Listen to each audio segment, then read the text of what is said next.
Oxygen's users meetup, and I will not just steal time from George and his other friends from company.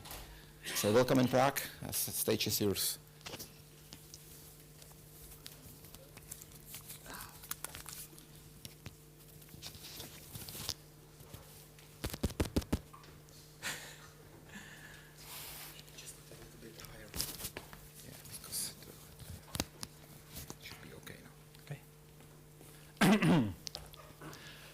Good morning and welcome to XML Prague. I always wanted to welcome you to XML Prague, and I'm really happy to be here again.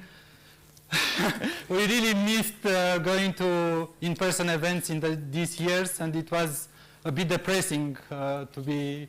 I'm really happy to have you here and to host another Oxygen users meetup as we did in the last, I don't know how many years at XML Prague. So we ended the last conference that we've been to was XML Prague in February in 2020.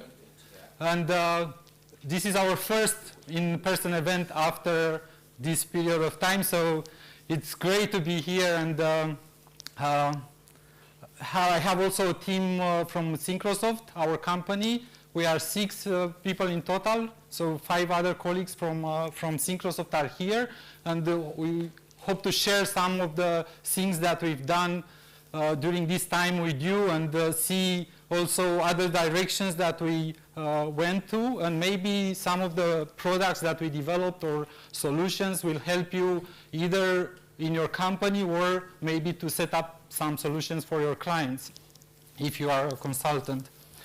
So my name is George Bina. I'm one of the founders of Synchrosoft, the company that develops Oxygen XML editor. We started in 1998, and shortly after we started the company, we initially we worked with XML, but a few years after, we started to develop a tool for XML, an XML editor. And in time, we developed more than just the XML editor.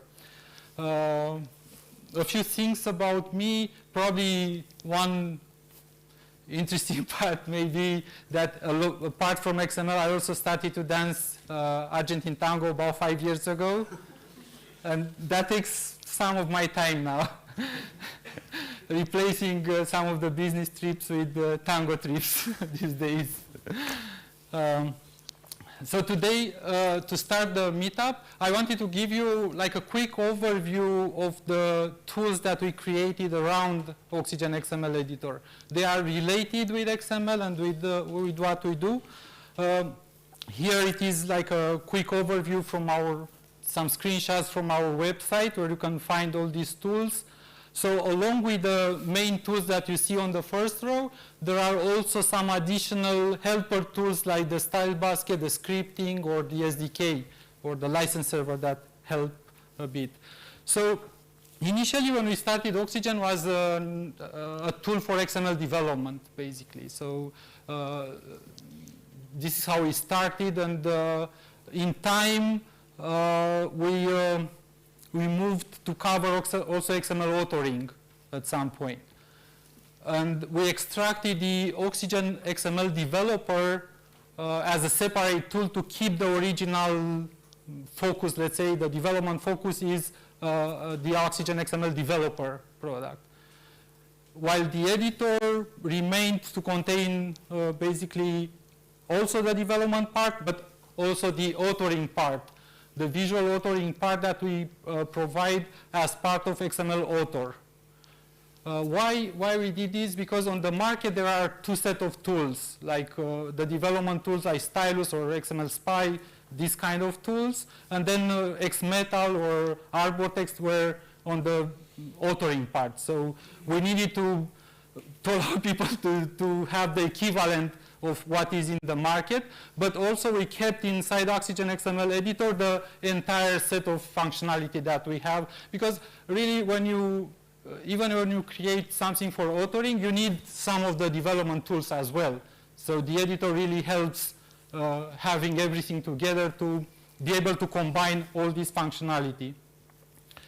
So that's why, in a way, the editor is the author plus developer, but really the author is a projection of the functionality that we have in Oxygen tuned for authoring, and the development is a projection of the functionality tuned for development.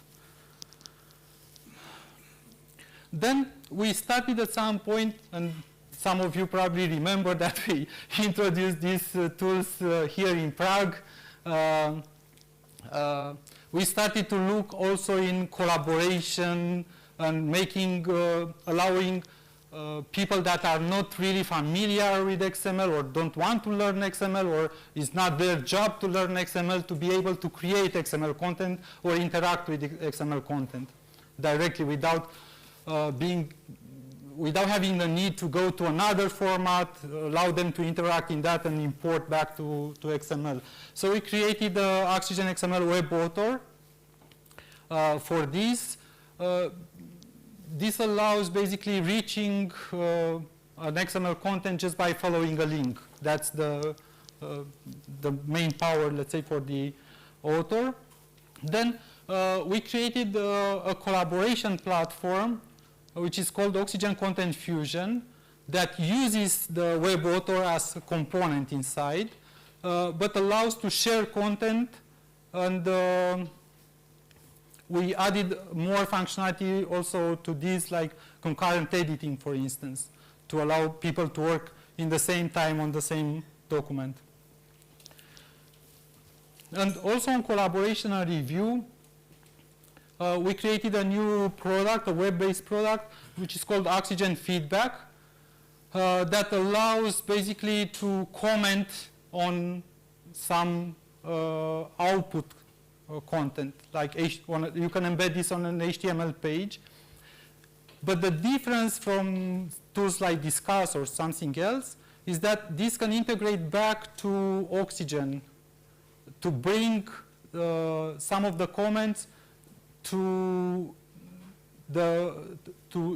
map them to the XML content, to the source content. So then when you have a comment, even if it's done on the output, you can still retrieve and link that, find that in the XML source. So you can, I don't know, maybe improve that or see to what is related. Then we also have some tools on the publishing side. We have the Oxygen XML web help, and actually the publishing from Oxygen, there was a challenge when you set up something and you can publish and looks fine from Oxygen, and then you want to automate that. And I found out at some point that it took me, like more time to get that out and be able to reproduce the same thing without Oxygen. So we decided to create this Oxygen publishing engine to be able to take, you have something works okay, and then you can be sure that it will work in the same way when you take it outside Oxygen. So the Oxygen publishing engine basically allows to, it's mainly for data transformations, but we also have for other transformations, we have Oxygen XML scripting that I will get to that in a moment. So these two, publishing engine and scripting, allow you to run different things that work already in Oxygen, and you see that you validate that they work correctly for you, and be able to move them outside Oxygen, maybe in a continuous integration server or as a script or something like that, so you can trigger them on some event or daily or whatever.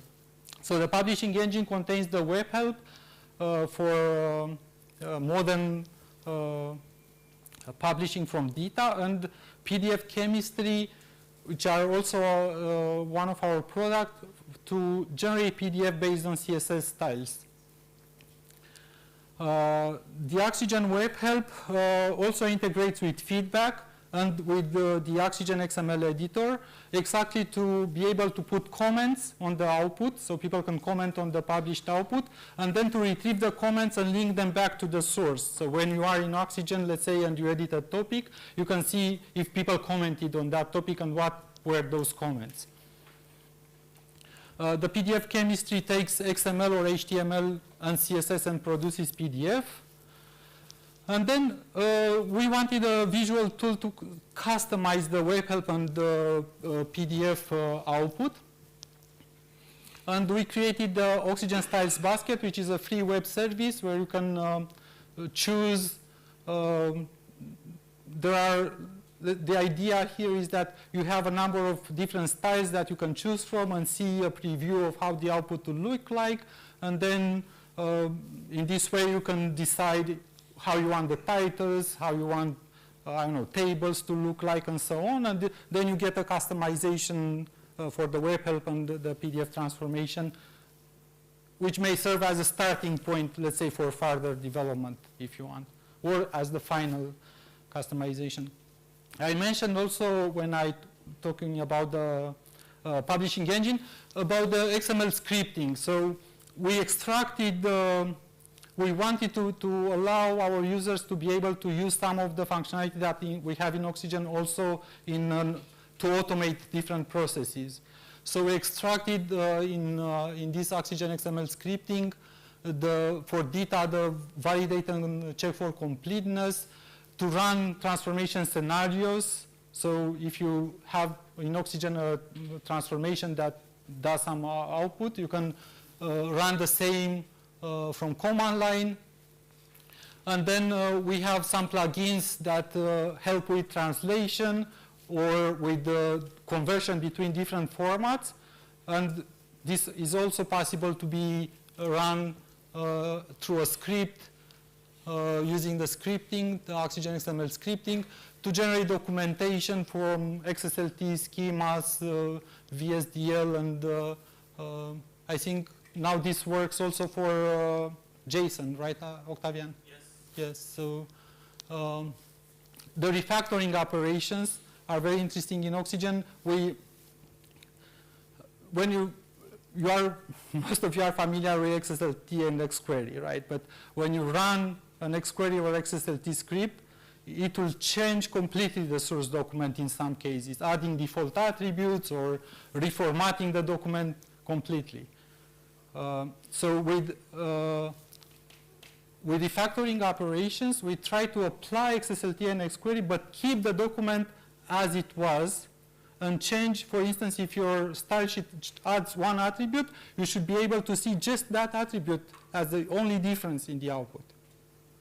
So the refactoring operations allow you to apply XSLT and XQuery update scripts to modify the document exactly only the part that you want to modify.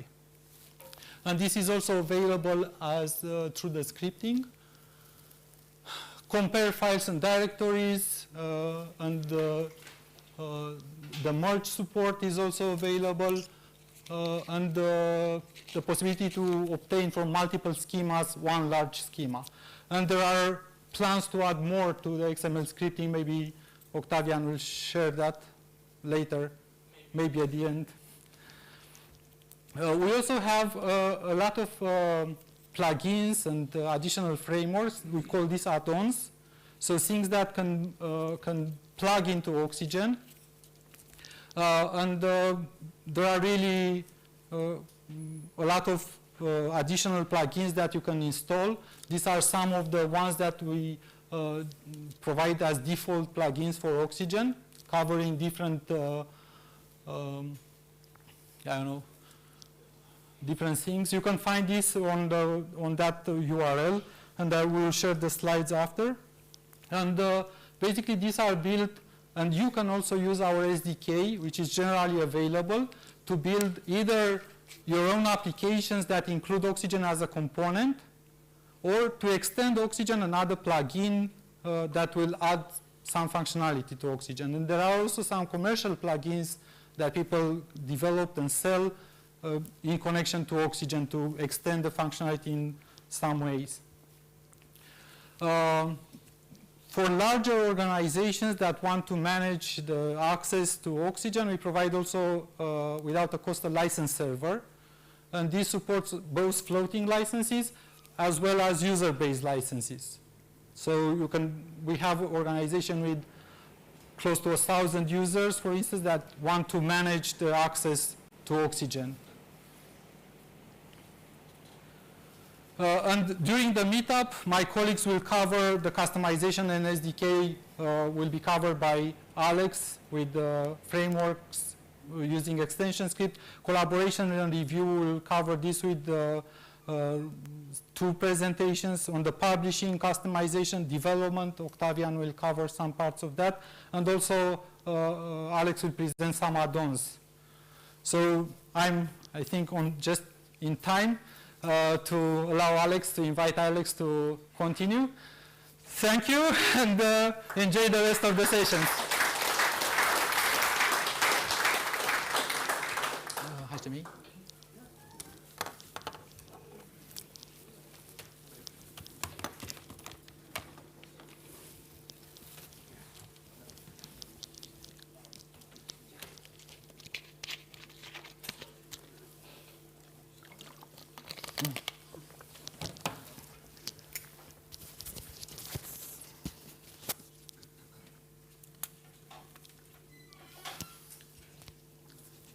So, ladies and gentlemen, please welcome Alex Zitianu!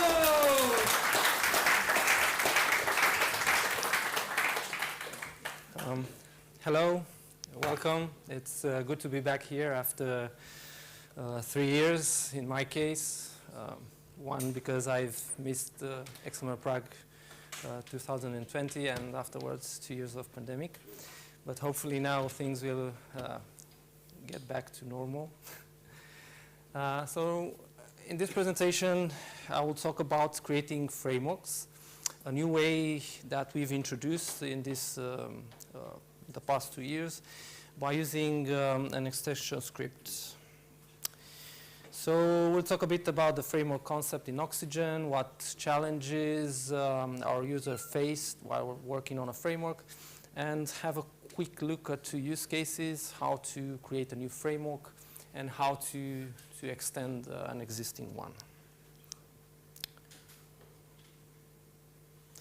So a framework is basically just a configuration together with the various resources like CSS files or schemas, some wizard-defined actions. And all this bundle offers a specific support for a particular type of XML vocabulary, like DITA or DocBook or TI, for example. So when you are working with an XML document in Oxygen, chances are in the background, transparently, there is such a framework configuration that it's offer you specific support. So the initial way of creating and working with such a framework configuration was by using the graphical user interface in Oxygen. So one would go to Options, Preferences. There's this document type or framework association. And then you see there are quite a few of them. And here in this interface, you change various things for this framework. So working like this, it's easy, it's straightforward. But it can be cumbersome in some cases because there's a loop that you might be forced to perform. So if you want to change something, you'll probably go to this configuration. For example, I want to change a bit to the toolbar, and I make some changes, and then I go back to the editor and I analyze my changes, and perhaps the toolbar doesn't look like I want it to look. So then I go back through these 2 or 3 dialogues and try it again and again. So it can become annoying at some point. Another question, another situation is so requirements differ from one company to another. And so we ship a number of built-in templates, and we try to make them as good as possible. But each company wants to change it a bit according to their requirements. And in this situation, they have 2 choices. They can either alter or change the actual topic, and by that I mean just what you've seen. So you go to the framework and you make the changes. And the downside with this approach is that when a new Oxygen version is released, chances are we will also make some improvements to the framework. So if you've altered the built-in framework, then it's up to you to compare the two configurations and reapply your changes to the updated framework. It is possible, but it takes a bit of care while performing. So what we recommend people to do is to instead extend the existing framework.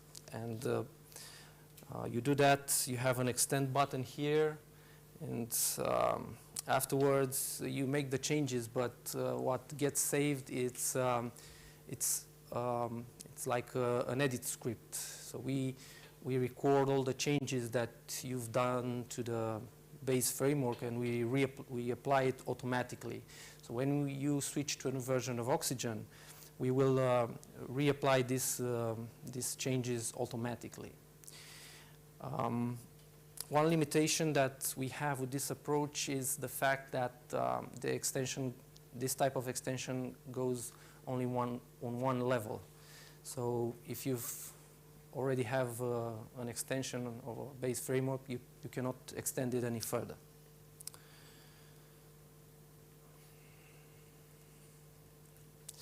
So to go around these annoyances and limitation, we've added the possibility to create a new framework or to extend an existing one using a script. So the script looks like this.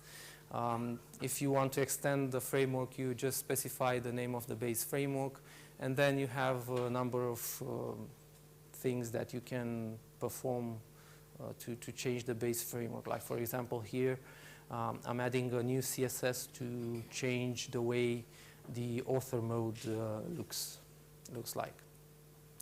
And the script also works on multiple levels, so you can have a framework A that extends framework B, which extends framework C, and so on and so forth. So to create a new framework, I can show you how that is. So here we have an XML. So the validation doesn't work because there's no schema. Content completion also doesn't work because the schema is not found. So for it, I will create such a framework extension script. If you want to create one yourself, you just go to New, and then there are two templates for you to choose, and you get something similar. So I've commented bits in this to speed things up because we only have 15 minutes. So obviously I need some association rules. This is how Oxygen decides which frameworks to match to a document. In this case, I will use a public ID, and afterwards I will also specify an XML catalog, so the schema is found. And if we save this script and switch back, then the validation begins to work, the content completion begins to work as well. The author mode doesn't work yet because it needs a CSS. That's how we render the XML in the author mode using CSS rules. So we return to the script and we uncomment some more. So this is where we add a specific CSS for rendering this document. And now the author mode works too. Let's add an action to create a table, because tables can be difficult to insert row by row and cell by cell.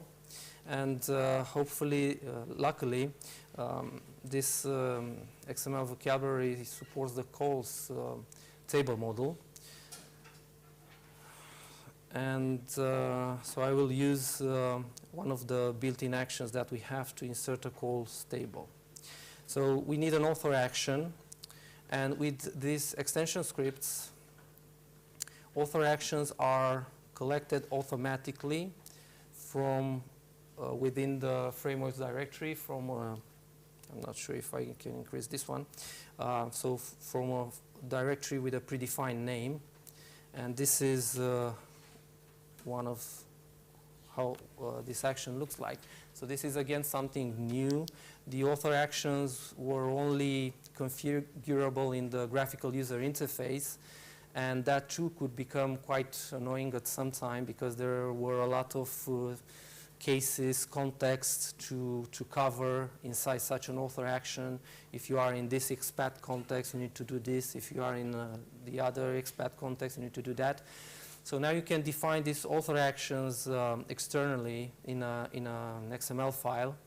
And this one, for example, like I said, uses a built-in insert table operation. And it's pretty simple. It just specifies the fragment, the XML fragment, to insert into each cell. So Oxygen will detect this action automatically. So all we have to do now is just put it in the toolbar, like so. So we add the action. And if we want, we can also put it in a contextual menu. We can create another sub-menu.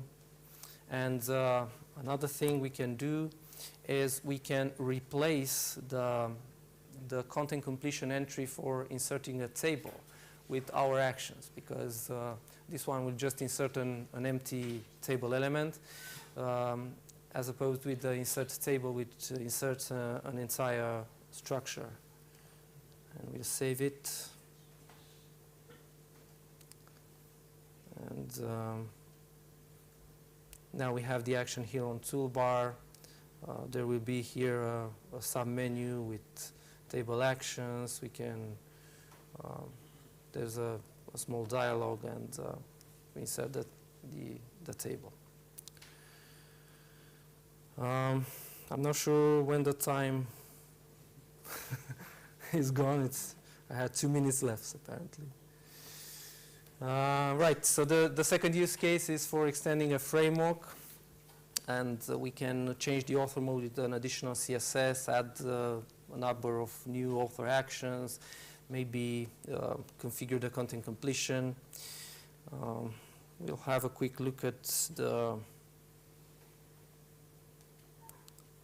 the script. It's similar with the first one, but this time we specify a base framework, the data framework. We increase the priority of the framework. When multiple frameworks match on a document, we use this priority to decide which one to actually use. And here too, we add an additional CSS to customize the author mode. We remove the bold author action from everywhere it appears, from the toolbar or contextual menu, because we don't want to use the highlight domain in data. And in the toolbars, for example, we put an action to insert a warning, and we can anchor it after an existing action in the toolbar. So in this case, we place it after the paragraph action. The same in the contextual menu. We put this warning inside an existing submenu, the one for inserting new elements. We anchor it after the insert note because they are related, and we put it in the contextual menu as well.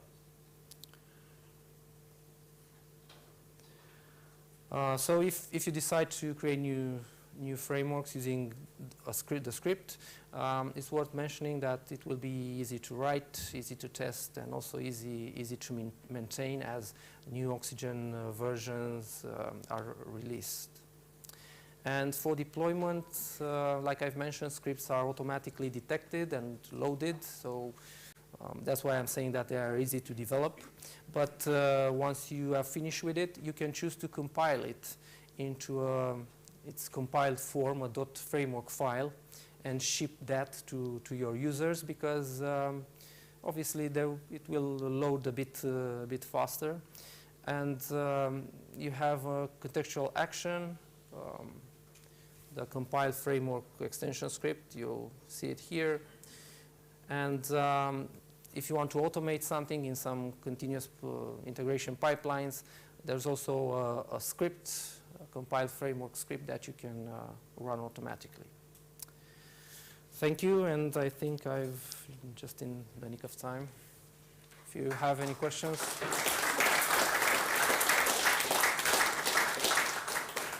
If no question pops, we'll be here all conference. We can talk then.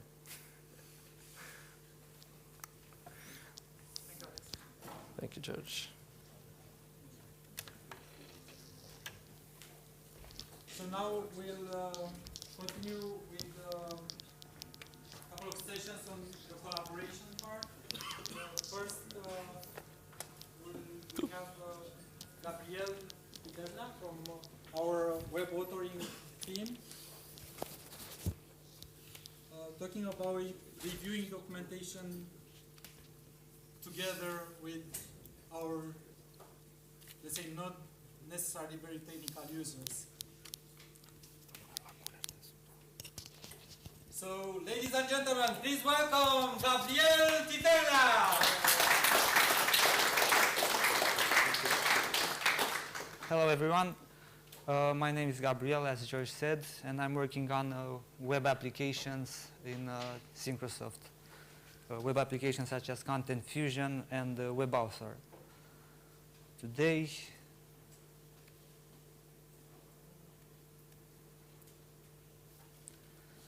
I wanted to talk about how subject matter experts work together using Content Fusion to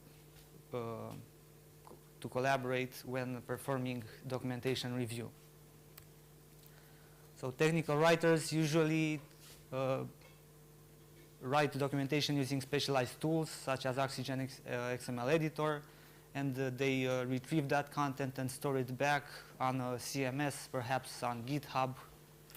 And if a subject matter expert needs to perform a review on the written documentation, they have a difficult time doing that, because they would have to install this specialized tool themselves. Perhaps they would have to know the directory structure of the documentation. So this is where Content Fusion comes in. Content Fusion is used by technical writers and by subject matter experts, by reviewers together. Technical writers create review tasks with only a set of files that need to be reviewed without sending the entire documentation. And the subject matter experts don't need to know XML or to have a tool installed. They can just follow a link and contribute to their review. So I'd like to show you what this looks like by playing the role of the technical writer first. I have here a documentation project that contains multiple files, and I would like to send for review only a few of them. So to do that, I can add them to a review task, but only these files, and I'll make the review task on my own Content Fusion server. I'll connect Content Fusion to my Oxygen XML editor, and I'll name my review task here.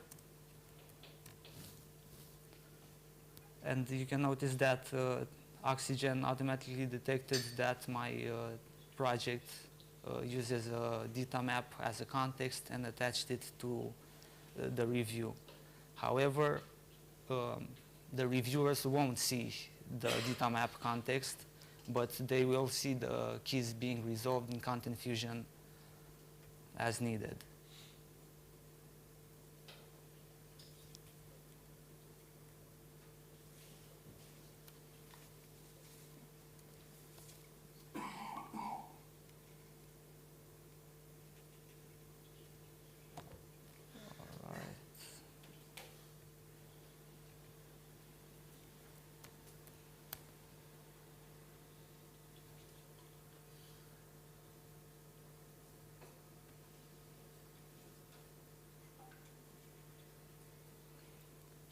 Okay, and now that the review task is available in Content Fusion, I can, as the owner of the task, I can choose whether reviewers can collaborate concurrently, and I want them to.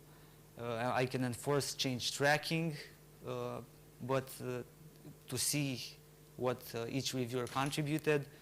But that's not really necessary because Content Fusion also shows the full revision history even without track changes. So I'll disable enforce change tracking.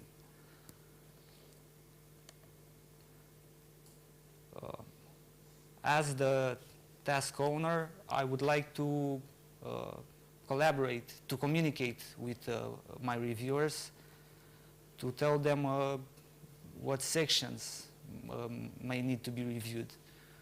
So for example, I know that a certain reviewer knows about this section. Please see this section.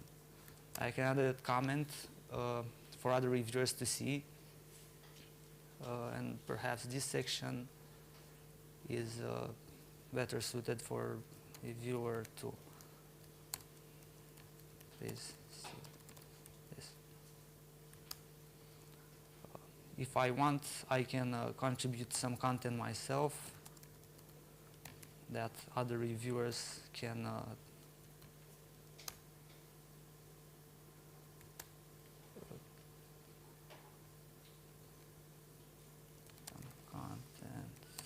here,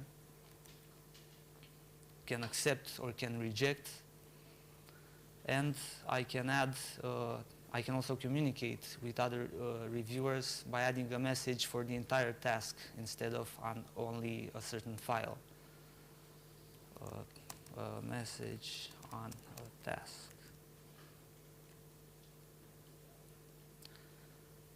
And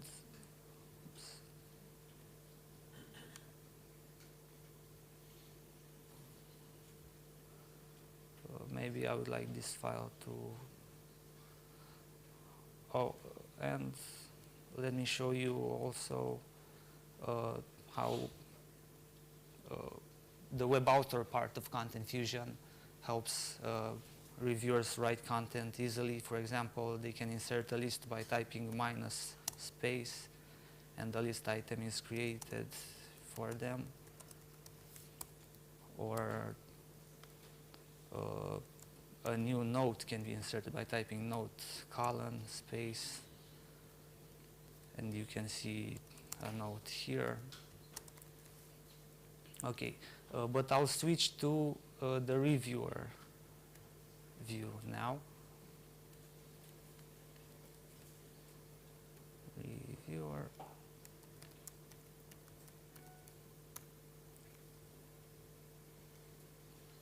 Oh, I forgot to share this task. So the task owner can share the task via email, or you can add here collaborators using Oxygen Content Fusion itself. For now, let's visit this task. And as a reviewer, I can see messages added on the task, and I can also see the changes made by other collaborators. even if they aren't performed with the change tracking. I can see here what the owner added to this task. And I can start by going through the files to see what I can contribute to, but I can search through comments, for example, to see files where I mentioned, files where my attention is required. So I see that in this file there are multiple change tracking and comments, but I can also see here that I mentioned, so I can focus only on the things that mention me. All right, I can maybe add a reply here. Looks fine. Leave as is. And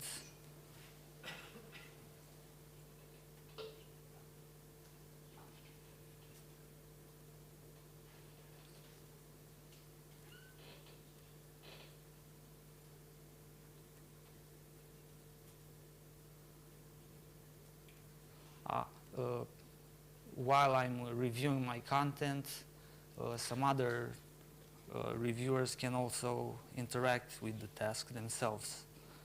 So for example, they could be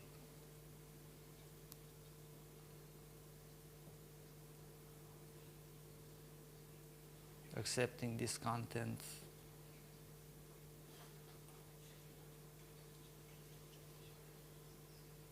or making the text bold while I'm working here myself. This is the real-time editing feature.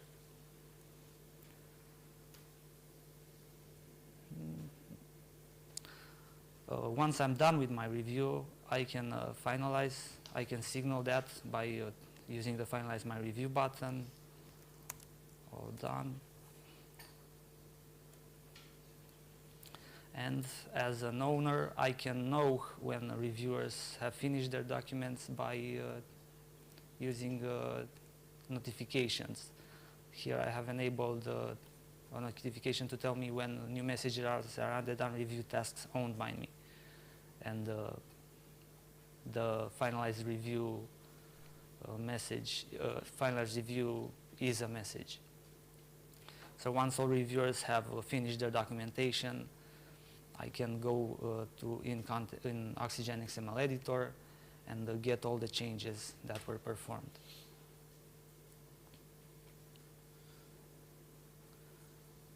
I can either pick them one by one, or let Oxygen automatically merge the changes for me.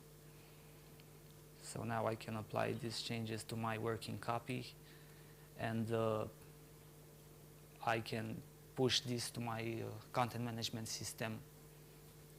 And in all this flow, reviewers did not have to have a specialized tools installed. They only had to follow a link and use the interface to add their content.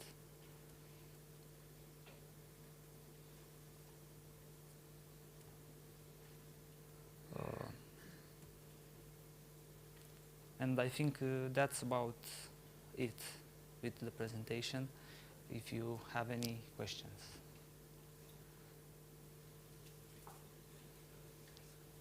Yes? Yes, when there was an option where you can set that if people simultaneously work on the same document, there's something happening behind it. Are the documents checked out and locked by one user, or is it No. trying to diff and combine them together? The editing is performed in real time. Reviewers add the changes at the same time. Okay. So it's really concurrent editing. You can have multiple users working exactly on the same model at the same time. Without locking. The other way is if you do not enable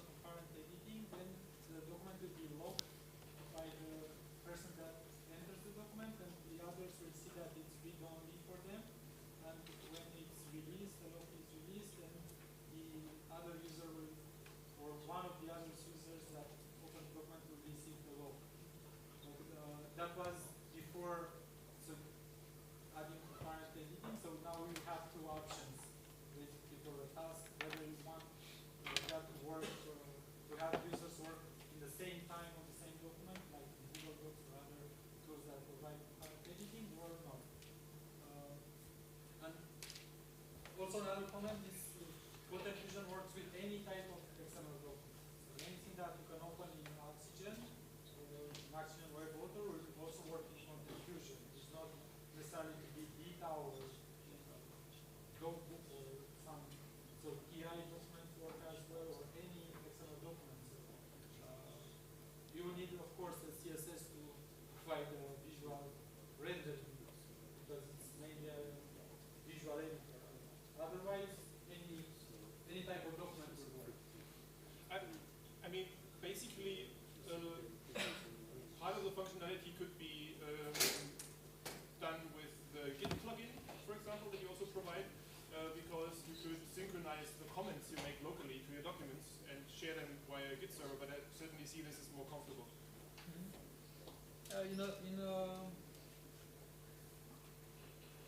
Of course, you can use also Git.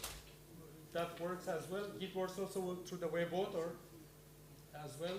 So if you have, with the web author, you can directly edit a file from a Git repository like GitHub or GitLab or Bitbucket and commit directly on a branch or send a pull request if the server allows you for that. That also works with the web author. But even there, we have concurrent editing, but it's you open the document on Git and you can create a concurrent session and share a link with others, but you are the owner and you are the only one that can commit in this case.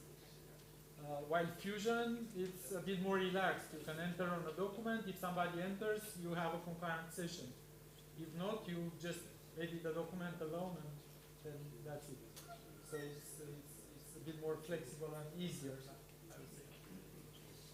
Plus that the pull request part that you have with GitHub, it's resolved with these integrate changes where we have the three-way XML aware div that really allows to integrate XML changes better than just a blind or text-based div that will happen when a pull request. Although you can use our div tool also for that if you want to resolve or integrate those changes easier and see what happens.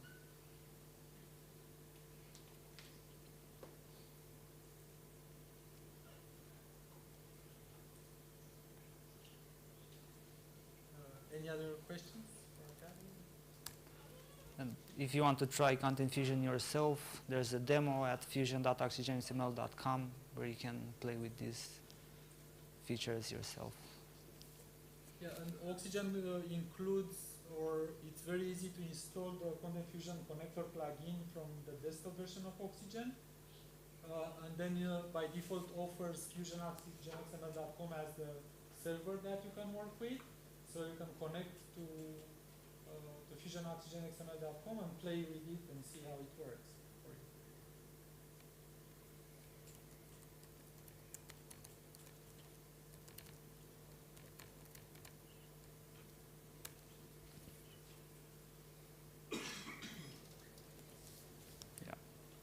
you. Thank you.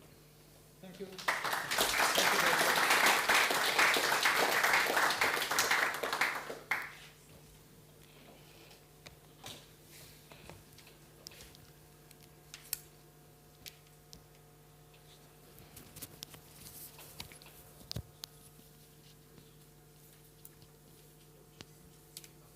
So we'll continue a bit on the collaboration part now with the new web-based product that we created, the Oxygen Feedback.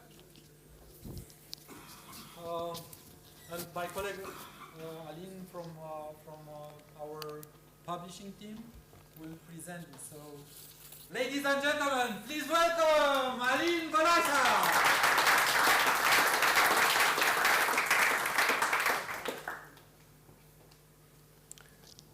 second.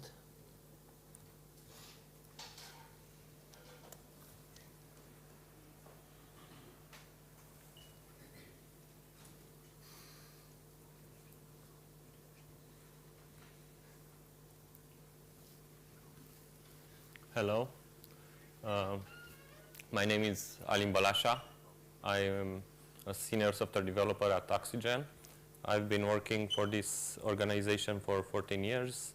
I'm part of the Oxygen Publishing Solution team. The purpose of my presentation today is to show you how several Oxygen tools can be combined to improve your online documentation workflow. So this workflow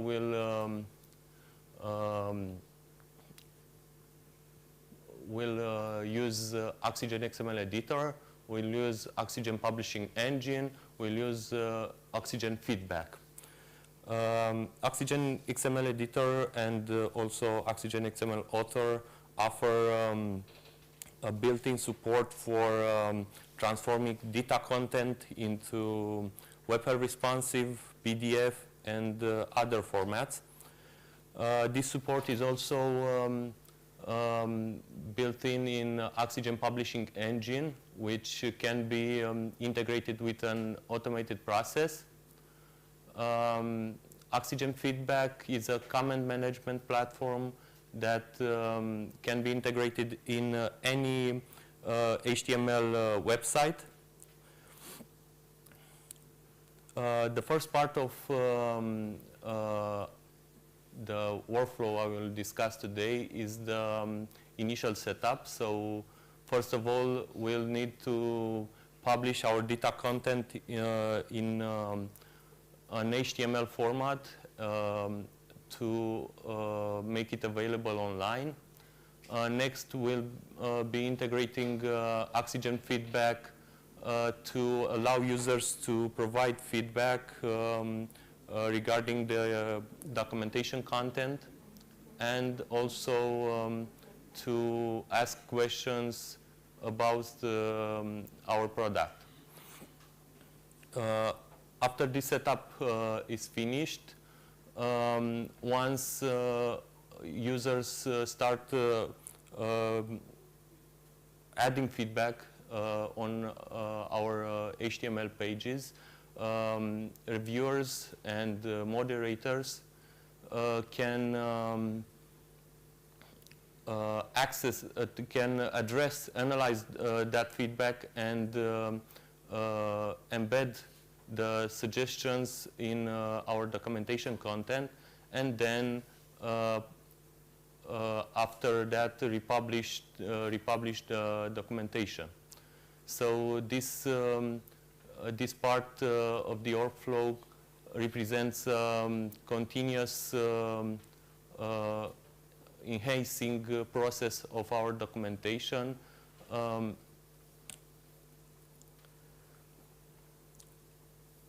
Oxygen features an HTML5 output format.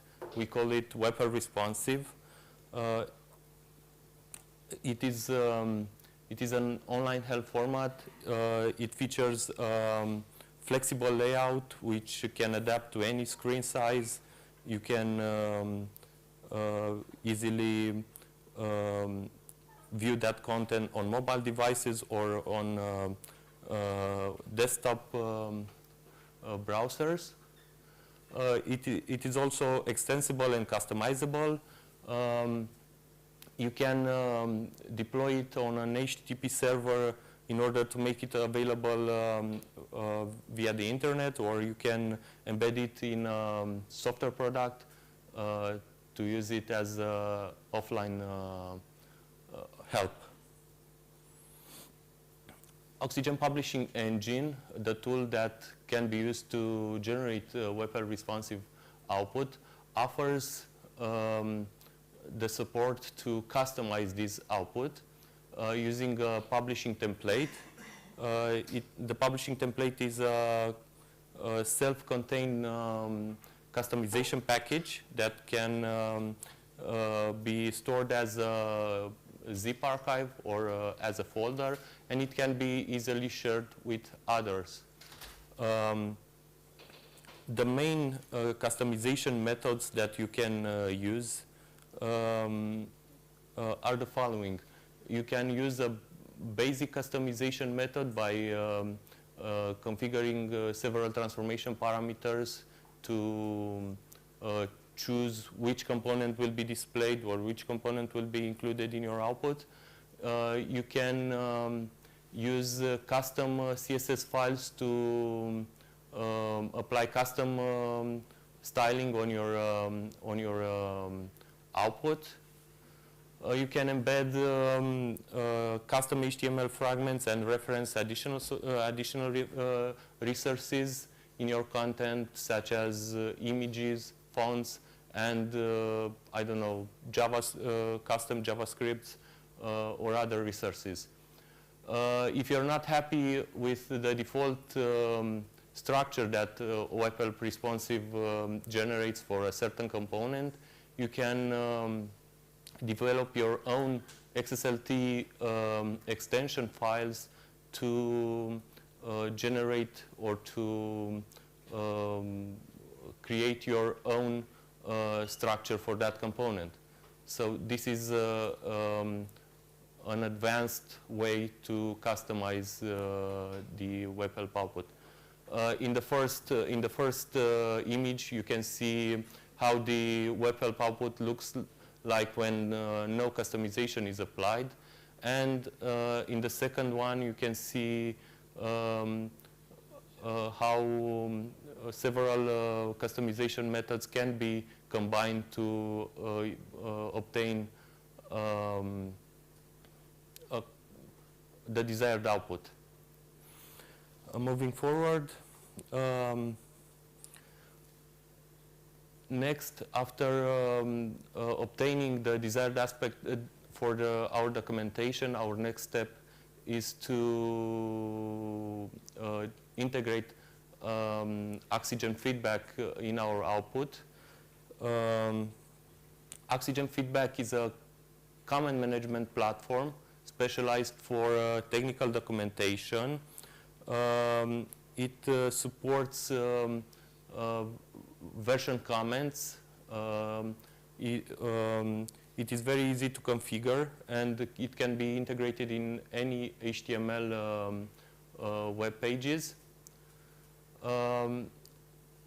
It also provides an integration with Oxygen XML editor to allow technical writers to access the comment stream directly in Oxygen.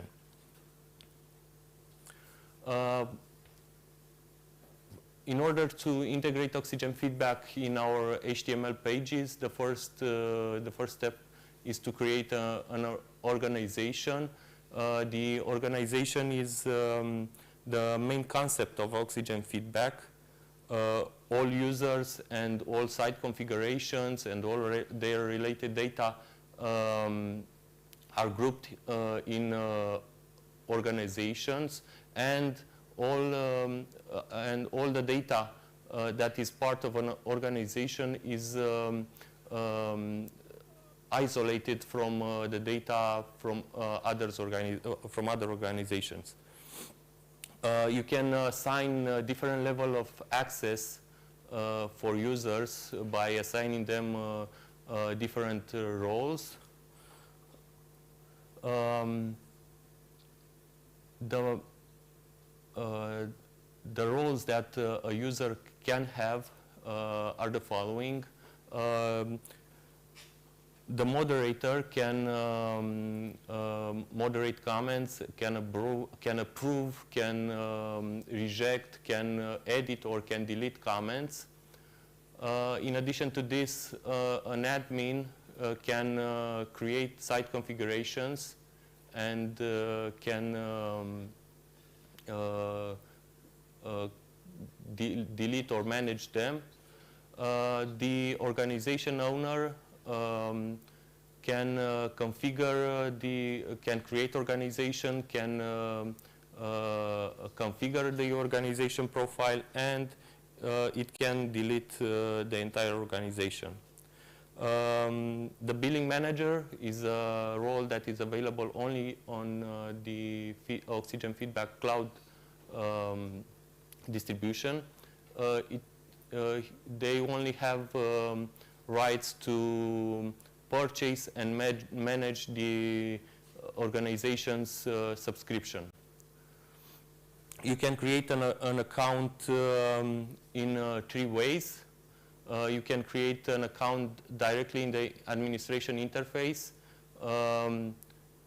This way you will have to create also an organization, and after that you will be automatically assigned as the organization owner. You can create an account using an invitation link. The admins of an organization can invite other persons to join the organization, and this means they need to send them invitation emails. The admins can decide which roles are assigned to the invited users. Users that visit your deployed documentation can also create accounts directly from the comment component. They will not have administration roles. They will have a regular user role, and they will only can add comments on your documentation. In order to add Oxygen feedback component to your online documentation, first you need to create a site configuration. To create a site configuration, you will need a user with an admin role assigned. By creating the site configuration, you will also specify the base URL of the website where your documentation is deployed. This is very important because the Oxygen feedback component will only be visible in web pages that are in the hierarchy of that base URL. For example, the base URL for the web help output is the URL where your documentation is deployed. After performing these steps and creating a site configuration, you'll obtain an installation fragment like this one here.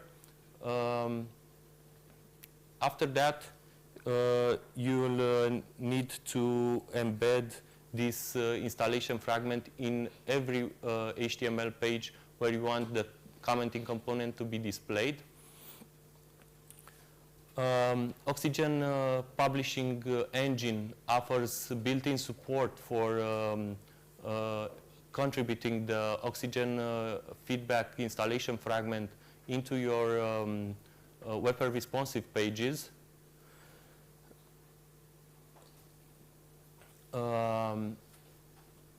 After contributing this installation fragment and republishing your documentation, users that now are visiting your documentation pages, documentation website, will be able to add comments, to add suggestions about the content on that page, or to ask questions about your software product. The users that can post comments or that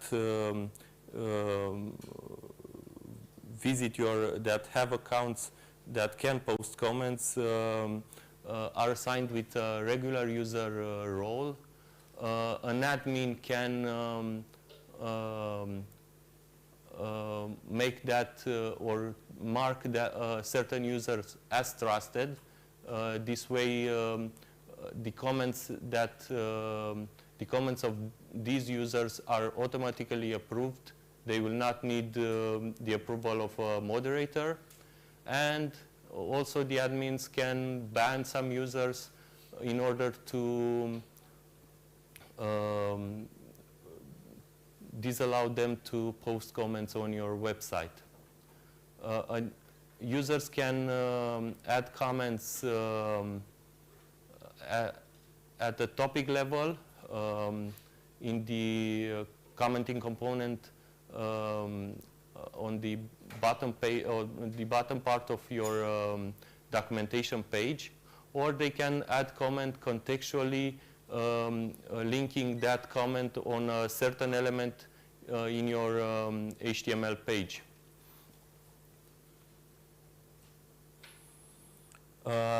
Once users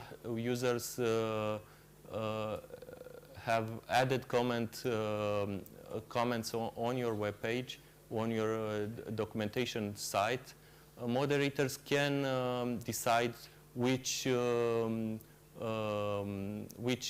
comments are approved in order to be visible to other users, and which comments will be rejected. This can be done by users with a moderator role or higher.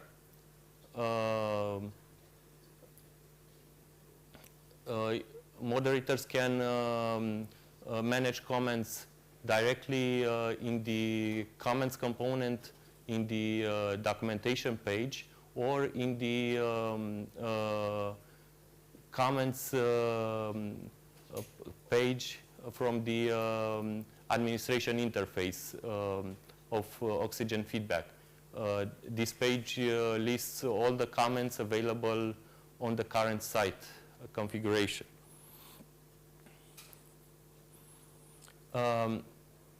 After users have started adding comments and making suggestions about the content in your documentation, technical writers need a way to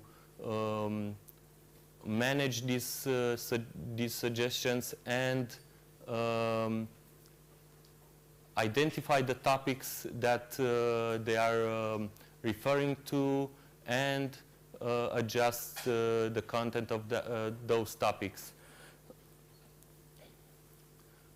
Oxygen shortens this workflow by integrating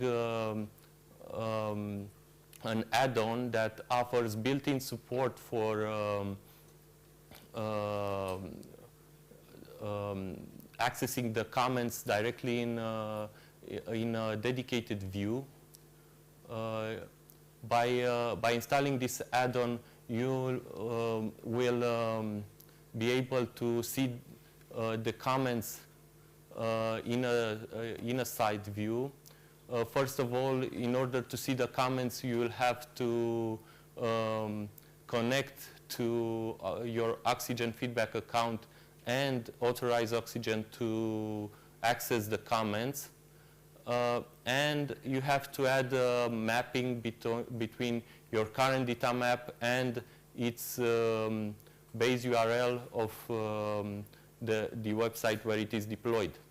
This way, the Oxygen Comments Manager view will list all the topics available for the current data map, or it can list the comments for the current topic, depending on the display mode that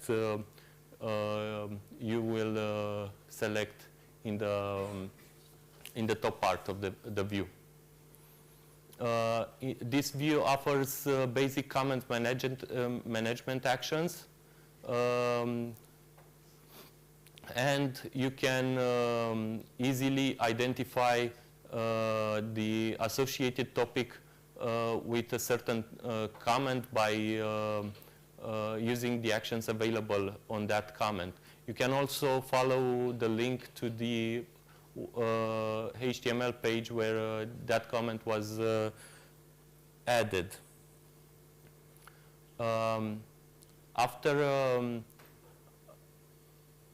After analyzing the comments that were added on a certain topic, technical writers can adjust the data content and republish the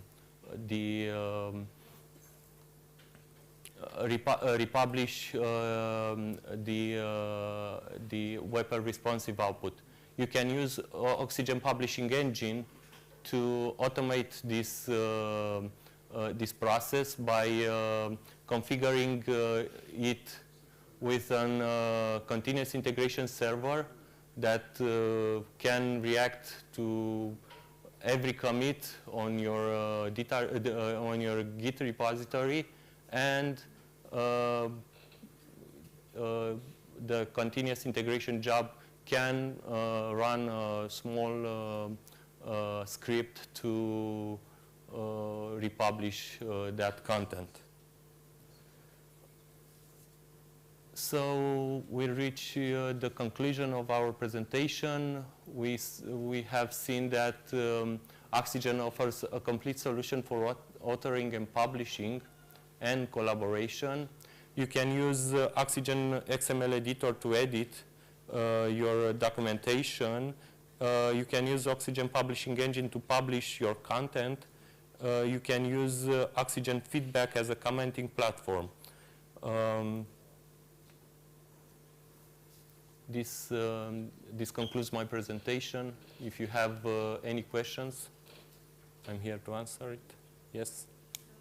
You were mentioning regular visitors and an organization. Do the regular visitors have to be defined in the organization, or that's just for the internal auditing team? The regular users can create accounts on the commenting component in a website, and they will be part in the organization where that site configuration was created. So they are members of the organization. But they do not have administrative rights. The admins, the moderators, need to be invited by other admins or by the organization owner to create accounts in the organization and have that role assigned. You can then promote the regular users to have administrative rights, but that can be done either by an admin or by or by the organization owner. So basically, anyone who comments on a page will become a member if they log in somehow. They will become a member like normal users. Don't need to special code. Can they be anonymous? No. Oxygen Feedback does not allow anonymous posts. There are some concerns about this, and we decided not to allow anonymous comments because our target is basically not necessarily for a general commenting application or anyone will just drop something. And also,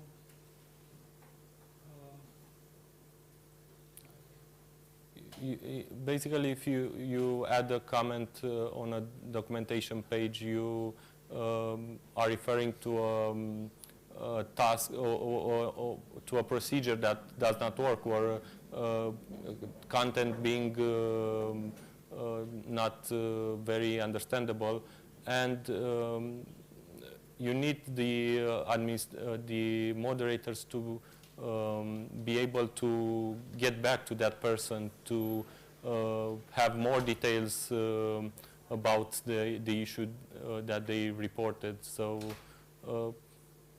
we decided to not allow anonymous users. it was also a question who owns the users, those regular users, and why this is why we added the organization support. So basically those users are the organization users. They are not our users as providers of the platform. So if you create an organization, they are your users, not ours. Yeah, they are the end readers of the documentation, so they are not in our organization. Yes, but you own the data, Yeah. their contact information and so on. that was also a concern. The feedback is installed also on our website for our documentation. And although initially there were just a few comments, now we receive quite a lot of comments regularly. The feedback was, maybe you can show Yes. the website. And yeah, so if you read our documentation, you are welcome to also provide some feedback. And we are continuously working on adding new functionality. For instance, we added also some feedback whether that was helpful or not, and now we will allow to provide also a reason why you found this. So as you see, if you want to add a comment, you need to log in. You cannot add anonymous comments. We also use Oxygen feedback as a support tool. Users are reporting issues regarding the product where it is installed. So we use it this way. We are using it also as a review tool. Every time we release a new version, the documentation team publishes a sample of the user manual, and we, as developers, use the Oxygen feedback as a review tool to give feedback and to report problems to the documentation team. So it can be used for this workflow as well. You were mentioning rating. Yes, we have. You can configure a small section that will be presented in every page of your documentation, letting users tell you if they found that page helpful or not. The site admin or the site owner can configure the content of both the content of the questions and the content of the answers, the two options that the users can choose from. So you can use this component as for a statistic purpose. So we identified quite a number of pages where users are happy with, and a number of pages where users are not happy with, and now we are looking into getting into those pages and try to see and improve them, because it raises a question why people are not finding that useful. Yeah.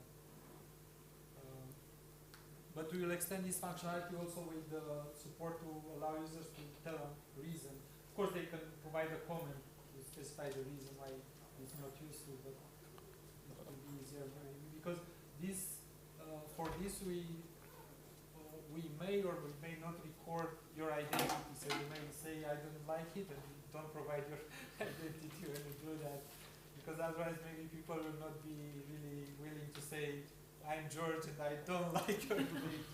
It will be more. okay, so any questions? Yes.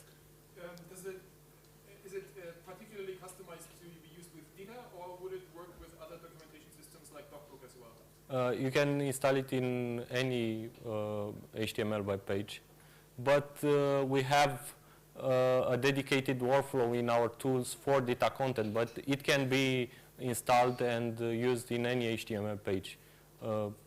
It doesn't really need to be a documentation web page, but it has some support for, it has dedicated support for documentation web pages, like version comments. Every time you release a new version of your product, you need to create a new, you need to publish a new version of your documentation. So you need to create a new site configuration. By having those versions for your site configurations, you can manage them as an entity. You can decide whether older comments from the previous version move to the new one, or you just forget them and you start new with the new version, for instance. You know? So we took this idea, but it can be used, as Alin said, for any HTML page. But if you are using for technical documentation, then you have more things that we were thinking about. We tested it with DocBook published outputs, and it works very well. So.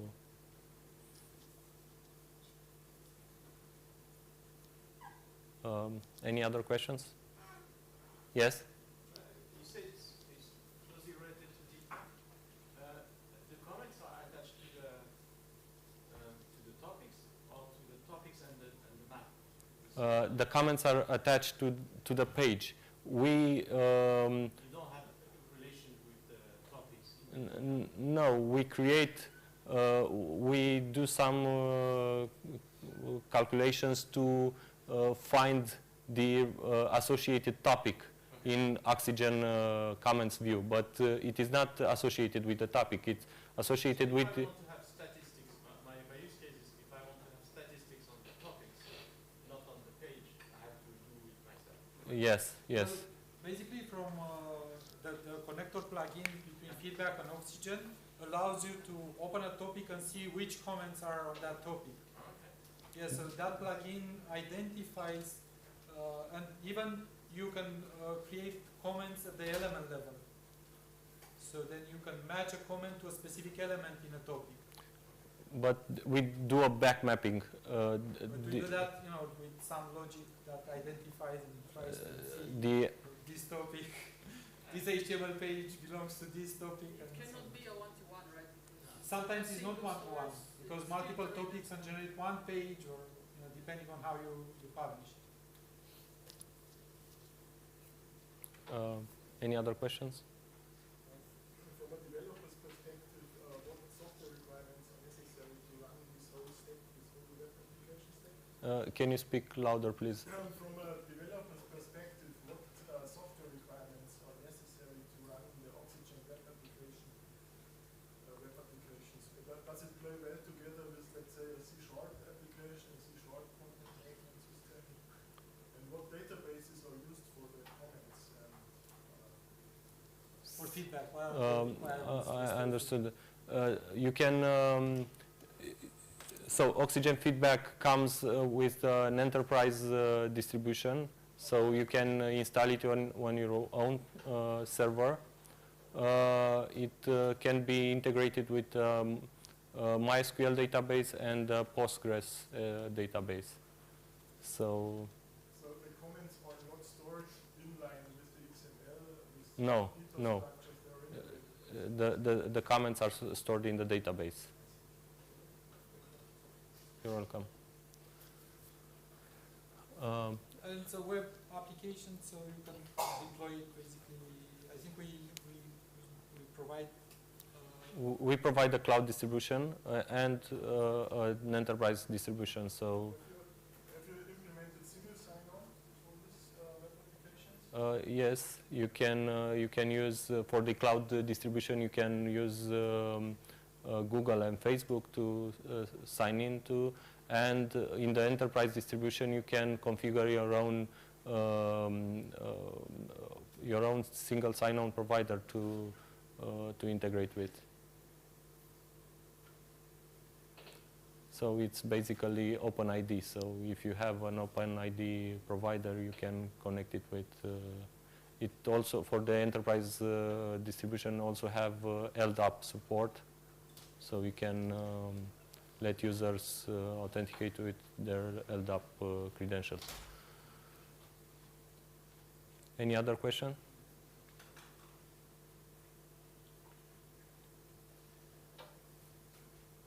Thank you. Okay, thank you.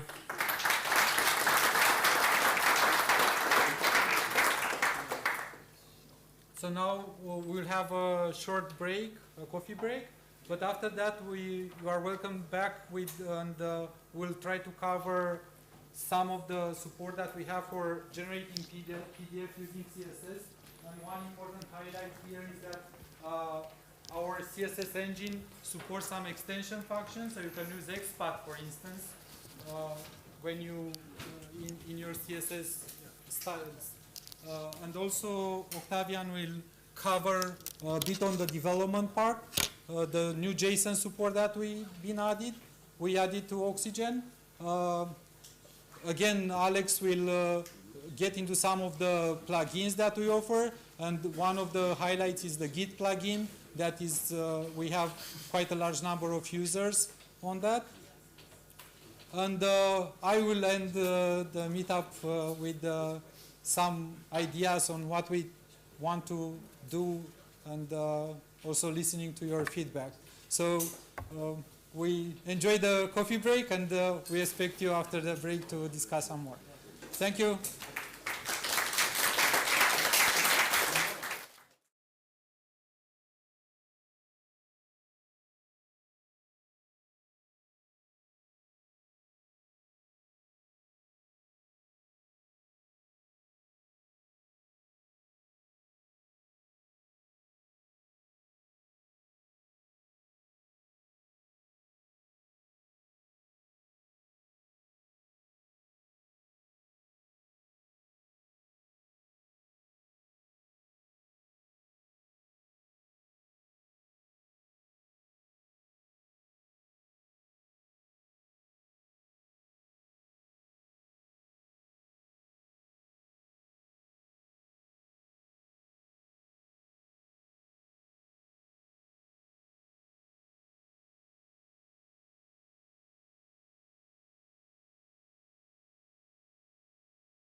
Welcome back to the Oxygen users meetup at XML Prague.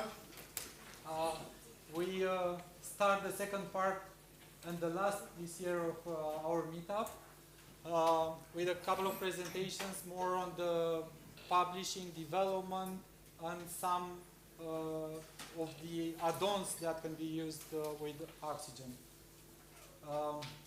So, ladies and gentlemen, please welcome Julien Lacour.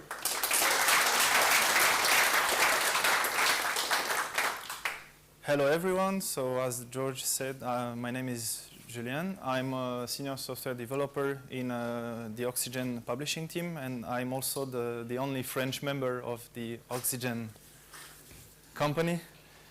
And today,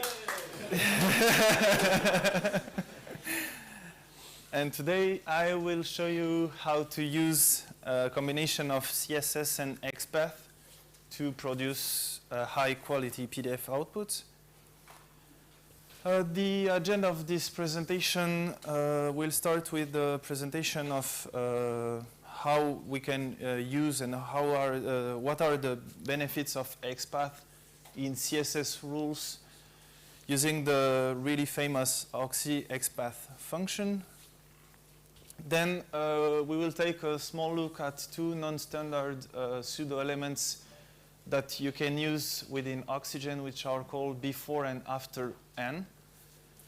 And after, we will take a look at some small production examples and use cases, including the display of metadata, the addition of customized text, and how to add or remove a watermark.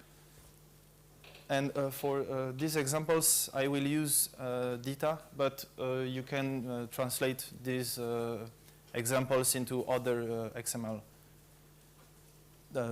types. So as an introduction, we will see the power of XPath. So maybe some of you already knows what XPath is. It's a language that allows you to select and to address any location within an XML document.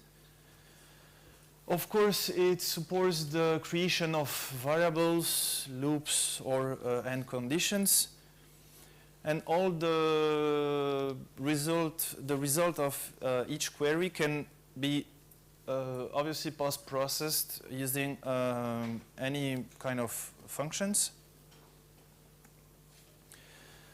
The advantage of using XPath in CSS is that using the so-called Oxy XPath function, you can, in combination with the XPath contents function and matching over the data classes, you can select each element of the structure, and you can apply or display the result of these queries. You just have to know that in the data use case, as you can see, the transformation goes by an intermediary steps, which is HTML5 document. So this is why we recommend as best practice to match using the classes, the data classes, because as you can already see here, this is how the intermediary HTML5 file looked. And you can see that the original elements from data are changed into HTML5 compatible elements, so you cannot, or it's a little more difficult to match using the elements. So now a small parenthesis on those two pseudo elements that are Oxygen custom pseudo elements, but in my opinion they should also be in the CSS standards, which are called before and after n. Actually, there was a CSS draft that we sent to them, and that's why we implemented these pseudo elements. But somehow they We not just invented them ourselves. But for some reason, it was just they canceled the draft version for these ones, but I don't really know because I found these I found these elements really useful. The advantages of these two pseudo elements is that they can allow you to add extra levels of static content. The simple rule that is used for these elements is that the higher the level you set as the n value, the bigger will be the distance between the original element and the pseudo element.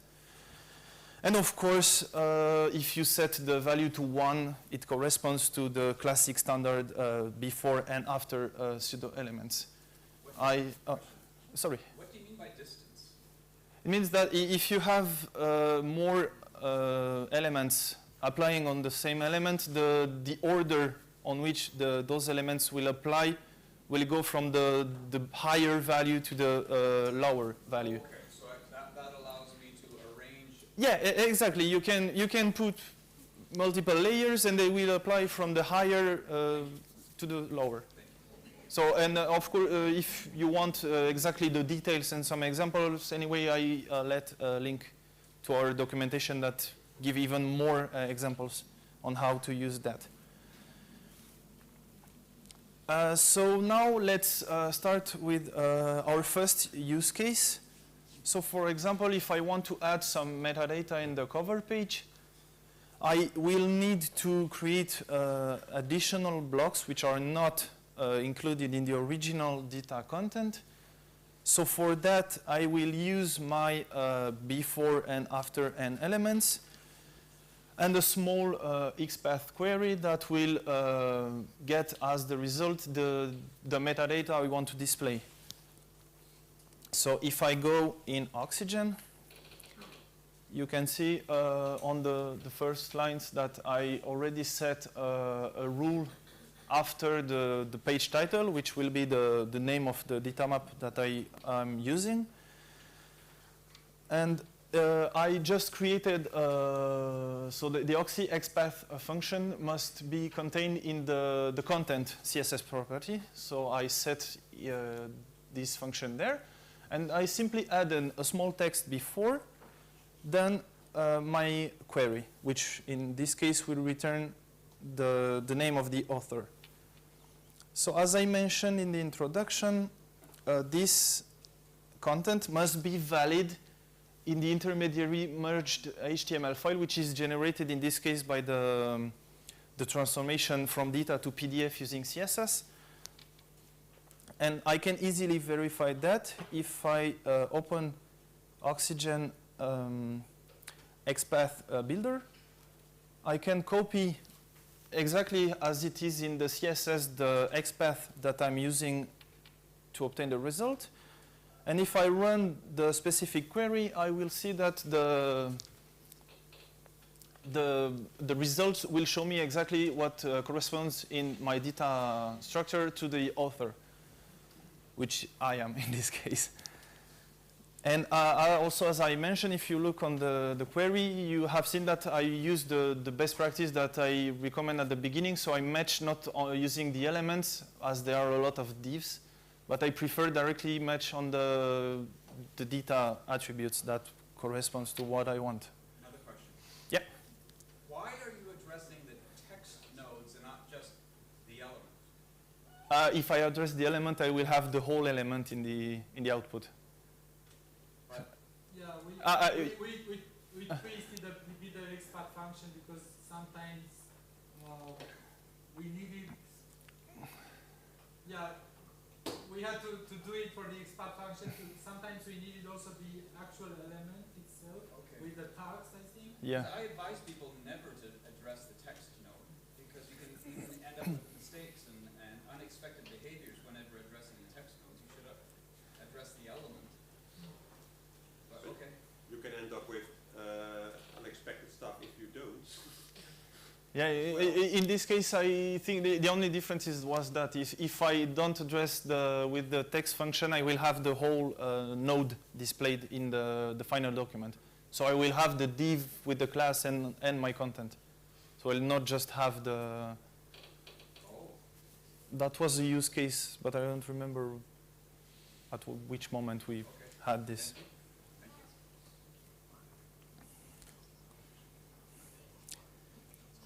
Also, if I get back and take the second example I did in this presentation, you can see that the function, the Oxy XPath function, supports the creation of variables. So, for example, I can create a variable called last version. Same here, I can select the node directly. So I want the last node matching the version, release, and modification from my document. And from this node, I will just return a concatenated version containing the attributes I want to display, which are in this case the version, the release, and the modification. And if I go into the generated PDF, you will see that here is the result of the first query. And here you will see the result of the second query with the node here and the 3 attributes displayed. So some may ask, what if the query has multiple results? Maybe you want to process them, each of them, or post-process each of them. The Oxy XPath function also supports the for instruction, so you can create a loop to post-process this each nodes from the result. And also, as I did before, you can, as a preset of the loop, create a variable which will contain all the nodes you want to process, then enter each of them using the for loop. And this is so I just go back to Oxygen and show you the third example, which is exactly the demonstration of this loop. So I created, once again, a small variable which gets into my structure and will get all the revisions of my document. Every time another author or a reviewer modified the document and changed its the revision date, saying that it's the last version from the date of the revision. And for each of those revisions, I will simply display the date of the modification and the special symbol for the new line. So I will have displayed on more lines. And this is what you can see below. So in my document, I have 2 different, I have the original date, which I don't display. And I have 2 small versions, as it's seen on the current version, because it's 1.0.2. And I have 2 updates, which are displayed one after the other. So I processed each result separately. Question? Yeah? What you're doing there, using flower expressions, is not XPath, it's XQuery. Yeah, it's because you can, the Oxy XPath can support the X query. This is what I wanted after to see that for people who don't really know how to use those X query expressions. I added a link to the standard how to use flower X query expressions. The name of the function is a bit misleading. Yeah. It's Oxy XPath supporting also X query expressions. Yeah, could be easier to understand, but a little more complicated to use. Another use case that I can have is that I could want to display other information from the document metadata in the header or the footer of my PDF. And once again, this may be done using XPath queries. The only difference is that as I am outside of the document frame, so it's not inside the content, it's just around it, I will use what is called in the CSS page media the page margin boxes. Once again, there is a link showing the whole schema, what are all the page margin boxes available, and where there will be positioned into the content. In my example, I created a specific margin for all my type of pages, so front page, etc., to the chapter and the index. And I want to display in the bottom left part of my PDF a concatenation of the following elements, which is some pieces of static text, like the copyright and the all rights reserved text. and the informations, the copyright information that are already available in DITA, which are the copyright year and the person or the organization, in my case, that holds this copyright. And if I go to the PDF, you can see here that the result is in the bottom left part of the document, as indicated by the page margin box, and contains exactly the static text and the different informations that are gathered from the document. Question? Yeah. How do you deal with translation in that case? I have a small example for this just after. So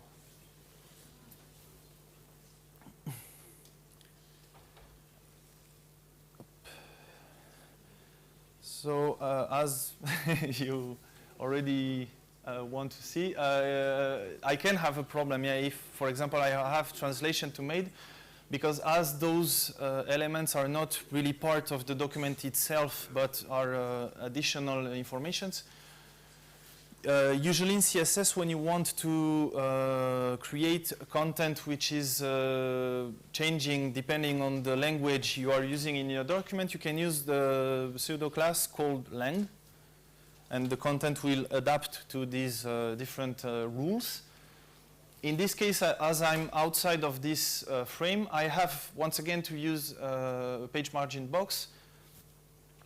And I have to get back to what in fact does the lang pseudo class, which is in fact making some conditions using the language, the XML lang or the lang attribute used in my document. And for example, here I want to display at the bottom right of my PDF the page name simply. So I want to display page if it's in English, or if in German I want the correct translation, etc., etc. And so this is what I've made in these examples.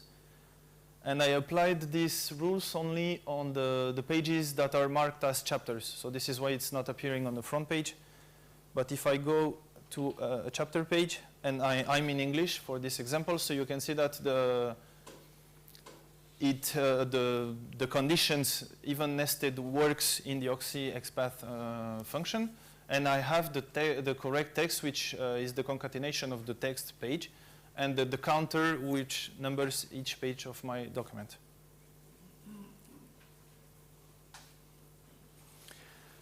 Another interesting thing that you can do with Oxy XPath is that you can control the display of an image, which, for example, can be a watermark over my document.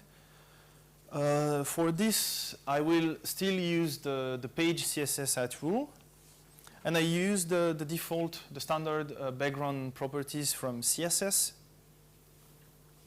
And I can condition the display for this watermark or its non-display, if I can say this like this, using another simple condition, checking if maybe an element is present on my document, saying it's a draft or it's not a draft, or it's the final version. In my example, so you can see it here in my CSS. So I defined the page, the global page for all the document. I said that the background image will check first if the document contains the approved element, the DITA approved element. If it's approved, so I don't have to display it. And if it's not, I mean it's maybe a draft version, and I will add the background image. And the other properties are just to make sure that how my image will render in the page. And if I go back to the PDF, so this is the version like without the draft text. And this is exactly the same document, but with the draft. So because I remove the element, and the image will automatically be rendered. So we have seen that there is quite a lot of advantages to using XPath in CSS. For me, the first point, which is nice in this case, is that my CSS style sheet become reusable, as I can use it for all my documents. For example, in the watermark case, I can use it in maybe 10 or thousands of different documents, and the watermark will display or not depending on the content. So I don't have to create 10 or 20 style sheets, one for each document. It is interactive, as I can directly fetch informations from the source document and render them in the final document.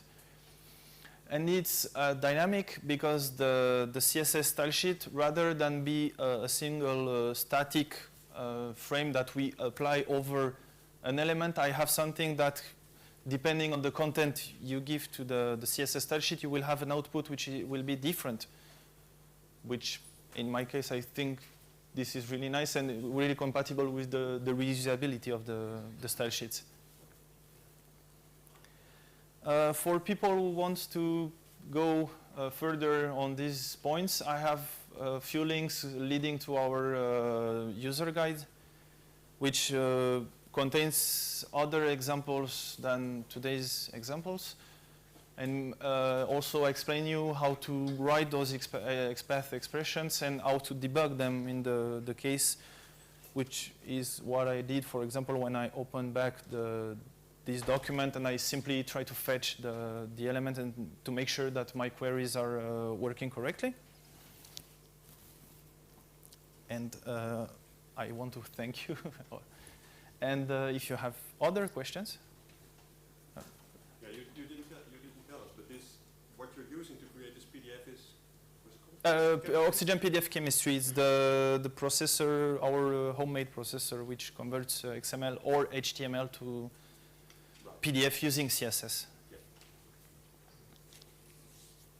Have you experimented with sidebars based on revision attribute on topic? Or Yeah, we have but it's not called, it's called change bars, I think you mean. Yeah, we support this. And we support this in different ways depending on the type of document you are using. For data, for example, there is an automatically conversion between what is reviewed, so what are deleted or inserted changes, and you will have an automatic change bar on the left side of the document. For the other types, you can create CSS rules using the pseudo element, I think it is change bar. You have a colon change bar, and you can create a change bar having its side, color, etc.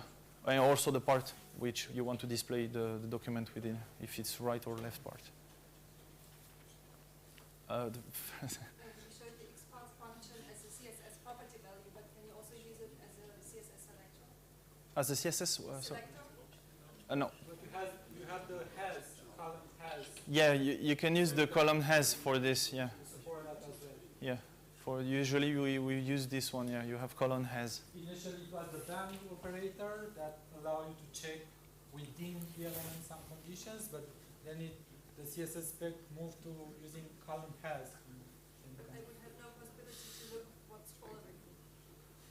What, sorry? To check what's the following element or something. You can do this using the has element. So for example, you can match the topic and check if the topic contains a specific element using the colon has, and inside the colon has you have to indicate the child or the descendant element you want to match. But only the Not descendants, following not the following sequence. elements.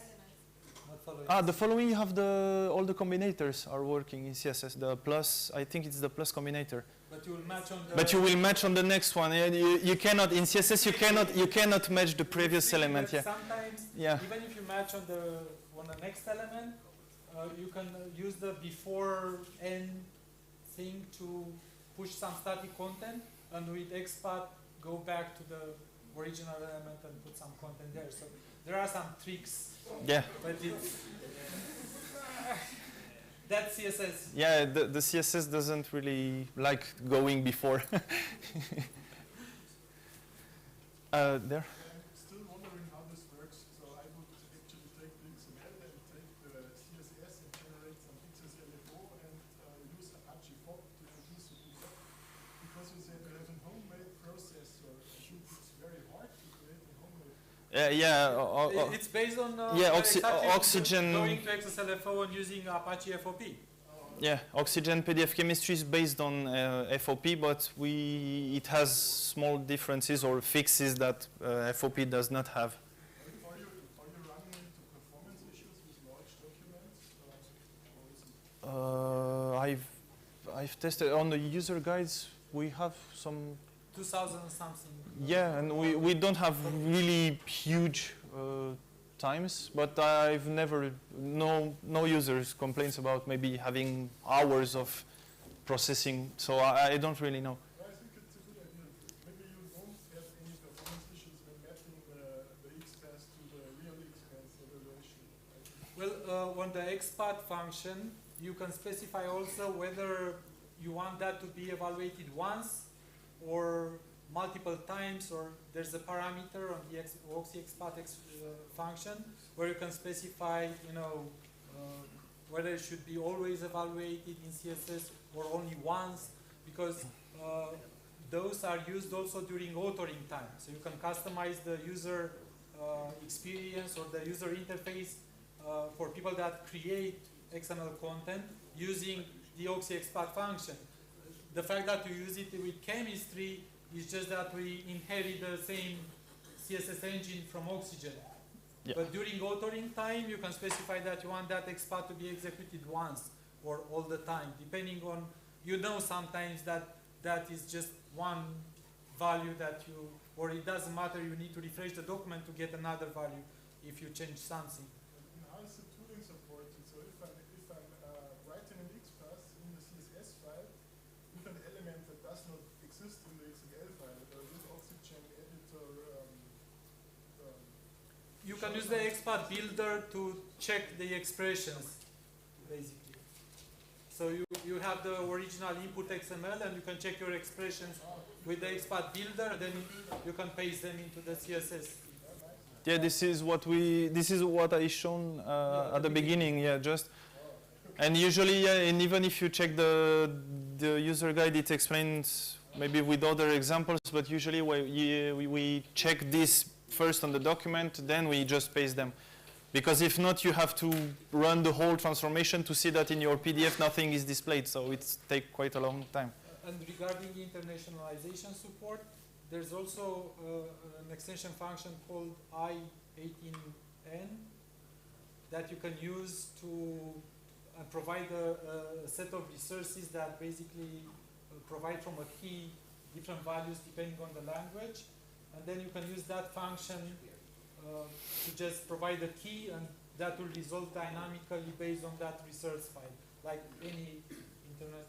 And you can also use the document function from XPath. You can directly select, for example, if you have the same attributes in the document and you can select from another document the text you want to display and just display it in the final document.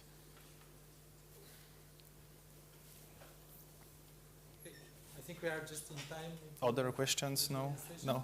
Perfect. So thank you, Julien.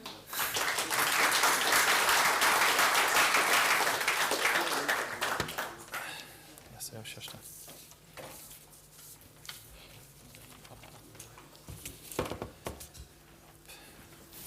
stay.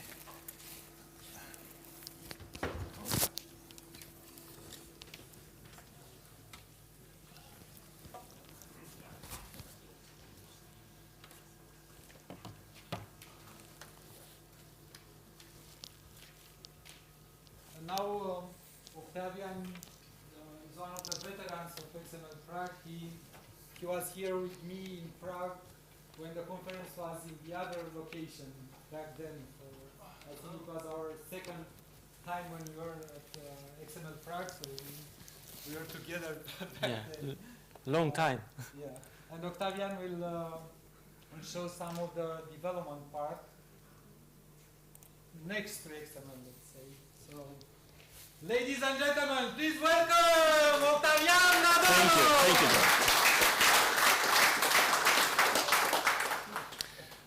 I think you misspelled XML. Yeah, a little bit.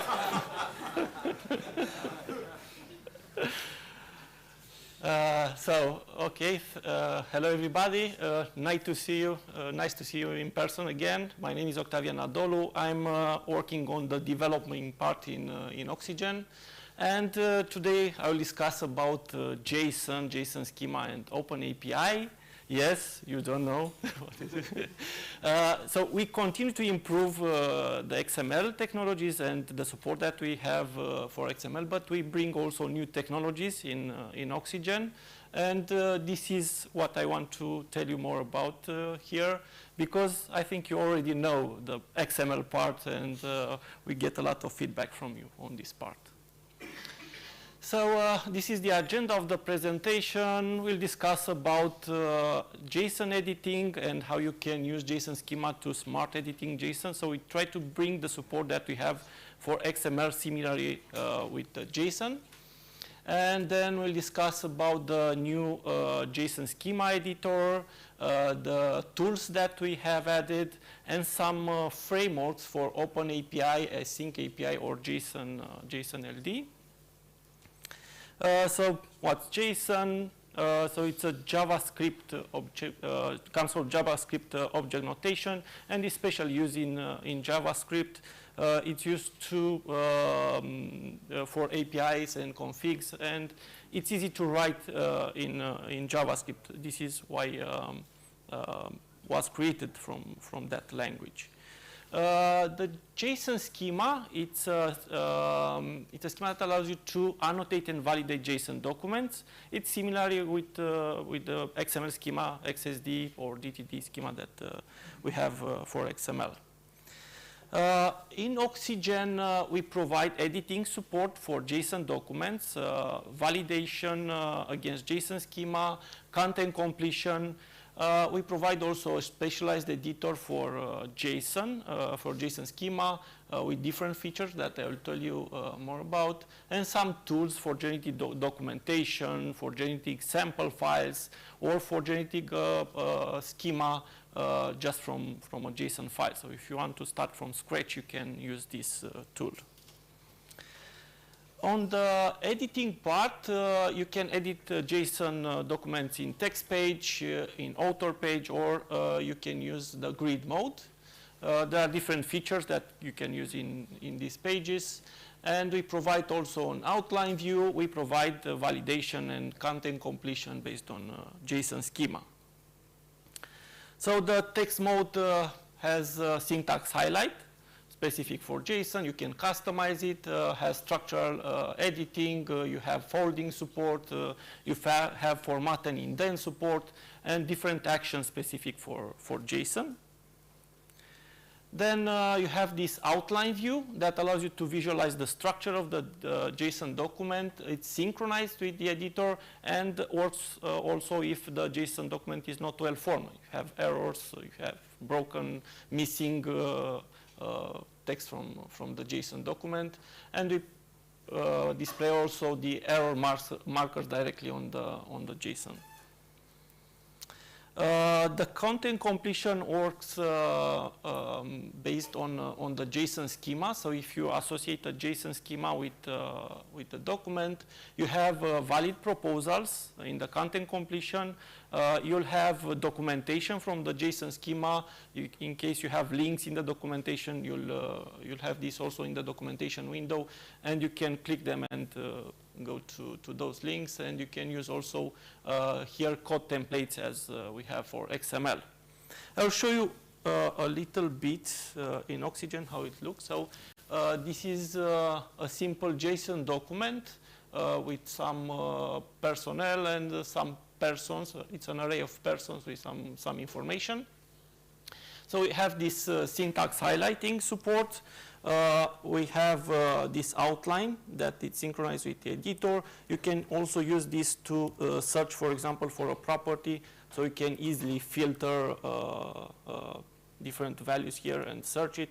Then if you associate a schema, you'll have content completion. So if I press here enter, I get the valid proposals in the location. So here I can insert a new person in the array, and I get also the documentation from the schema. And if I press enter, automatically the required content is inserted, so you can also choose to customize this part to insert or not the required content.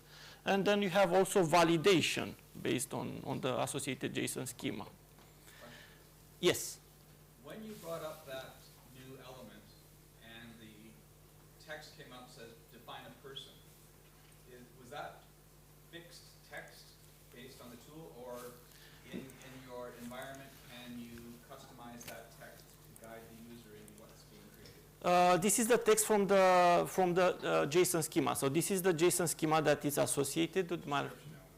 Yes, and all the description and title, we collect it automatically, and when you insert the content, you'll get this description there. And you can also insert here HTML, so you can add HTML and all you can add links and stuff like that. I'm using both of those elements, so it will show up.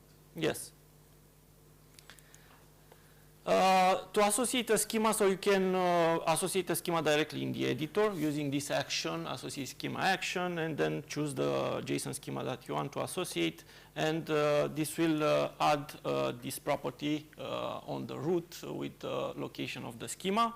But you can also associate it using validation scenarios. So you can create a validation scenario similarly with the one that you create for XML, and you can associate it here and then save it in the project, share it with someone. You can do this also in the framework. If you want to create a framework, you can make this association there, and also this will be available. What kinds of associations can be specified? With the framework?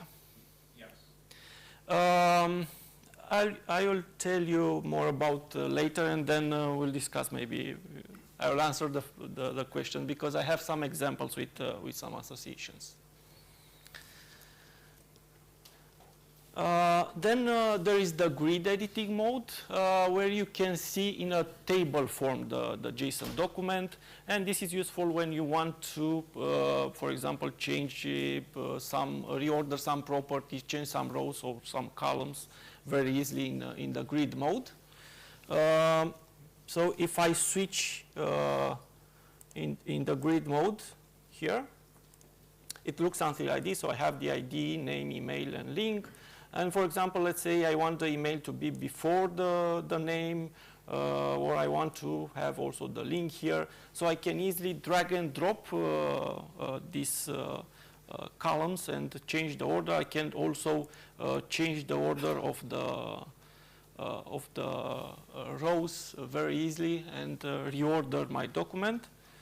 And then all this will be added in the result document here, so I can easily refactor my content. So we provide also an author editing mode for JSON, and this can be customized using CSS. We have some examples in Oxygen with some author CSS, and you can create your own CSS for any type of JSON document. You just need to add some matching rules, and I will tell you how you can do this. So, for example, for my personal schema, if I switch to author, I have a CSS associated, and it renders the JSON something like this. So just presents the information, and I added here also some actions that will allow me to insert a new person directly in the author, and here I can input the information. And for this I have a framework. So if I go in options, preferences, I have a framework here that's called personal JSON, and I have an association rule, and the rule says that it will match any JSON document that has as top property personnel. So any JSON document with this property on the first level will be matched by my framework and will render using my my CSS.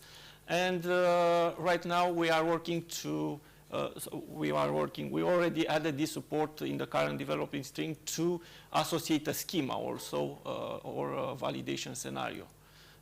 In the current version, you can only add the customization for the author mode. So you can add this support, and here I added this CSS.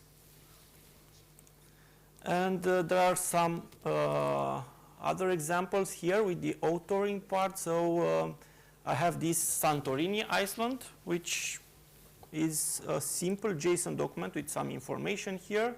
And just using a CSS, I also can render this with combo boxes, with date pickers, and so on. So you can render and edit the information directly in the author view. And another example, for example, with this one, with a residential form where you can you have checkboxes, you have date pickers, for example, to edit a JSON document, and you can create for any type of JSON document a CSS that will render this information. And after I switch to the author page, it will just add my information there. And you can find these frameworks also in the document type. So the samples are available here. And there are, I don't know, called, there's the personal. This is for JSON schema. I don't find it here right now. The travel guide, for example, it's here. And you have this travel guide CSS that you use for rendering. Then in order to validate and edit JSON documents, it's important to have a good JSON schema.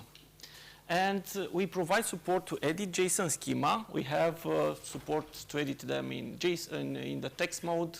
We have also an author view, and we have also the new schema diagram that will allow you to create the components more easily and visualize the structure of the JSON schema. So for the text editing mode, we provide this outline view. We provide content completion based on the JSON schema specification.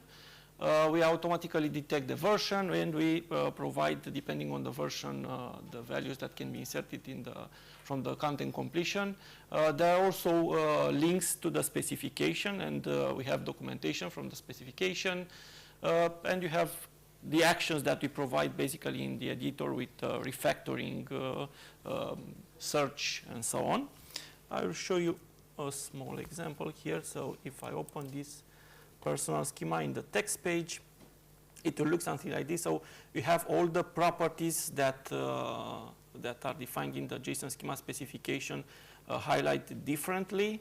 And if I press enter to insert new properties, for example here, I get the properties that can be inserted in this place.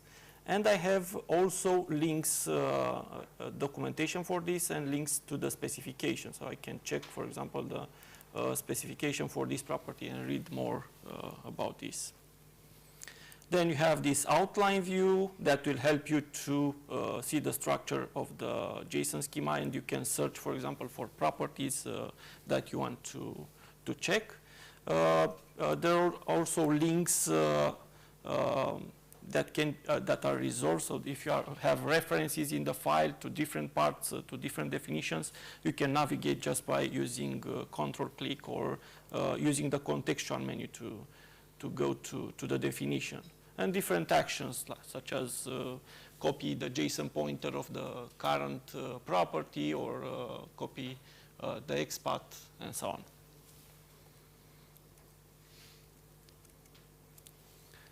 Then we provide also by default a framework for JSON schema.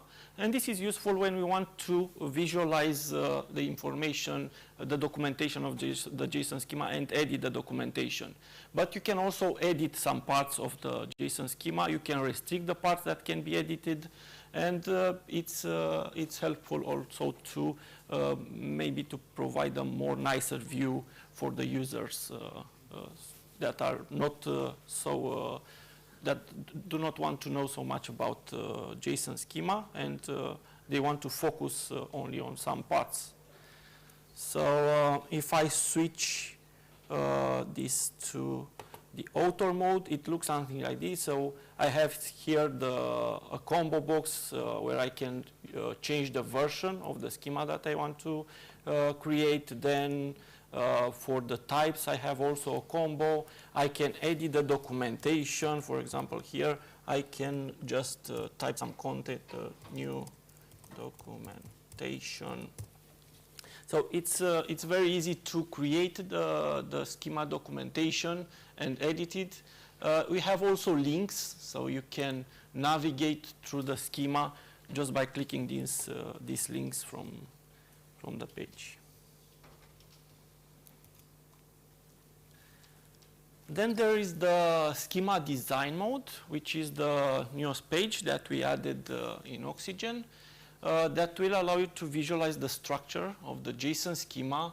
You can edit, you have drag and drop support, you can add the new components, and it helps you to visualize also more complex schema, so you can navigate through the components more easily. I will switch back to Oxygen. Okay. And if I change this to the design page, so the schema documentation, the schema diagram looks similar with the XSD diagram. So if you know the XSD diagram, it has a similar layout. And here I defined, for example, that I have some properties on the first level. Then I have a definition for the person. And I have an array, and in each array I have an ID, name, and email. So you can easily navigate and see the structure of the JSON schema. And you can add also new components very easily just by drag and drop from here from palette. And it will allow you to insert only in valid position. So it will highlight with red this red line in case you are not allowed to add there. You can reorder the properties. You can move the properties from one place to another. And there are also different actions. So you can edit, for example, the annotation directly here in the diagram. You can edit the properties of a component and add different information on this property. And you can also specify what to be displayed in the diagram. So in case you want some of the properties to be displayed directly in the diagram, even if they do not have a value, you can display them. And then, for example, you can use the in-place editing to edit their values or insert new values there. So you can just double-click on the value of the property and edit it directly here.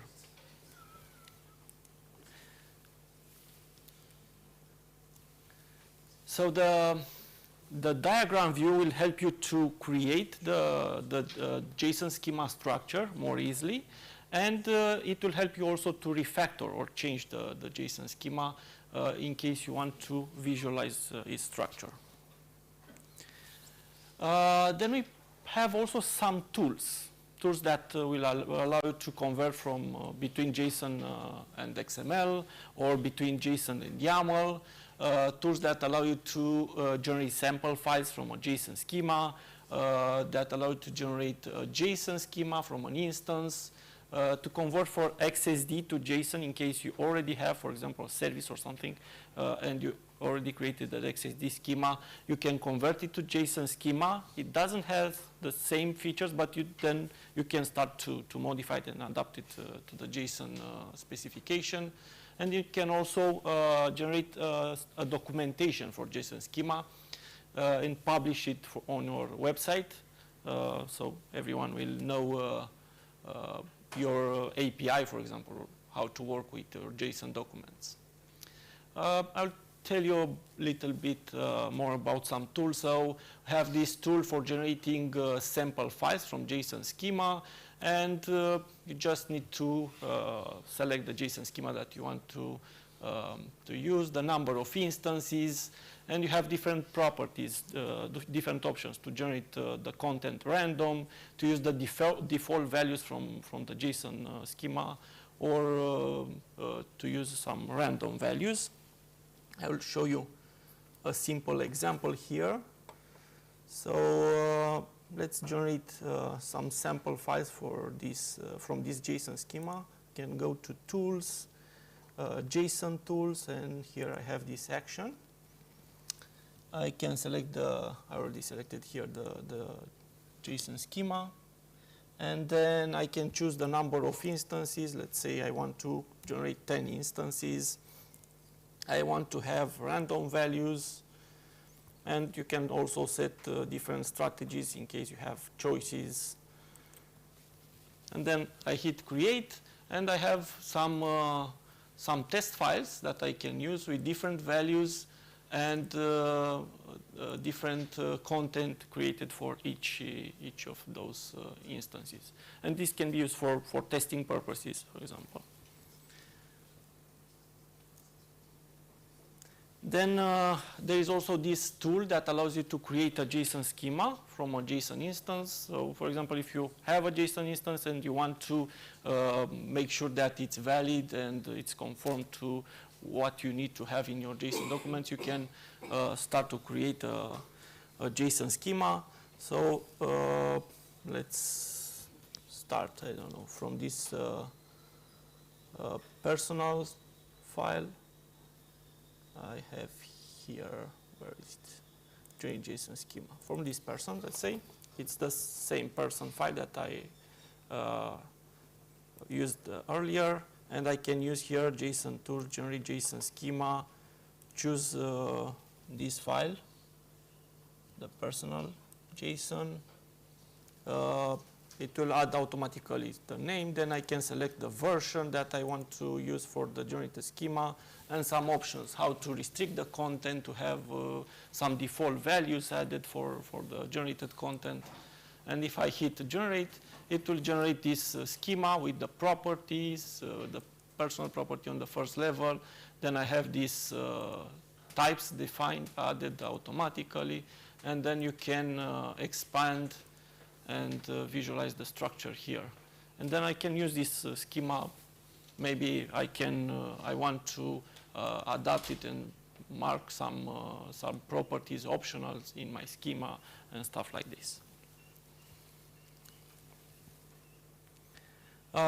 We have also this tool that allows you to convert XSD to JSON schema, and also here you have options to select the version of the JSON schema and some options to preserve the case or restrict the additional content from the JSON schema.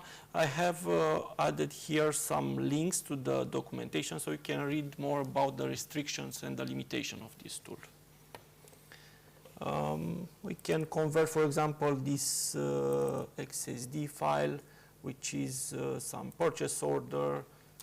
I can use this tool, JSON tools, XSD to JSON schema. I'll choose this PO, then I can specify a name, I don't know. Then I can specify, I don't know, the version, let's say 7. Hit convert, and it will create a similar schema where I have these definitions created and the properties that needs to be set in my PO with the required content, and then I can start to work on this more and make it how I want it to be. We have also support to generate documentation. The documentation will be generated in HTML format, and it will contain also the diagrams, and we have also links in the diagram that will allow you to navigate through the JSON documentation. Let me generate, for example, for my personal schema, I can generate documentation, tools, JSON tools. No, that's documentation, JSON schema documentation. I can choose this personal schema, can choose the location. Then here I have different options that I can use to customize my output. So I can choose if I want to have in the output the source code, if I want to have the diagrams, if I want to have image map for the diagrams and so on. And if I hit create, the documentation need to look something like this. So I have the properties, then I can also navigate just by clicking these links, and you have also links here in the documentation that allow you to go up and down through the schema documentation and read more. Yes, please. 3 minutes. 3 minutes, okay. Okay, I'll go a little bit more. I'll pass this. I will tell you a little bit also about OpenAPI specification. So OpenAPI, it's a format for documenting and describing APIs. And this format is it's written in YAML or JSON. And here you can specify the inputs, the outputs of your API, where the API is hosted, and how you can interact with the API. And the specification allows you to define for the parameters or for the request and response JSON schema to restrict the content that you define there. And in Oxygen, we provide support to edit this type of documents. We provide some default frameworks to edit the OpenAPI. You can do this in the text mode, and where you have content completion based on the OpenAPI schema. So there's a standard schema for OpenAPI. And the good part is that you can edit, you can create your own custom framework. So even if you don't want to use OpenAPI, you can start from this type of framework to create your own custom framework if you have a JSON schema. We provide also an author view for OpenAPI where you can edit the documentation, and this is useful in case you want to provide and publish your documentation on your website. Then we provide also this tool to generate documentation from OpenAPI in HTML. I will not show you any more examples here. We don't have enough time. Then we have also an OpenAPI tester that we developed. So you can open this schema. You can choose the server that you want to test, the path, the operation, and we automatically generate the content in a user interface. You just need to fill some inputs and outputs and check the result. We work also on a tool that will automatically run multiple tests, and some frameworks that will automatically run multiple tests on this type of framework. I'll show you a small example here. So I have this OpenAPI document. I don't have enough time, right? Okay, so I have here somewhere. So I have here this OpenAPI. I have here a simple OpenAPI schema, which requires, in an OpenAPI, you need to specify some information, the server that you want to connect, the paths that you need to connect, and then the operation, get, set. There are basic HTTP operations, and then the parameters are defined using JSON schema. The parameters and the response and the request needs to be specified using JSON schema.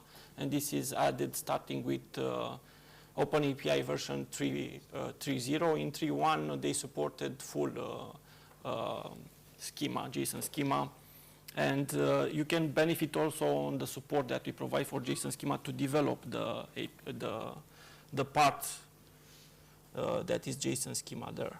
So here it's I loaded this OpenAPI document in our tool, and I can select the server. It has only one operation, so this is a simple API that I use for my example. It has only one path and only one operation. And here I need to specify a parameter. We mark it as required. You see that we have a star here. So you can have here multiple parameters that you define in your OpenAPI. But in my case, this is required, and it specifies here. And if I send this request to the server, it will get me some pictures of some husky dogs. And I can use this to test very easy to test the OpenAPI and get the results. Then similarly, we added support for async API. So in the current developing stream, we added support for async API, and we created the framework. And you'll automatically have validation and content completion based on the async API schema. So you just need to open the schema. You'll have validation content completion. Will provide also an author view, and also for JSON LD, that it's also written in YAML, in JSON, but you can also do it in YAML. We provide this support. I want to mention that these frameworks that we provide also in YAML format. So if you write OpenAPI in YAML format, you'll have also content completion and validation based on the specification.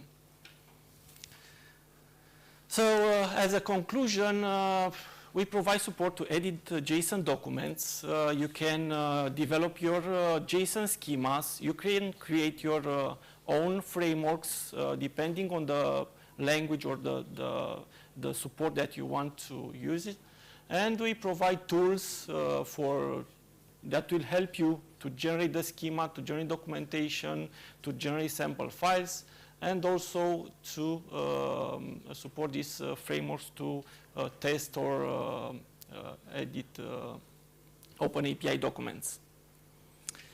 Of course, we have a lot of future plans, and we wait for your feedback, and we intend to also improve more this JSON schema diagram, add some refactoring actions, better documentation. We want to improve a little bit here also to have a better layout, quick fixes for JSON, improve the OpenAPI support that we are doing now, and also content completion in YAML.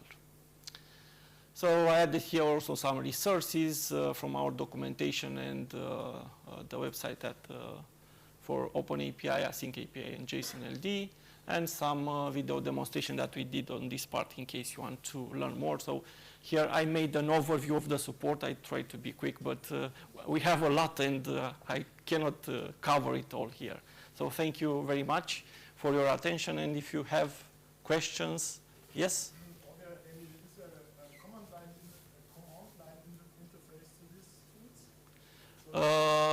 Right now, no, but we intend to add, depending what batch processing, validation. For the batch process, for the validation, we'll have in the next version. We already created this support. So in the scripting, we'll have batch validation, and you can use it to run any type of validation, JSON or XML, or with JSON schema, with XML schema. So the entire support that we have in Oxygen. Which version of Oxygen will this be available? Which part? With the validation? And the OpenAPI? The OpenAPI, right now, we have the support for documentation, testing, and editing. We have this framework in the for authoring OpenAPIs. The only thing that we will add in the next version will be the schemas that will be built in. So right now you need to download the schemas from the OpenAPI website, associate it. Yes, and we'll do this automatically, and we created this support, so basically you can do for any type of document right now. So for any version 24? in 25. In 25, that will be in September or October, I think. October, yes. But we can give you a beta version if you want to use it. So we'll be happy to test it. So basically, you'll be able to create a framework for any type of JSON document, and as you do right now for DITA, Dogbook, or TI, you'll be able to do it for any type of JSON document and associate this support. Thank you. Yes. How stable is the JSON schema specification? As I saw it earlier, it's all in draft. Yes, I think it's more stable now, and I think they now are in the OpenAI standard or something. So they work hard on this specification, and I think also because OpenAPI works with JSON schema, and it will power this. At least it's stable enough so that you thought it's worth working on it. Yes. We work also to add support for the latest version. So right now we support draft 4, 6, and 7, which are the most used one.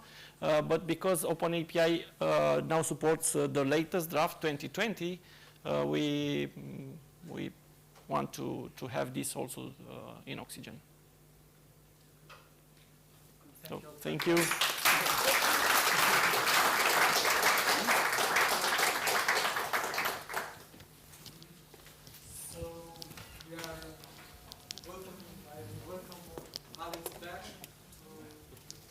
About some of the add-ons, the plugins that we make available for Oxygen. As you've seen, there's a huge list of such add-ons. But Alex will focus just on some of them, just give you some minutes. Yeah, so ladies and gentlemen, welcome back, Alex Cristiano. So hello again. Why I decided to implement an add-on just a second.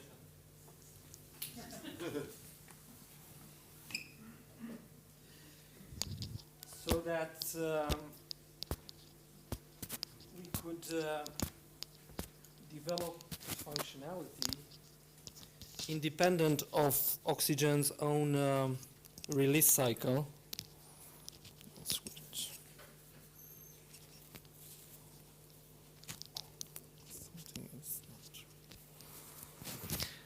Right, so we started to implement functionality as add-ons so we could release it more frequently to be independent of Oxygen's own release cycle.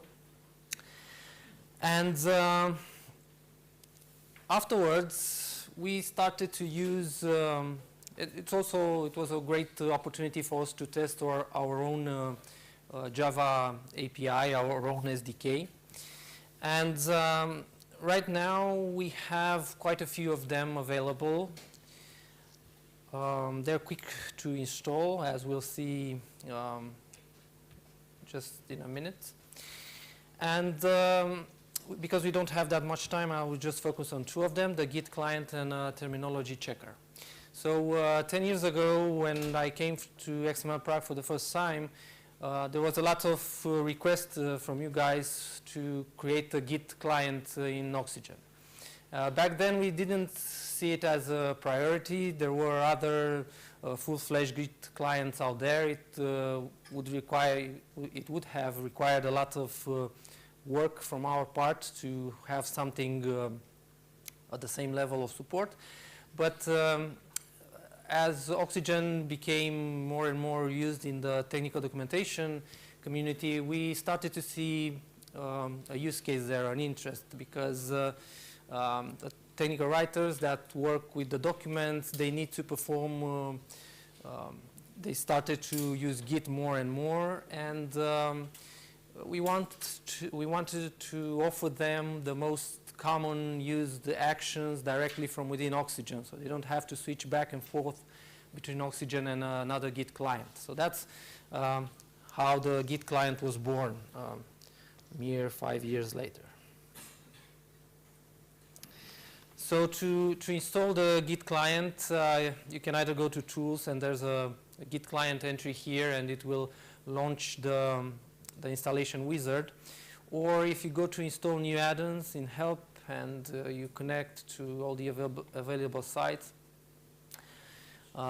you will see all the available ones, and the Git client is one of them here. So just you select them, you follow the installation procedure, and afterwards you'll have it installed on your system.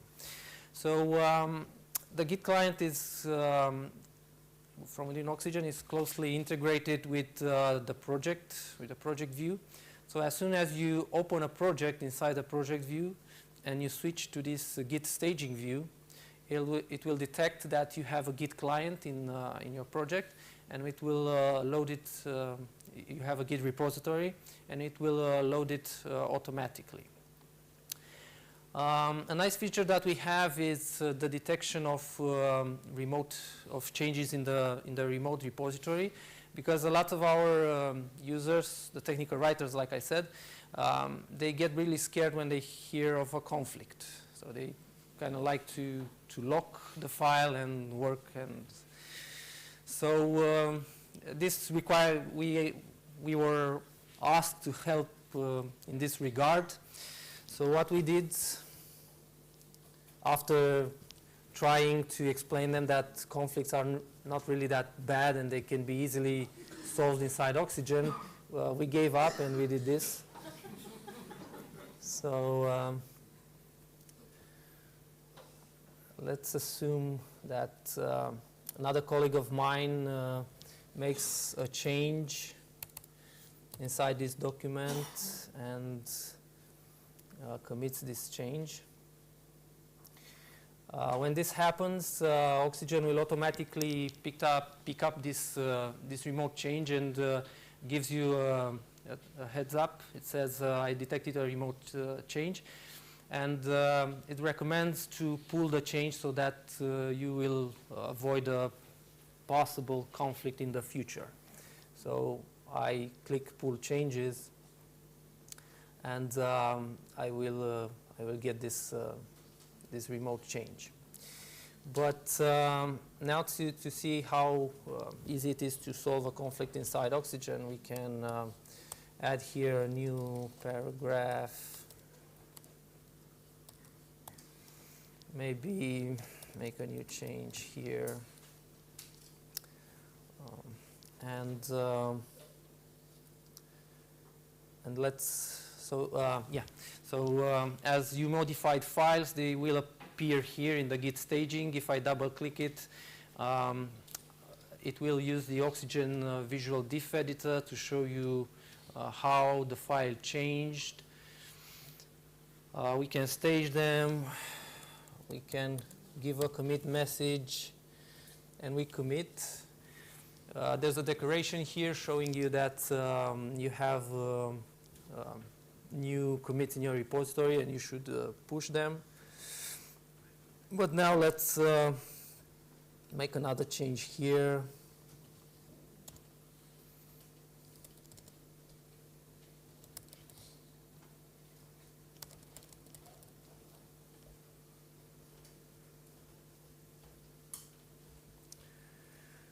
We return to Oxygen. Again, we get the notification, but of course now it's too late.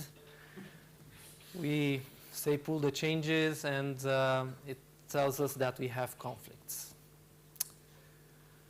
So the conflict appears here in the remote, in the staging view. You can abort the merge and try it again if something is not, if you're not happy with the result. But so when you double click again in the visual diff modes, you see your changes on the left, you see the remote changes on the right, and you can decide what changes to take. You decide how to merge the document. You just save, and afterwards the file is placed in the stage areas, and you can solve the conflict by committing. And now we can just push these two commits. So we've talked about the dreaded conflicts. There's also a history view. So like I said, initially we started with just the basic actions, commit, push, pull, but afterwards we started to build up more and more. So now we have more features. So this is a history view. And in the last release, we also added a graph here to understand how changes diverged and how they are related to one another. For each commit, you see a list of modified resources. You have actions to compare with the previous version, with the working copy version. There's also a branch view if you want to check out remote branches or maybe delete a local one. The current branch, it's also presented in the Git staging view. There's a quick widget here to switch between the local branches. Question. Yes. How do, you said this has to be in my project. Does that mean I just have to add the Git directory as one of the directories in the right hand? It's not something mandatory. It's just we detect this to help you. Okay, so basically when you switch between projects, if each project has a different Git repository, Oxygen will switch dynamically to the current project. Sure, but how, how do I teach Oxygen where my Git repository is? It will just look in the entire... In the structure of your project. Right, so I have to add the Git directory into my project. Or the other way around. So you could add an Oxygen project, it's an XPR file with... I know, but in my case, I've long established a Git repository. And it's separate from the project? From my project area. Well, in this case, you can always go in the Git staging and open the repository manually. So, Git staging? yes, the Git staging view. Oh, okay. Once I've opened it once, will it be associated with that project? No. If they sit in different places, the project and the Git repository. Currently, no. It's something to ponder upon. The way we do it, for example, with our documentation, we write it in Dita and have a Git repository where we put all the documents. And we also keep the project inside that repository. Or you could use some modules to bring the project into... But won't that replicate the repository in Git onto my colleague's machine? Not sure if I understand the question. So, if I put my XPR file in my Git repository, my colleague checks out the repository. Okay. He's going to have my XPR file there. And is that a bad thing? I mean, yes, because he has his own preferences. He has his own. Oh, okay. We Right. have our own way of working with Oxygen. I understand. Yes. So.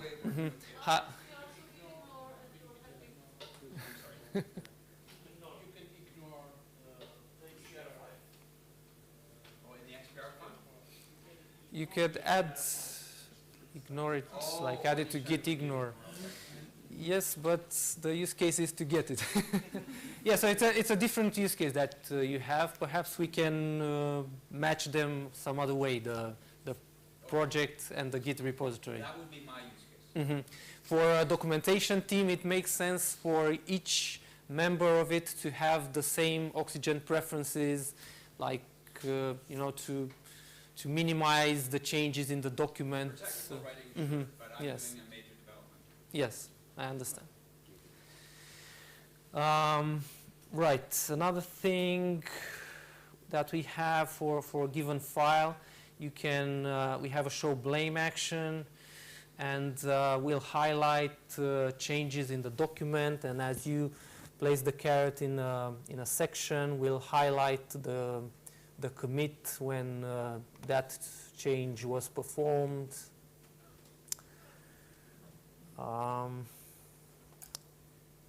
Let's see.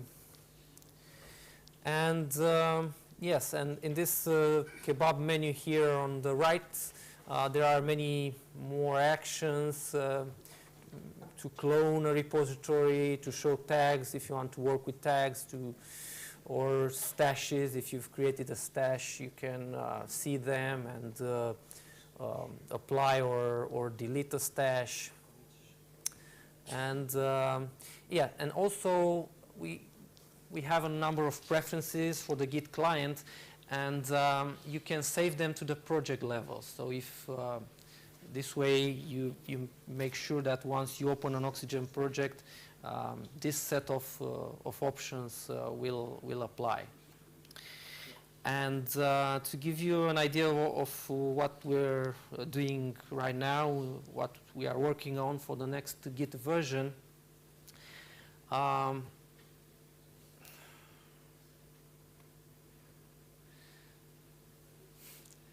we're running short on time, but so we want to have these two options here to validate each file before committing. So when you commit from the Oxygen Git client, we'll apply, we'll validate them, and if there are validation problems, we will display an error for you to address them before committing. And also before pushing, you can choose to validate the main files. So Oxygen main files are a way of defining the entry points in your project. It might be an XSLT file. Yes. Could it be a schematron? Like yeah. Is it full validation scenario? Yeah, if you want. Because I have to check mine with schematron. Yeah. So on the in this case, it's a data map, but I've created a validation scenario, and associated with it, the validation scenario might contain a schematron file or something else. And before pushing the documents to the remote repository, that validation will be performed. And 2 more minutes.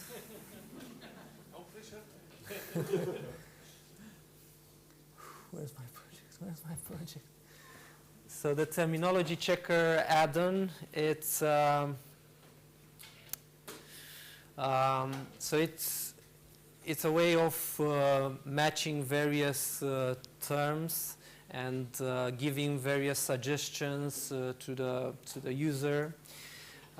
It will look for the rules inside the predefined directory in your project, and these rules can be either in an XML vocabulary, like you see here on the right. You define an incorrect term. For matching that term, you use a regular expression, you give the message. But we also support veil rules. So veil is it's a linter for static analysis on prose.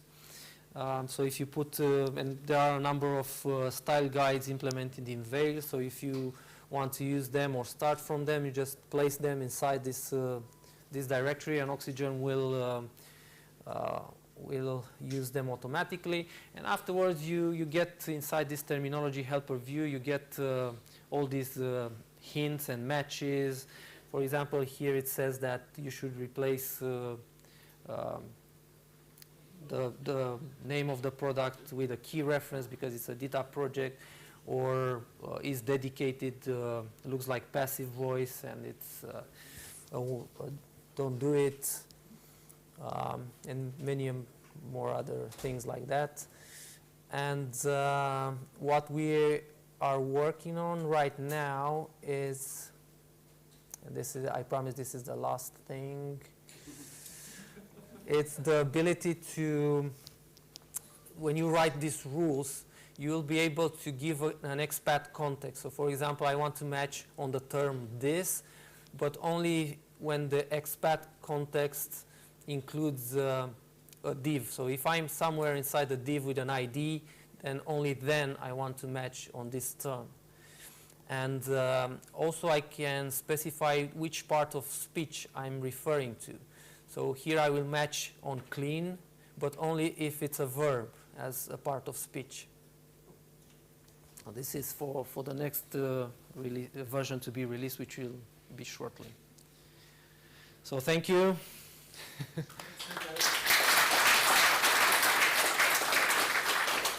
Actually, this complements a bit the schematron part, let's say, in a way. All these I have checkers. schematron business rules for writing XSLT, and I want all of my programmers to pass those before the check-in works. Yeah, but what Alex Yes. presented in the last part, these terminology checker plugins can be used sometimes, you know, because you can say when this is a verb, do this or something like that. Schematron can also do this kind of checks, let's say, in some way. It's a bit of an overlap, yeah, but it's a bit of an overlap, but sometimes it's easier to do it this way.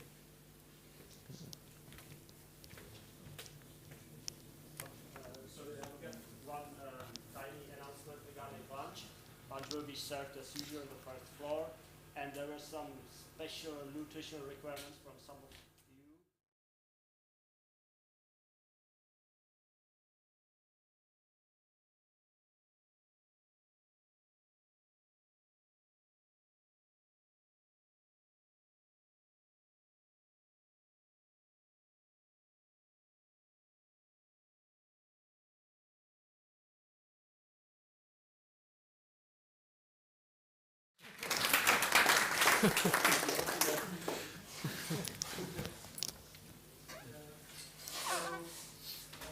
Some of my colleagues already gave you some insights of things that they are working on next.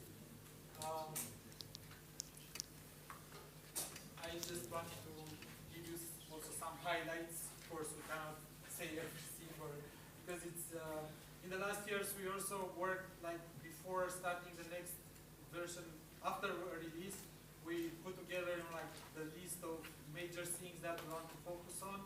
So we created like a roadmap document, and we are discussing this after we make a release. What should we focus next, and see how we prioritize things, and try to group them, because we register on our Jira like thousands of improvements and things, and then we took some direction and we try to collect the things that relate to that part and put them together so we can provide that functionality, let's say, in the following release. As you probably know, in the last years it happened that we released like one major version per year in the last, I don't know, years, so many years. But we did that like 11 months or so.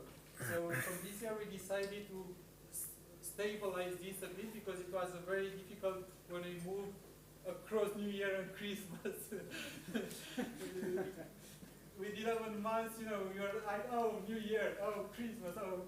So we decided that we should go with one major release till per year, but having that stable around October, November in that part, rather than trying to go like 11 months and have this part. And between these, we have a minor release. So we just released, I think, in April or March. And so the following major release will be somewhere in October, probably. And we also have some maintenance builds as needed. So when we find some issues or something. Plus, what Alex said, with the add-ons, it's a very nice opportunity for us to bring something quicker on the market, because with the plugin has a completely different release cycle, so we can ship every 2 weeks if we want to. So it's very easy to put something and make it available to you. We investigated also using, making some interesting things with artificial intelligence. We made an add-on that will provide some completions you can try. It was already made available, and I think some of our team is still working on improving that. Dita has a new version, major version coming up, Dita 2.0. We already support parts of that, but we will be working on that as well. As Octavian mentioned, the JSON support is more or less equivalent with XML. In the end, it's a similar abstract model behind both, right? So, and what Fabian presented with JSON, if you found something interesting, that surely is available also for XML, because we just bring what we have for XML for that model. Of course, we still are keeping up with XML and XQuery. The major things, however, on this area are new Saxon releases that we try to integrate. We also have a plugin that brings different versions of Saxon available. So even, let's say there's a new Saxon release, we'll release a plugin that brings that as an engine in Oxygen. So you can still use that. But for the internal debugger, so that's a major work because the integration is more tight and there was no debugging API available. So as you can imagine, we did a lot of coupling, and where there's a new Saxon, it's difficult. Actually, it takes us sometimes months of development to implement that. The development team experimented also with making available an IntelliJ plugin for the JSON support, and maybe we'll bring some of the XML functionality also available as an IntelliJ plugin for people that want to take advantage of what we offer, but they are mainly on IntelliJ as the platform. For Schematron and Schematron Prefix, there are also some improvements on our roadmap. And the major one, I think, is for Schematron compared with that terminology checker, is that Schematron does, you can check something, but you cannot localize the error to a specific word in a text. Right? So then you provide an error, but you highlight an element. And it's difficult then for a user to actually see where is the actual error. So we are looking also into this. For the prefixes part, there were some requests to apply all fixes. I have some concerns because when you apply a first fix, then the others may not be there because the document changed. But still, we can try something like that. For the web authoring, the concurrent editing was one of the highlights, and we are working to distribute that on multiple servers. And, there are things that we can still improve on that. Making available more plugins and also a data map editor within the web author. The content fusion will evolve to have better support for Git, for projects, for working with Git projects. So you will not require the second connection between the desktop anymore. You can just link Fusion to a Git repository and then create the use tasks directly from that and be able to edit content. Sorry.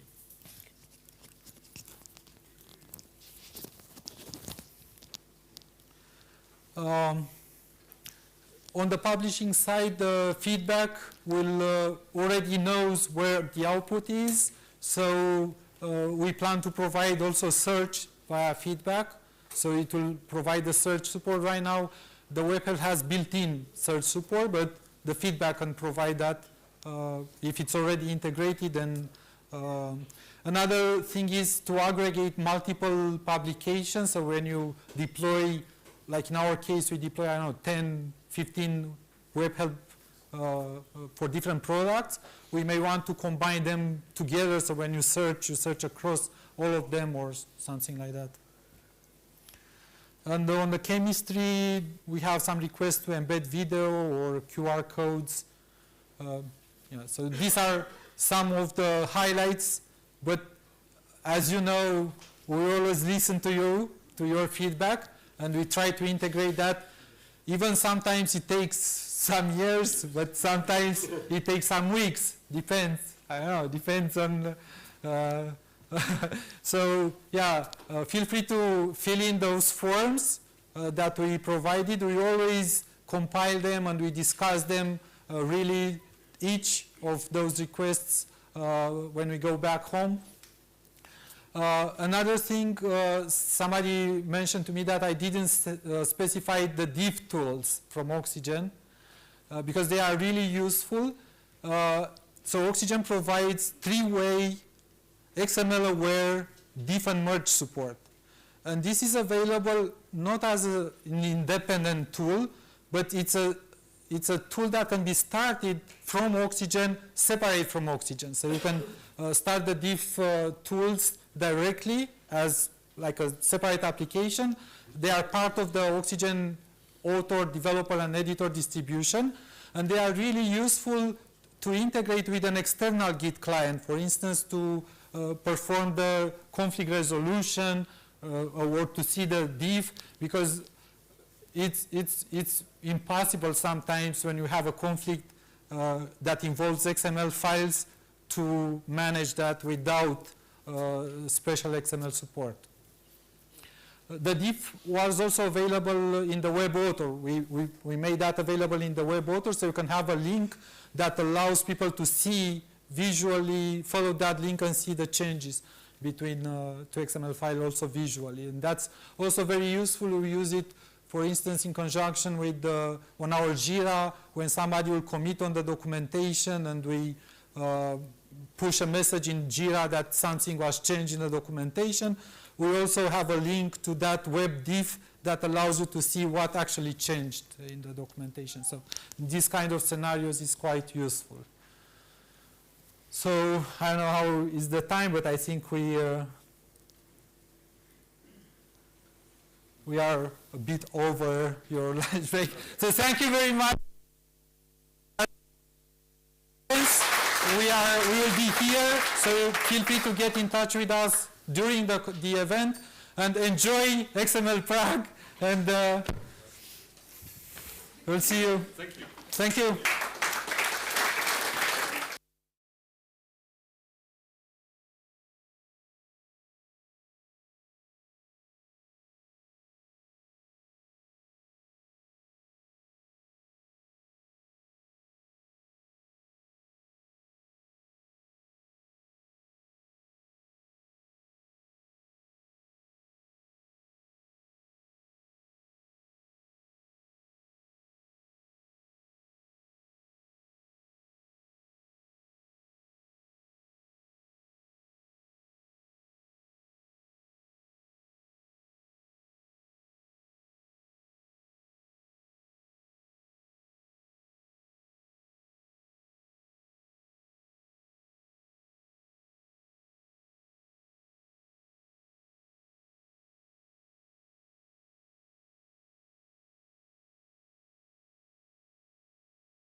Thank you, Jurka. Can you hear me?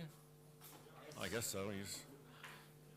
So, introduction to CSS for paged media. I'm Tony Graham from Antenna House, who makes, would you believe, a CSS formatter for paged media. There's quite a few people here today, which is encouraging and more than I expected, so thank you for coming. Before I really get started, I would like to know sort of who I'm talking to. How many of you are new to CSS to begin with? Any kind. There's a problem here because Mohammed answers this question every time. Didn't you learn anything last time? Obviously not. So how many people have used CSS for screen but not for print? Say half. How many people are already somewhat familiar with using CSS for paged media? Okay, and how many would describe themselves as expert and are here just to sort of top up?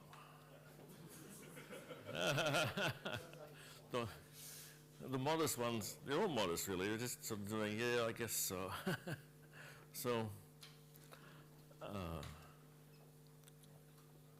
So if we go back to the dawn of history, or around 1995, a web page would have looked something like this. It's text, not particularly interesting, and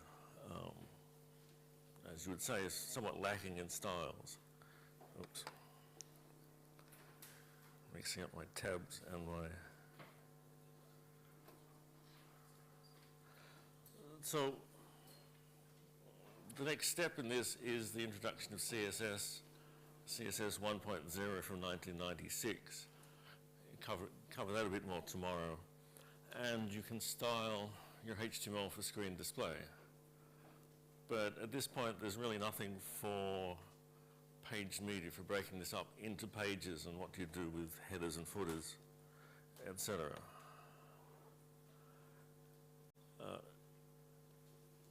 Further down the track, the CSS working group introduced the generated content for page media module, the pages module, and the browsers pretty much present it exactly the same way without doing anything with the paged media.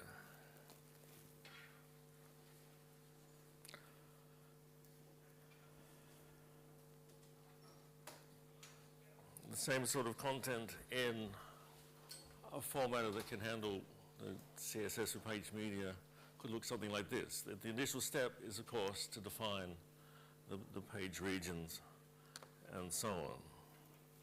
So if we go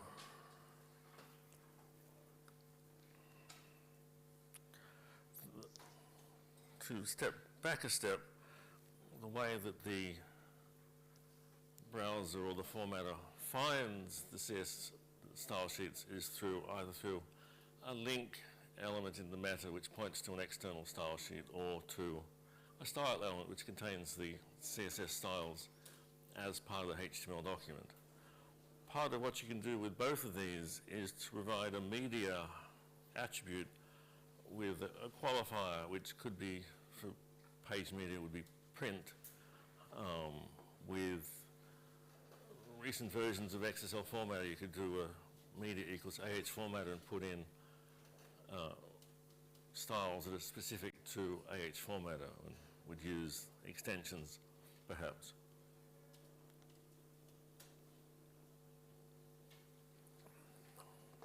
What you put in your style sheet, CSS, one style sheet can import another. You can qualify the style sheet that you're importing to be only used for when you're doing print media. The print qualifier at the end of the import is your media specifier. You can have media rules to contain CSS rules that apply only to print, and again ones that apply only to the screen, so that or ones that aren't qualified by an at media rule would apply to all mediums. So you can separate out your print styles from your specific screen styles from the common styles. The obvious thing about page media is, of course, it's made up into pages. In CSS terms, there's the page area where the content of your document flows. There's the margin area where you put content in page margin boxes, as was mentioned in the Oxygen session this morning, and you can specify the height and the width of your page. In your browser, your page is the width of the window for the most part, and for the most part it just extends as far as necessary. In page media you have page breaks, and as we'll see, you want to control those page breaks. You set aspects of the page in a page rule. You can say things like the size of the margins, etc. You can specify the page size by specifying both the width and the height, or there's a selection of keywords that you can use for well-recognized page sizes like A4, landscape. They now do GIS B5 for use in Japan. And you can qualify this with a keyword portrait or landscape to say whether the A4, for example, is portrait or landscape. So you can have pages that are wide like this without having to go back to specifying the exact physical dimensions. Oh, pardon me. The margins for where you put your page margin boxes can either use the margin keyword to set the same margin for all the 4 sides of the page, or you can specify them individually. And being CSS, you could specify the margin shorthand and the specific margin property for one that would override the value that's used for all of the other margins. You can have named pages in CSS where the page rule is followed by a name. It's not a CSS keyword, it's a name that you provide that you'll use later. As you'll see here in a page property, this refers to a page size that we've specified. So we're saying that right here, landscape pages, we're going to use A4 in the landscape orientation. Portrait pages, A4 defaults to being portrait. And we're using these in our rule for tables in the wide table class. And the default we're using for all of our HTML is to use the portrait size. So you would expect that most pages are A4 portrait, and unsurprising, the wide tables we use a different page master. The way that CSS works, which is different from how XSLFO works, is that a table that specifies a page property that's an element that specifies a page property that is different from the current default starts a new page with that size page. So if in this token example document we have a table and we have a portrait page that's followed by a table, which is the wide table. So because the named page is different, we've stopped after the paragraph and we started a new page. If you were thinking in XSLFO terms, you set up your page masters beforehand for odd and even pages and so forth. You don't have this type of control without extensions or pre-processing your XSLFO. CSS, we've got the page rule, we've got the name for your named pages. You can qualify this with qualifiers like left, right, or first to set up different properties that will be used with, say, for example, obviously the left-hand side page or one of these named pages which is on the right-hand side, or for the first time that this named page is being used. Antenna House adds extensions for if this is the last time you use this named page, or it's the only time. There is no following page that uses the same page master. And what happens, again, as you would expect, the CSS, you can set up your basic named page, we'll call it chapter, set up the page size, etc. And then the page rule for chapter left, we qualify just some of the margins to override the default so that we have different margins on left and right pages, but we have the same page size for all of our chapters. And a feature of pages as we know them is that they could have headers and footers.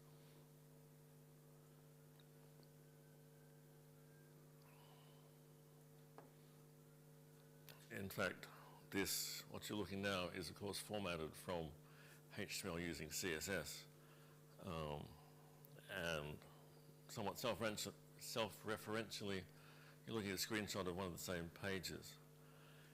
The headers and the footers, as was again referenced in the Oxygen XML session, CSS predefines 16 page margin boxes with predefined names, which are sort of hopefully self-evident. Top left corner goes across to top left, top center, and so on. And you can direct content into your page margin boxes. Before I keep talking about XSLFO, how many of us are familiar with XSLFO? Right, so who minds if I compare CSS and XSLFO as we go along? Nobody? Good. Because I did this at the last XML Prague, and I said who was here for XSLFO or knew XSLFO, and it was completely irrelevant to them. But for those of you, the majority of you who are familiar, then I'll continue to explain the two concepts. A page margin box has to have content for it to be used. If you don't direct anything into a page margin box, then it takes zero size, and the remaining space on the top side or bottom of the page is taken up by the page margin boxes that you use. There's a sort of algorithm we'll cover shortly. It's similar to having a page margin box with display none, which in CSS terms means it doesn't contribute to the display. The rules are different for the page margin, the size of the page margin boxes, depending on whether it's a corner, a top or bottom, or a side, because fairly obviously the dimensions of a corner page margin box are already predetermined by the margins on your page. It's not going to be any different from the top margin and the left margin, top margin, and the right margin, or whatever. The top and bottom page margin boxes, the available width is the page width less, obviously, the left and right margins. And as you see there, the border and padding on the page box itself. In the top and bottom margins, the center box, if you direct content into that, it's always centered with equal space on either side. So, which makes it easy for what you often expect to see in a book, the section title, chapter title, or in the footer, the page number is right there in the center of the header or footer. You don't have to make any calculations or change anything to make that work. The way to direct content into, there's two ways, which we'll cover. You can direct strings that are copied from the content of the body of your HTML and used in the page margin boxes. In a page margin box, you use the content property, which is the standard CSS property for generator in this case, using content and placing it as the content of an element, and we use the string function to get a string that we've defined before. So, for example, string chapter, we're using ordinarily the current value of the chapter string, which some other CSS rule has defined using the string set function. So in this case, H1, we use string set chapter, and we're using the content of the H1 element, in XSLT terms, the string value, which, if you might notice, isn't going to help you if, for example, your H1 includes some italic text. Many years ago, Dave Kramer from Hachette did a talk at the 2012 CSS workshop in Paris about the trouble they had with a book title that had a fancy swash ampersand in the middle of, as part of the book title. They had to use all three parts of the top page margin boxes to make text fancy ampersand and then the other text. So this is useful because it takes content from your document. I mean, it just copies it, but it has its limits because it's just the string. So bullet points to cover pretty much what I already said. In your CSS rule, you use string set to give a name for that you're going to use for the string content of the current element. And in the page margin box, you use the string function to refer to that. It's not just the string content. You can use counter, and CSS has ways of generating counters. You can count elements. There's a built-in counter for page numbers, etc. You can provide a fixed string as the value of a named string. You can use an attribute value with AH formatter. You can select an attribute from an ancestor element.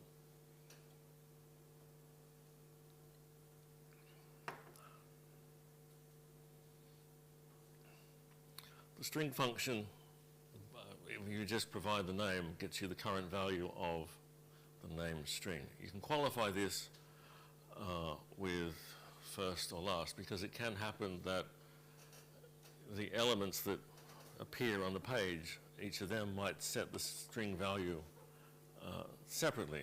I mean, the classic case is a dictionary, where your classic English dictionary, at least, on the top left of the header is the first word, the dictionary word that appears on that page, and then the top right is the last word that appears, last definition that appears on that page. So you can do things like that by qualifying string with first or last. The second way to get content into your page margin boxes is by using the running function, which you can style.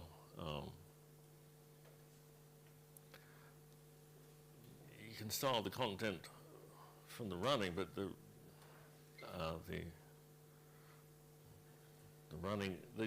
element that you use will also have its own style as well.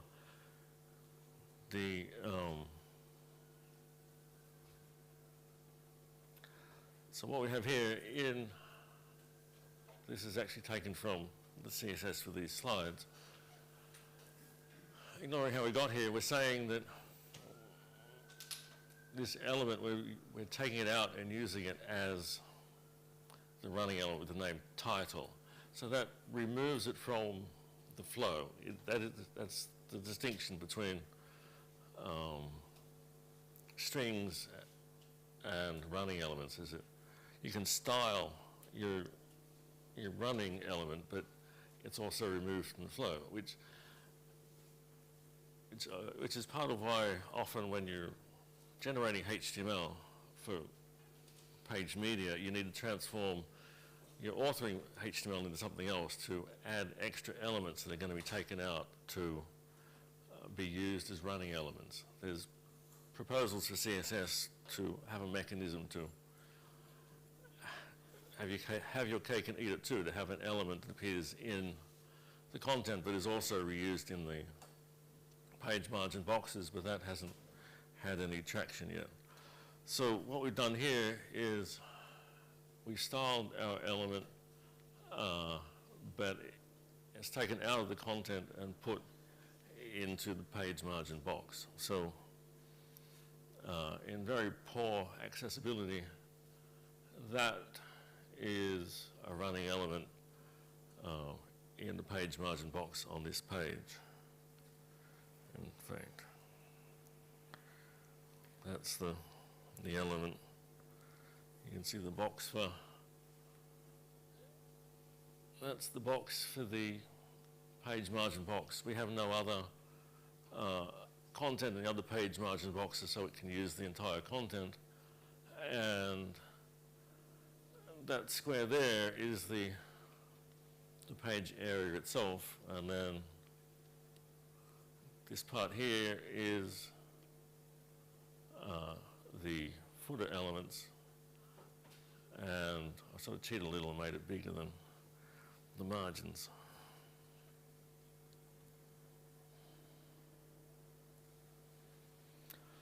So as I said, as I mentioned previously, CSS has counters, including predefined ones for the current page and for the total number of pages in the document. So the way to get the page number in the footer and the total number, it's a bit hard to see because ordinarily I don't want you to see it, but that says 21/49, if I can read it correctly, which is going to be from, as it shows here, the count of page, the slash, and then the counter for the total number of pages. And as you might work out, it's smaller and fainter than the inherited, the text of the body. This is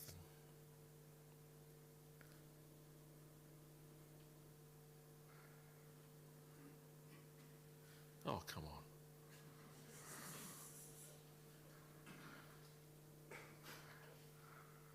It's not advertising it very well. So, what you didn't see in the previous slide was a bleed. What you saw, the part you see most often is these parts. I'll go with that one. The green bar that appears on the outer edge of the page.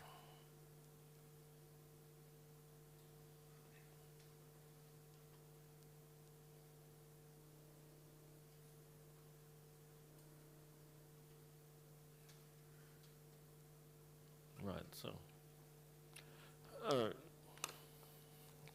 forgot one of my visual aids.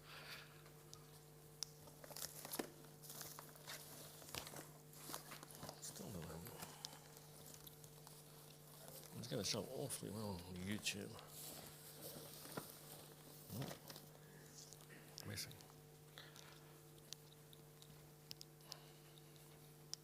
When you look at a copy of this CSS Introduction to CSS for Page Media book, you'll see the index has a green bar down the side. This is done with making the margins for the page margin boxes on that side extend outside of the edge of the page. In real live printed books, there's often some sort of inaccuracy in how the page is cut after it's printed, because you're probably well aware that the pages, a printed book, pages are often printed multiple 16, 34, 32, 64 pages to a sheet and then it's folded and then it's all cut. There can be inaccuracies in the cutting, in the folding and the cutting. So sometimes you want content to bleed off the edge of the page to account for any possible inaccuracies in the cutting. So with your page margin boxes, you would use a negative page margin to bleed off the edge of the page, and then you need a mechanism to tell the formatter that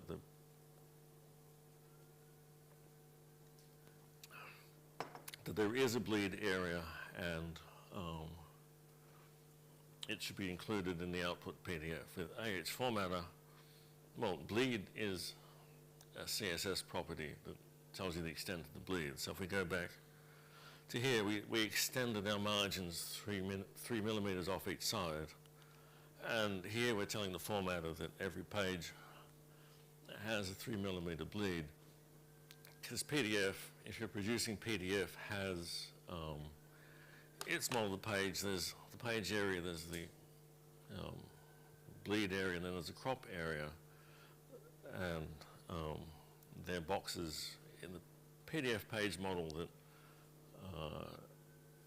PDF understands, your printer will understand, so that you can produce pages that include the, it's going to recircle here, include the bleed area. And in an AH format extension here is that the page, the sheet that we produce in the PDF will be 14 millimeters wider than the actual page area itself.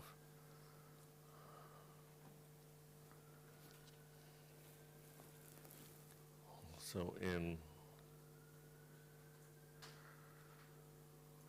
something like this, if you look at this,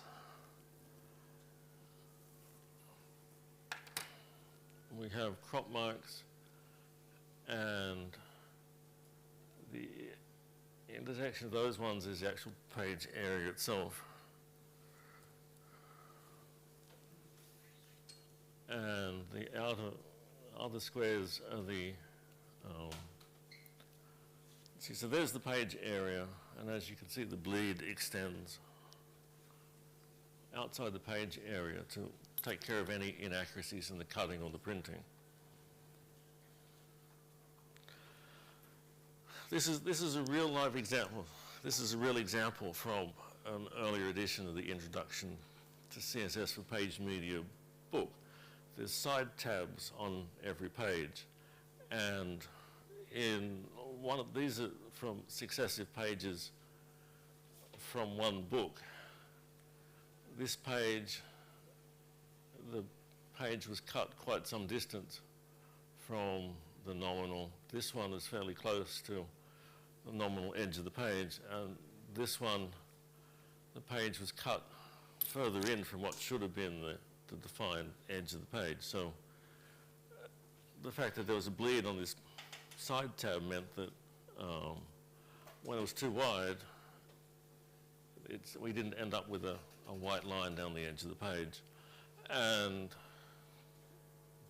this isn't, and for this one, you made sure to set the interesting content some distance in from the edge of the page, just in case there's any inaccuracy in the printing. If you're going to bleed, say, a photograph off the edge of the page, you should try and make sure that the interesting content, that people's heads and things are a distance in from the edge of the page, because you don't want this sort of inaccuracy, meaning that someone's head's cut off there, or you see half a person or something. Because this is one of the things between differences between the physical and the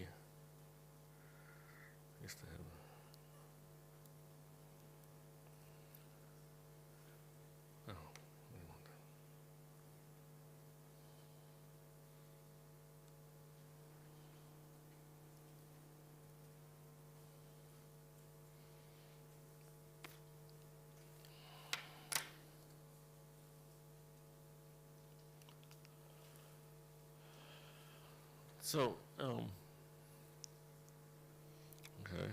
I'm well ahead of where I thought I would be. Are there any questions on CSS page media so far? Yes. With setting, I know you use setting margins on your content to values that happen to be the same as the bleed. What would happen if you set, say you had a bleed 3 mil, you set the margins on your content area to be like -10? Would that extra just vanish in the final render, or is it everything else? So, for the video, the question was, if you bleed and the negative margins aren't the same, what's going to happen? Like 10 millimeter negative margin on a 3 millimeter bleed. You'll find that in the PDF it's cut off at 3 millimeters and it's not going to break anything. Any further questions before I go on to talk about PDF?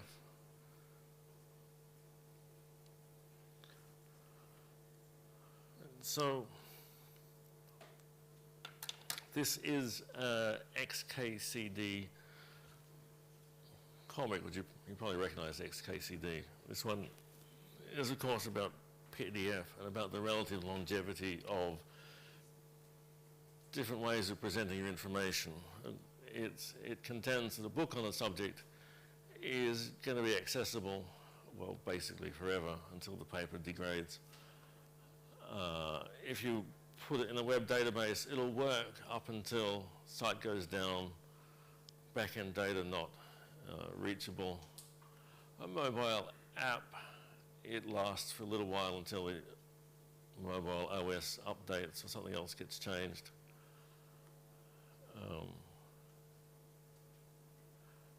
Your software, it could go redundant with a change in operating system.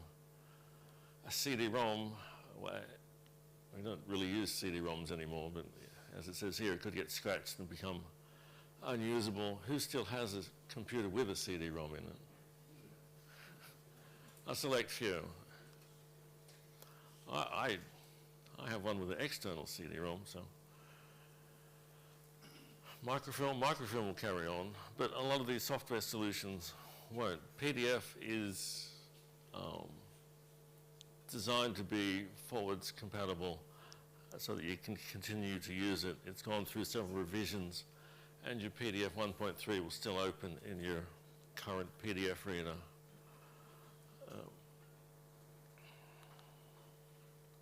So the PDF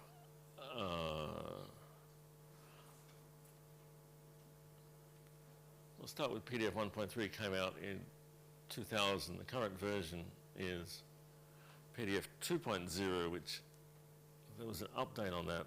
I think it still counts as PDF version 2.0, which was produced solely from ISO. It's not one of these ones that was an Adobe PDF rebadged as ISO PDF. But as I said, your PDF reader will still read your PDF 1.3 document.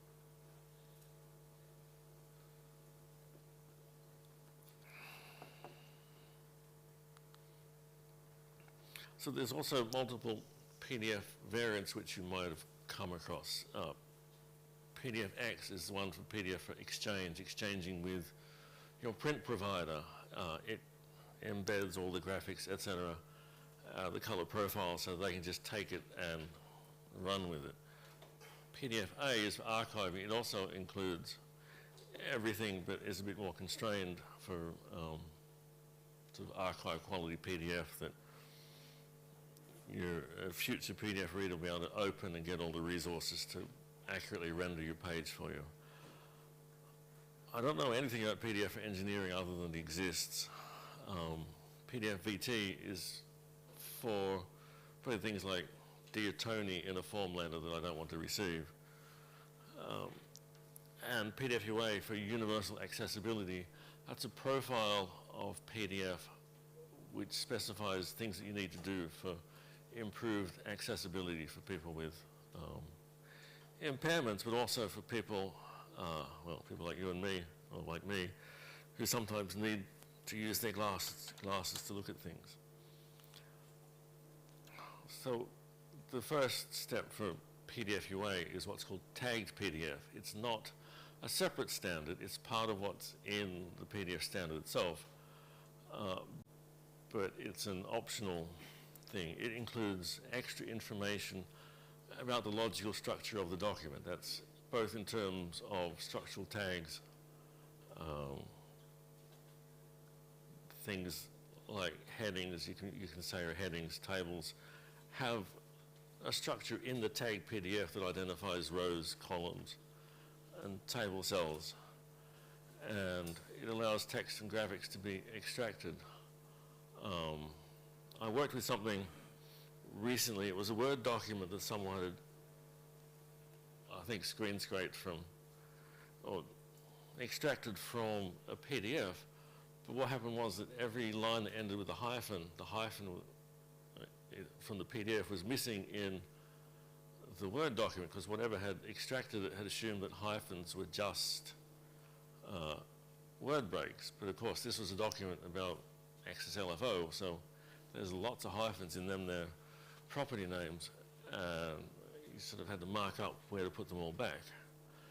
And tagged PDF is also the first step towards accessible PDF, because you have this logical structure which a screen reader can use to present the information to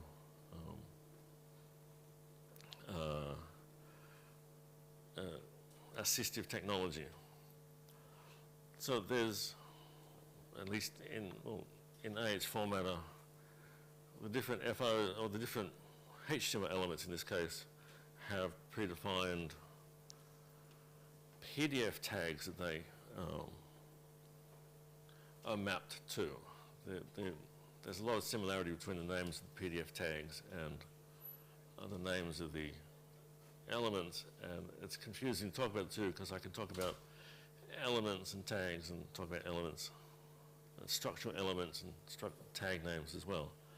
AH formatter, you can give a specific name to an element in your CSS styles using the PDF tag extension. If you're using an FO formatter, FOP and renderx also provide ways to rename.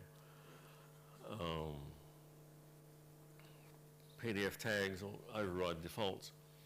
If you look at this, this is a table of contents from a book, and the PDF 1.7 provides specific structural elements for tables of contents. And it doesn't show. The PDF of this would have the table of contents items would be TOC-I and not div. Another thing about PDF tagging is that it can be verbose. Recent versions of AH formatter, you can effectively skip levels and say that this element doesn't contribute to the structure of the PDF tags.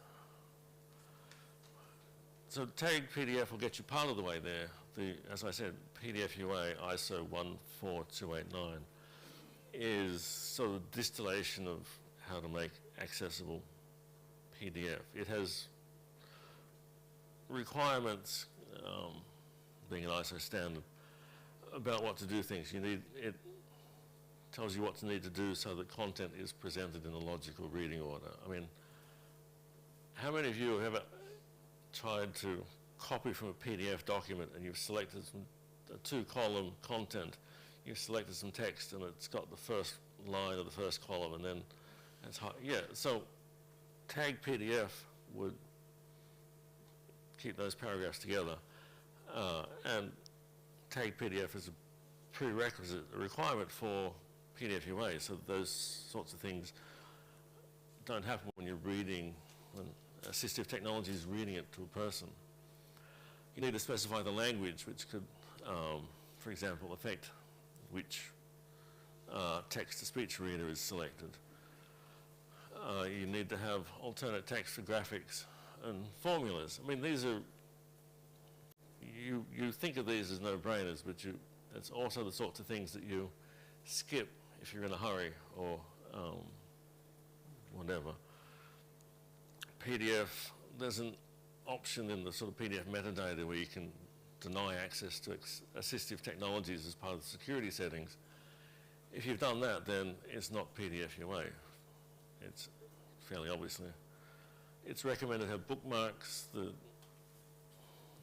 representation of the structure which Acrobat would render on the side of the screen, but an assistive technology device might provide it some other way to make it easier for people to navigate through the document. It can include annotations, links, and multimedia, and all fonts must be embedded. That's not so important for a screen reader, but it's important for presenting the information. Which brings me to the Matterhorn protocol, which is published by the PDF Association. It's not what you think at first glance. It's a list of things that you can fail at making PDF your way. It's not what you need to do to make it. It's all the ways you could possibly fail. It's 31 checkpoints, 136 failure conditions, and the checkpoints are classified as whether a human needs to check it or a person needs to check it. Because things like the structure of the document, yeah, it might have a structure, it might not be correct. Does a figure have the right description? You don't.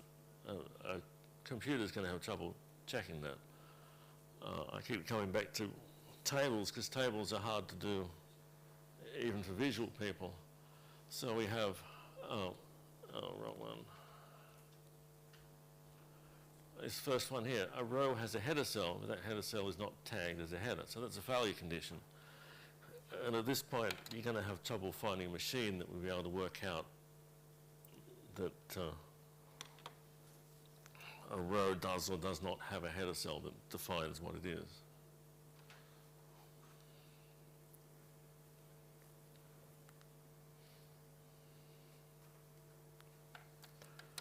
So PDF can also contain multiple properties. You probably, most of you have gone into Acrobat and looked at the document properties dialog box. You can set this from the PDF using meta with keywords, well, these keywords, and provide the content.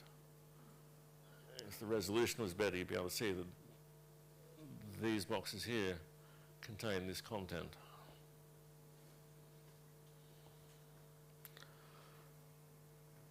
So before I move on to color, which has a lot to do with physical medium, are there any questions about PDF so far?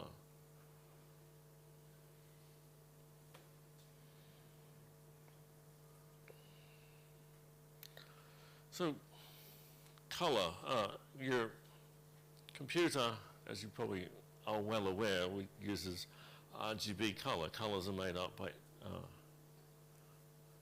adding red, green, and blue to make colors that are more and more like white. The way that you print, it's a really a four-color process where your inks are added to add up to make colors that come out more black. And the colors C, cyan, magenta, and yellow, and the K is black, which is added as well, because what tends to happen is that if you add a whole lot of cyan, magenta, and yellow, you end up with a sort of muddy brown color rather than actual black. So the K stands for key, because it's the key by which all the other ones are registered, because when the thing is printed by overprinting with the different colors.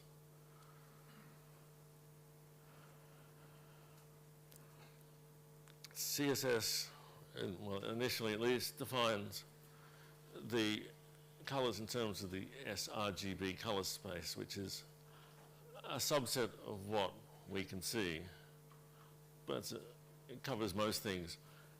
And CMYK colors a different subset of the colors that we can see. In some cases, you can make colors in RGB that won't be distinguishable as separate colors if you printed them. And in some cases, you can make colors on the page which won't show in your average RGB display. There's multiple ways of specifying colors in CSS. There's, of course, the color keywords. You can specify them as RGB components.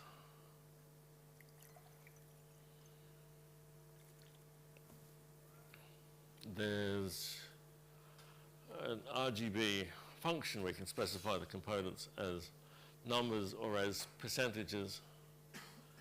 And recent CSS has added colors with an alpha component.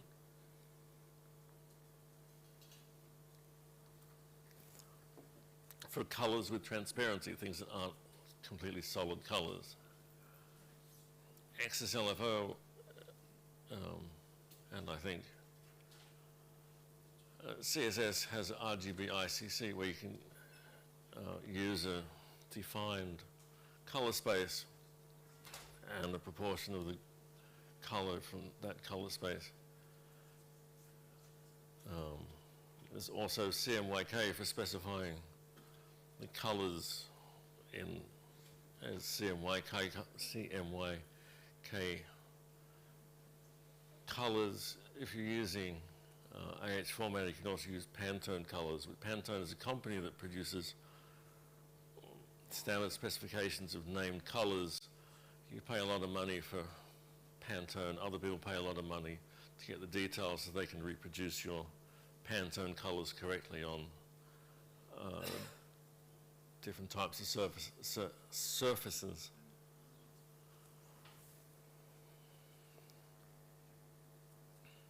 So Pantone, a Pantone color is essentially a solid color. If you're doing printing, it would be another pot of ink that gets used instead of or as well as the cyan, magenta, and yellow and black. So you say, I want to use this color, and you can specify the proportion of that color you want to use.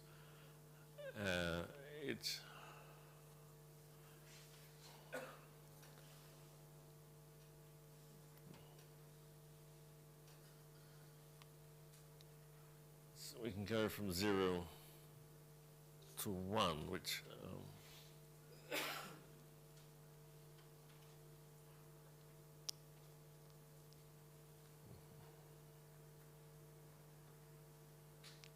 and if you're producing this on for a commercial printer, the printer would produce a separation that is purely just in shades of the Pantone color. What they produce isn't something in the particular grid. They produce something in shades of gray, and that's the proportion of the solid ink color that they're going to use. Are there any questions so far? And again. Is the RGB ICC part of the standard CSS color fixture? Is that for CSS specifically?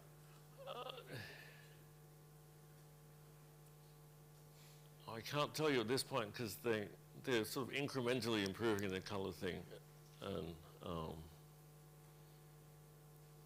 I don't know for sure whether they got as far as ICC color profiles. I mean, they do other color spaces like HSL.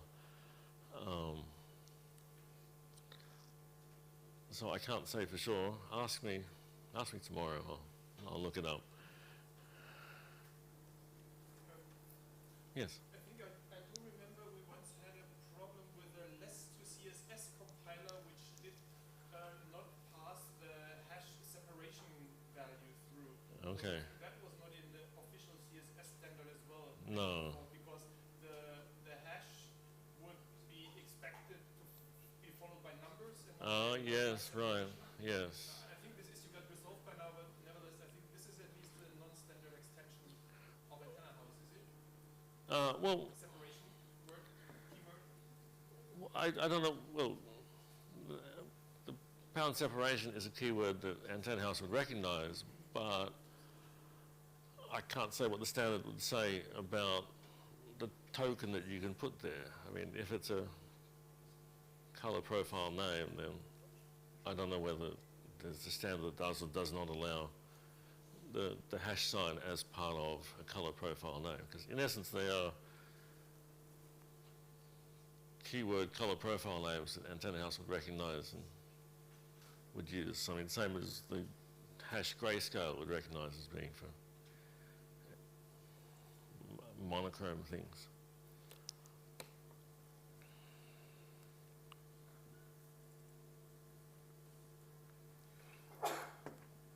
So we've talked so far about CSS for page media as in the extra parts of CSS that you would use to make page media.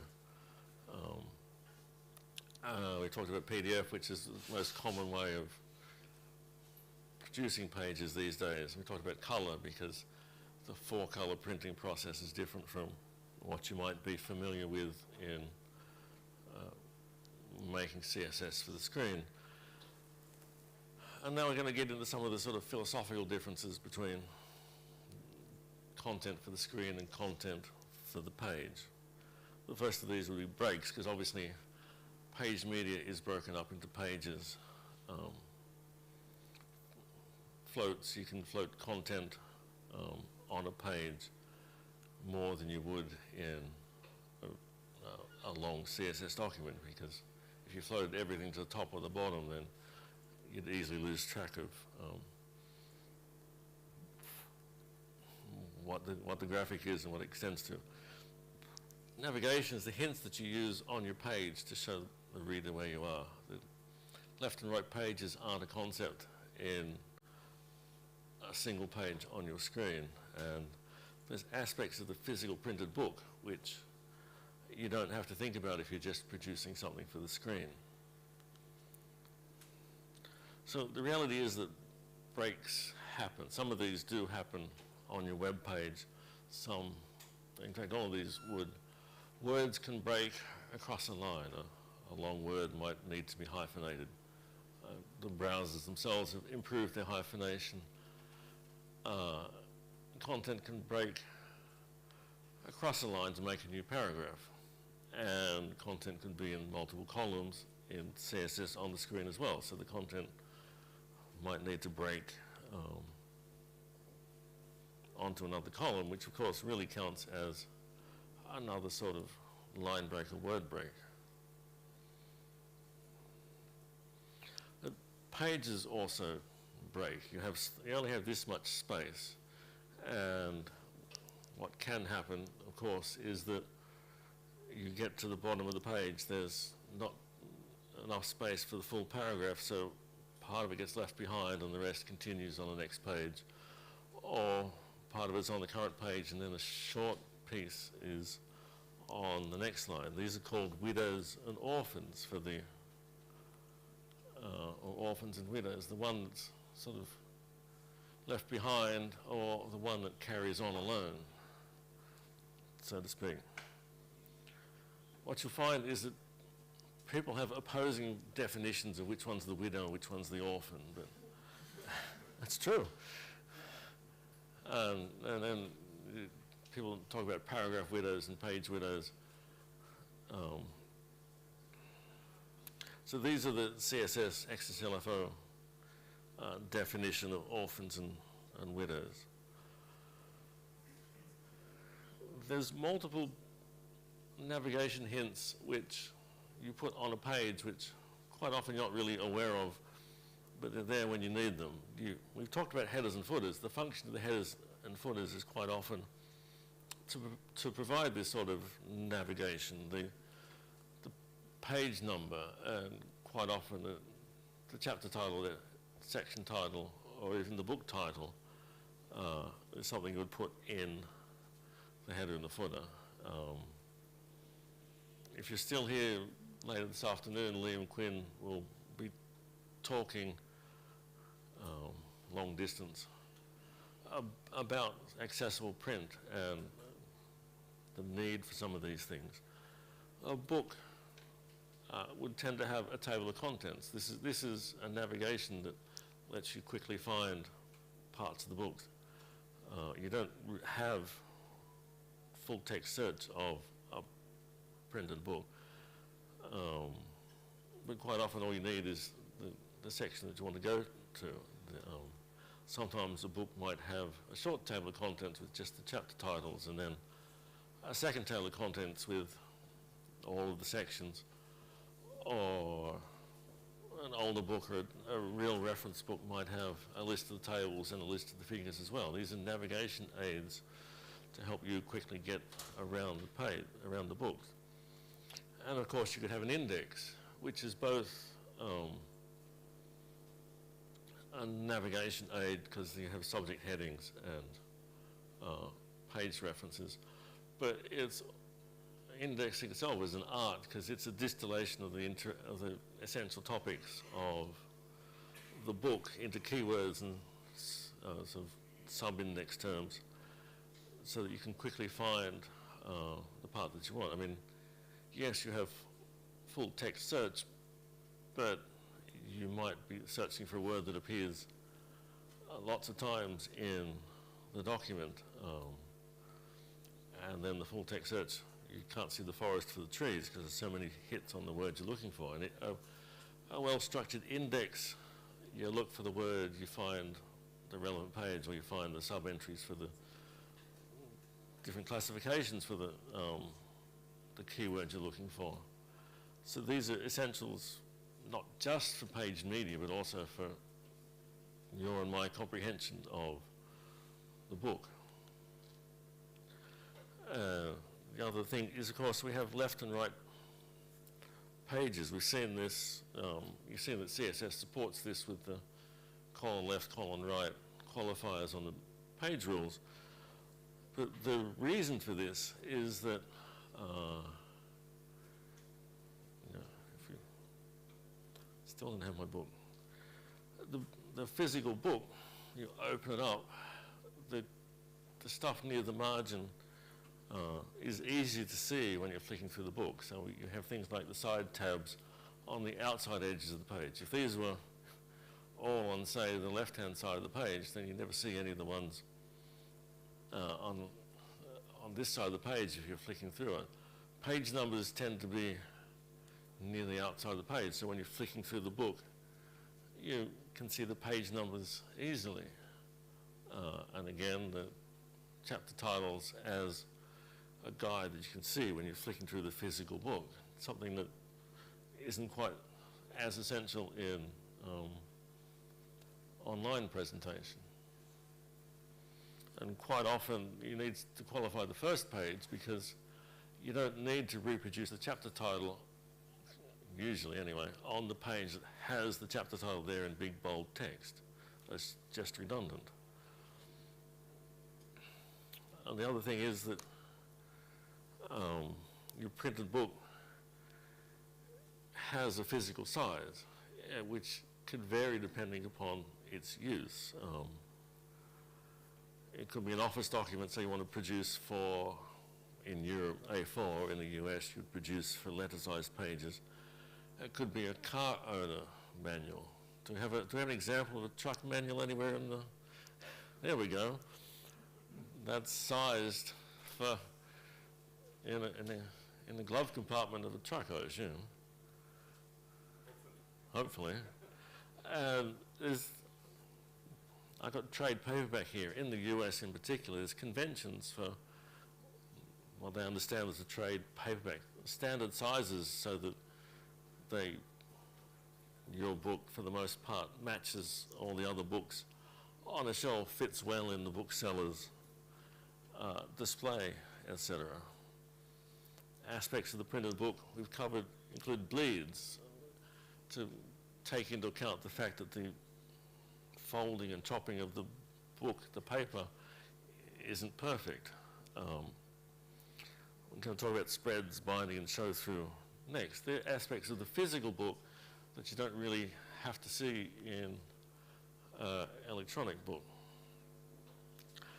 The binding method can affect the physical book. There's perfect binding where all the pages are butted together, one side is glued and then it's chopped, and so all the pages tend to be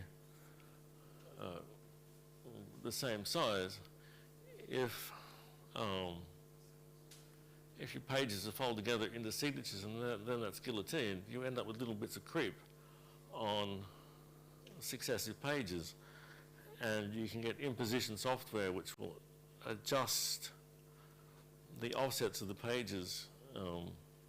If you tell it how many pages to a signature and how they're folded, it'll adjust it so that when everything's folded and printed, everything should still align without this sort of creep because of the extra thickness of the paper. Spreads. A 2-page spread in a printed book can have more visual impact than if you're looking at single pages in succession. Sometimes you need to, or you want to plan your pages as 2-page visual spreads rather than just having pages pour out as one after the other.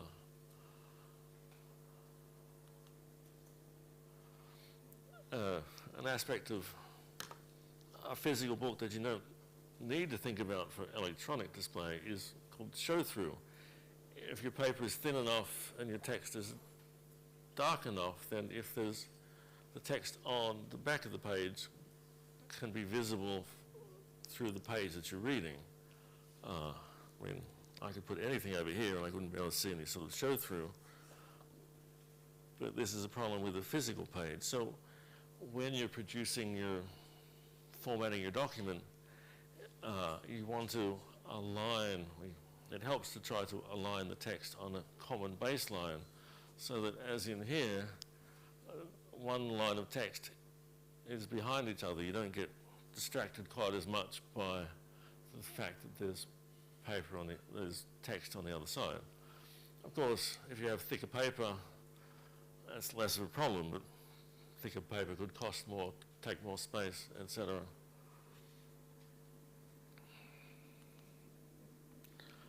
And somewhat ahead of time.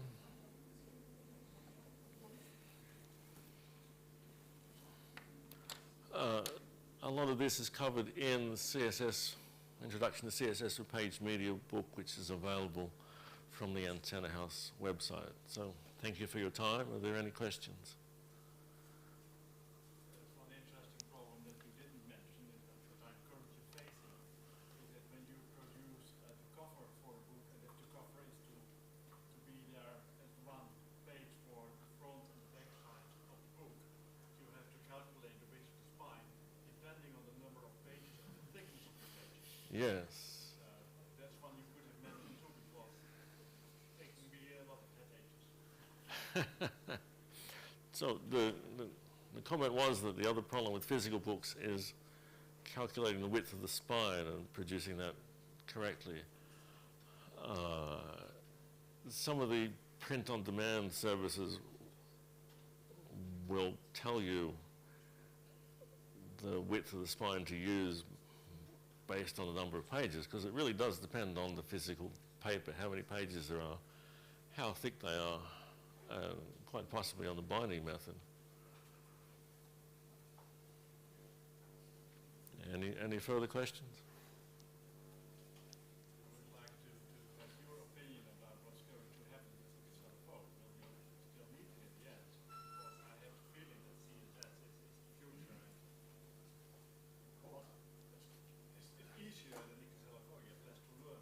Many people know it already. All right, so the question was, what's the future of XSLFO? Is CSS the future? Because CSS is easier, there's less to learn, and many people know it already. That's always an interesting question.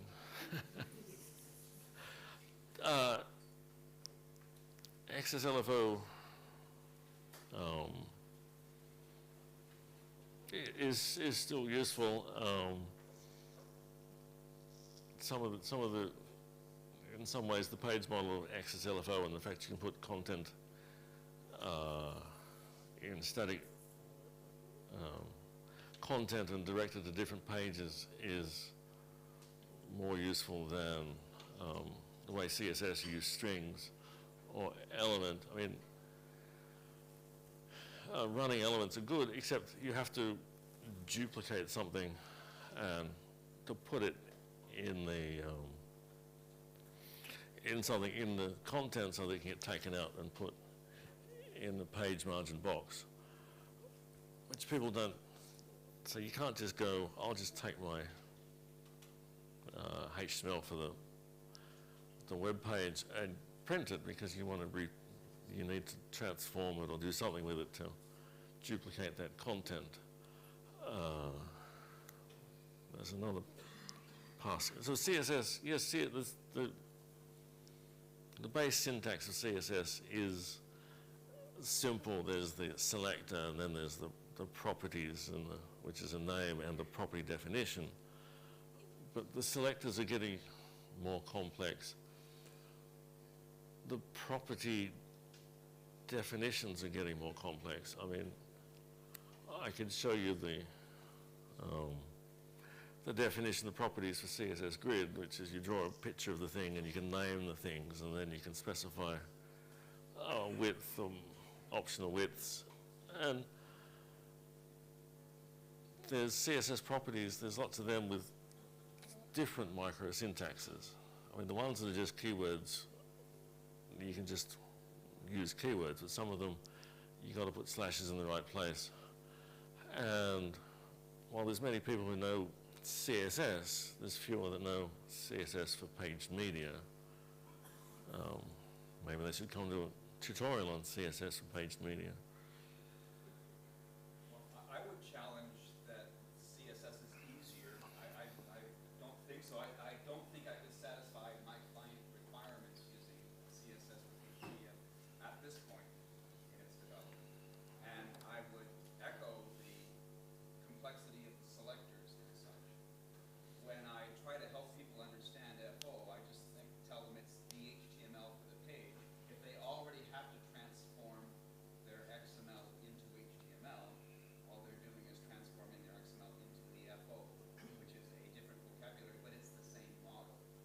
And later on this afternoon, I'll show how in one project that I'm on, we address both. But I'm curious in the audience who would say CSS is easy to use. So the person who didn't know any CSS at the beginning of the thing says it's easy to use. Oh, I'm a success.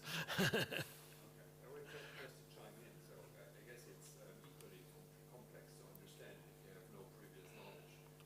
We assume that making the bridge for newcomers that might have an understanding of CSS for the web into expanding their knowledge to understand CSS page media, may have some basic understandings about selector preference, selector hierarchies, and so just learning more might be an easier sell to newcomers than, oh, there is this technology, XSLFO 1.1, that's stalled in 2006. Exactly. Nice, solid foundation. Exactly. No, 1.0 is 2001. 1.1 is 2006. Since any format application handling page media has to do what every browser does and interpret the CSS and weigh all the rules against them to find out which ones to apply, leads to a worse performance based on an XSLFO file where you just have to look for your ancestors, basically. But isn't CSS telling me how I want to format my page? And I don't want to format my page that way. I want to do footers differently. I don't want to split it into 3.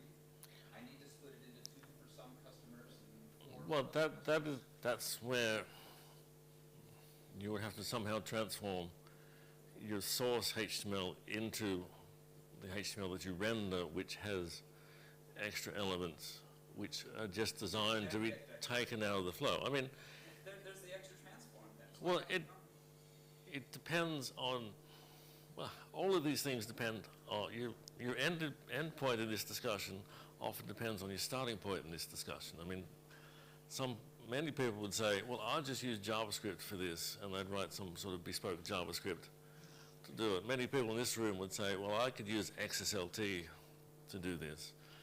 And if you're using XSLFO, you're effectively doing the same thing. You're getting your content and you're generating your static content as static content, not as elements in the flow, which you're then going to expect to be taken out of the flow to make effectively static content.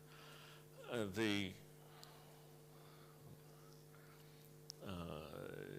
had a thought, I lost it. I'm sure there's a question.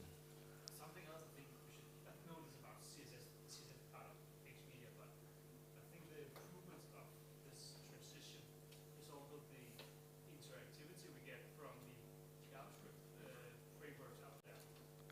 So a lot of the diagram systems and stuff are all built for this web interface. So by embracing this new way of doing print media, I think we're getting a lot from the web developers. Wait. So you're saying that the improvement for the graphics. Not the graphics, but the graphs, for example. Right. You can go download a graph framework that works with, I think most of them work with prints. I think they also work with your guys and AJS and stuff. So I think you're getting more. Right, so is it that you're saying the ecosystem of graph frameworks and other frameworks that work with HTML, is that Yeah, I think that's right, yeah. Uh-huh.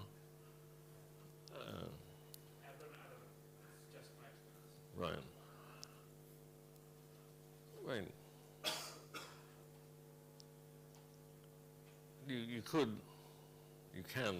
I can run AH formatter from Node.js and sort of do all of your processing with Node.js modules to generate HTML that you'd format with AH formatter. PDF these days can include JavaScript in that so that you can do some measure of interactivity. I have it's not quite the same as graphs. Where am I? I don't think interactivity is defined of the JavaScript. It's more like when doing billing receipts or booking calculations, what else comes there. I think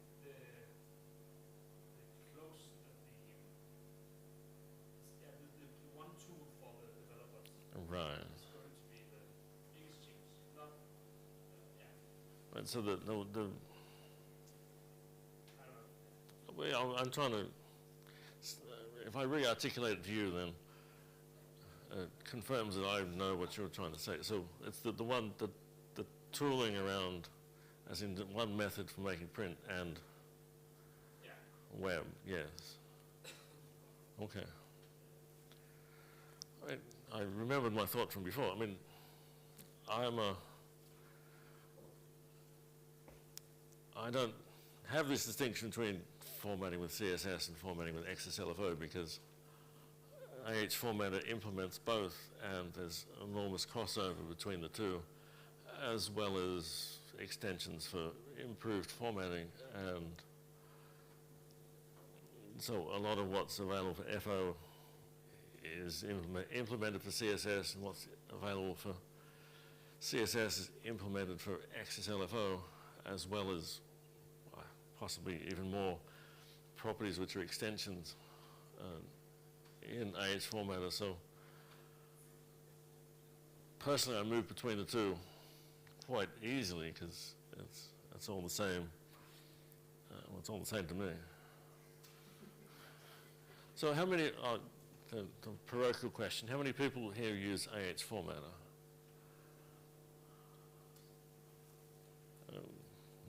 40%? Oh, that's target market.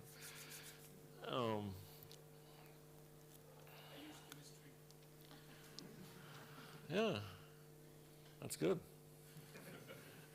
How many in the audience are using XSLFO? And CSS for page media.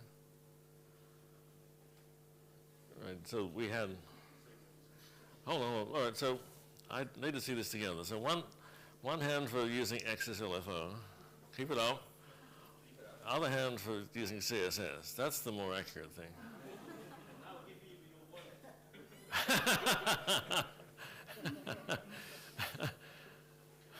Court jester. So there's a large crossover here between XSLFO users and CSS users. And if you had a third hand, would you put it up for transitioning from XSLFO to CSS? All right. Or no. How about the other way around? Who's interested in what FO can do for them? Now I'm interested if it can stop.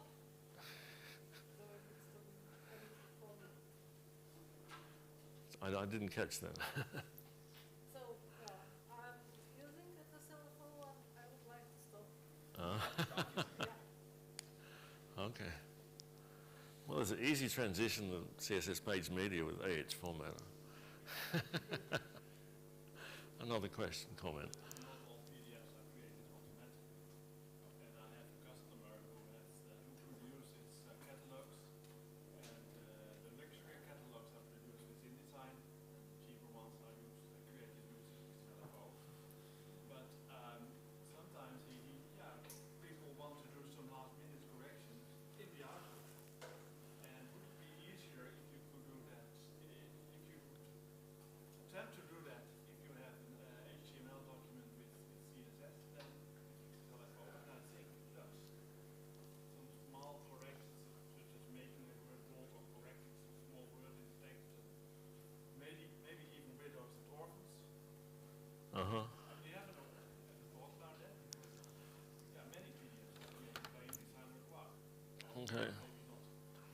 So the question / comment is many PDFs, in this case catalogs, are done by InDesign or Quark. In this case, the expensive ones are done with InDesign and the cheaper ones are batch formatted with XSLFO. And would it be easier to do it with CSS? Well, in principle, yes, because in principle, with your CSS, you could, well, obviously you could edit HTML to add style attributes. In something like AH formatter, you could make a separate CSS style sheet with the selectors for the elements that you want to change. Because CSS does everything in terms of elements. You don't do anything for, if text isn't marked up by elements, then CSS isn't going to help you. You can't change one word within a string of text. But if you had elements around the things that you potentially want to change, then in principle you could make a separate user CSS style sheet that had selectors for the elements that you're interested in and had the property overrides. And you'd make AH formatter use that as sort of the last style sheet in the cascade, so it has the greatest priority and they would override it. In other things, I've done internal systems where I sort of had an XML format for overrides, and that generated an XSLT style sheet, which was run on,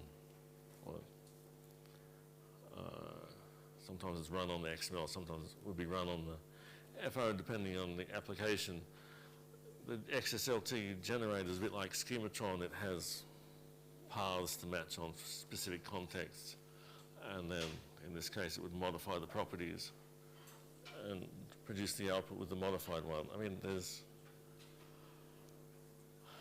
I often think there's scope for some sort of standardized override mechanism for doing this, which would make these aspects of using XSLFO simpler. I mean, yes, it's baked into CSS in that you could provide a final user style sheet to do these things.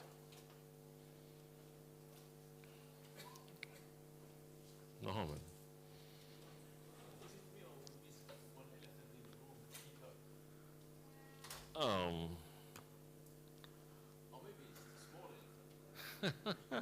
It's not the elephant it used to be, I don't think. I mean,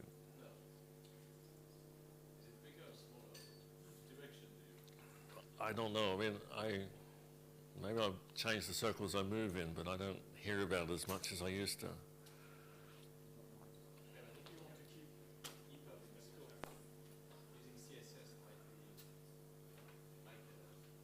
Well, yes, that's true. So the comment was, if you want to keep EPUB in scope, then it would be better to use CSS than XSLFO. Or you could use something Ken's going to talk about and turn your XSLFO into something else.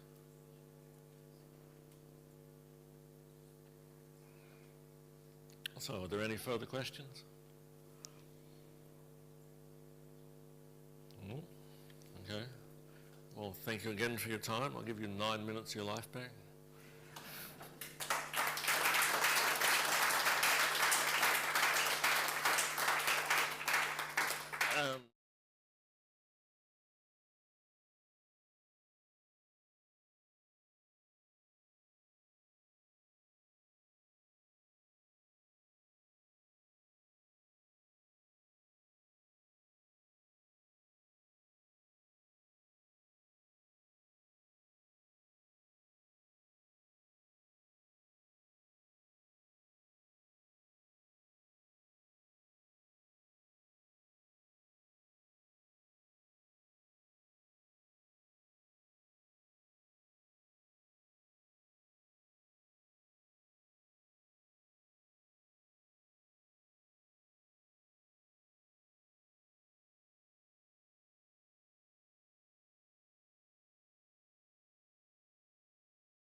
might or might not be there. Okay. So, hello, welcome. Some of you, welcome back. I assume you can hear me? Good. So, as you can probably read, I'm Tony Graham from Antenna House. The schedule says this is Michael Miller and Tony Graham, but Mike Miller has to stay closer to home for family reasons, so he sends his regrets. He says hello to everybody. So for the sake of the YouTube, can you say hello back? Hello. There we go. They all said hello, Mike. Miss you, Mike. And thank you. So XSLFO, CSS, and page media. We had the tutorial just before. This is partly about Antenna House. It's partly about how people are using page media. I assure you it's not going to be all about Antenna House. So the schedule is the introduction. That's me in introducing this and a bit about Antenna House. Then we have 4 short talks, and then I can fill in some time with a discussion, a summary of the supports that Antenna House provides to developers developing style sheets of various descriptions, and then hopefully there's time for some discussion. We had some good discussion at the end of the last session, so hopefully there's time for more now. Hopefully you have more questions and comments. So who am I? I'm a senior architect in the XML division of Antenna House. If you know what that is, then can you please tell me, because it keeps changing. I'm based in Skerries in Ireland, where most of Antenna House is either in Japan or in the worldwide sales office in the US. I've been with Antenna House since 2014, but I've been working with markup and layout since long before then. But the more interesting part for me is, who are you? Where are you from? And how are you using XSLFO or CSS? If you've ever been to a Schematron meetup, you might recognize this format. So, for starters, which country are you from? I know there's a lot. Anyone here from the Czech Republic? Got 2.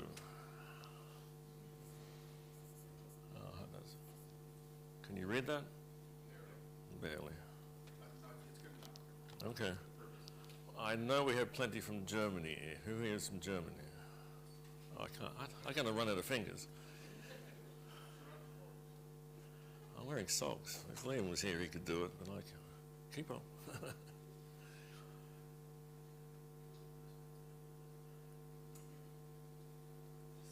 I'll say 21.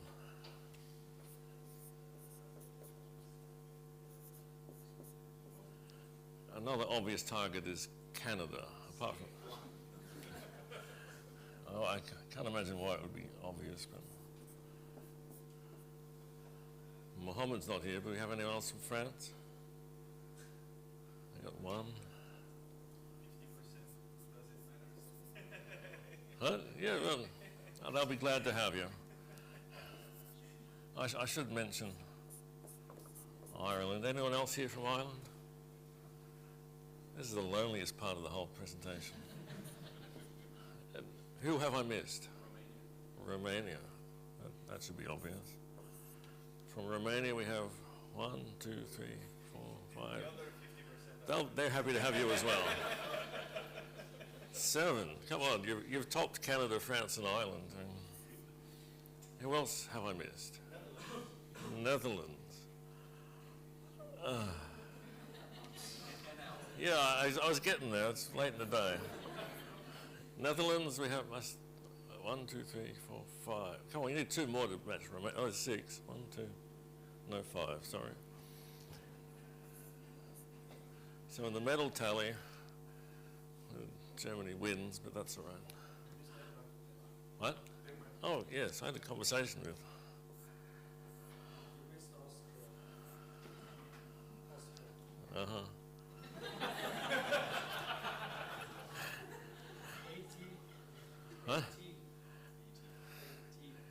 tell you, I haven't counted Denmark yet. How many Danes did I insult?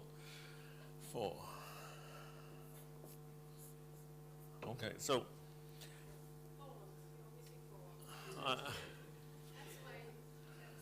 Sorry. Okay, Spain I can remember. How many have I got? Spain, how many? 1, okay. Poland, is that PL? Yes? How many? 1. Okay, so Norway. I should have written smaller. 1? More than 1?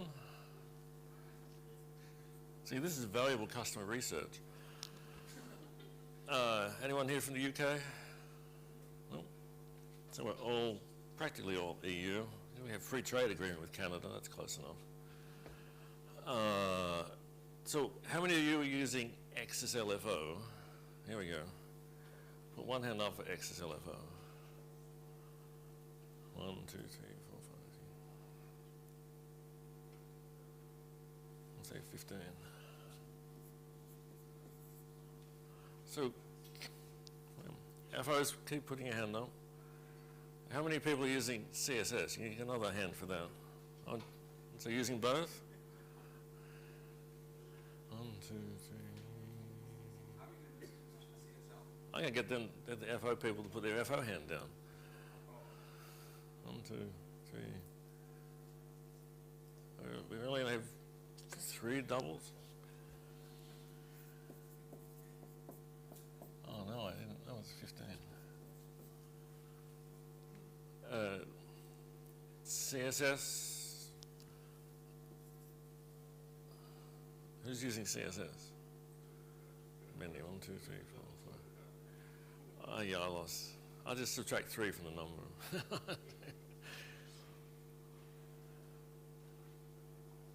I'll see what that. Right, 1, 2.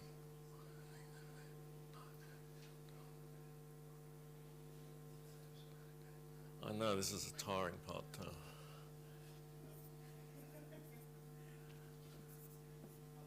Here we go, Venn diagram. Oh well, no, that's not right.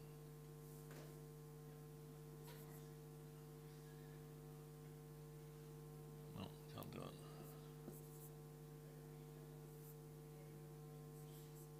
So what sort of uses are you using a formatter for? It doesn't have to be, well, I should say, well, alternative, other format, I mean, hold on, other formatting technology. We have tech users here. Other? He doesn't want to put his hand up for tech? 2, 3.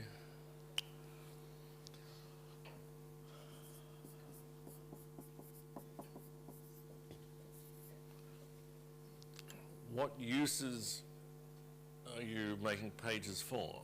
Anyone want to venture a subject here? We have legislation. Yes? Who's making legislation? 1, 2, 3, 4,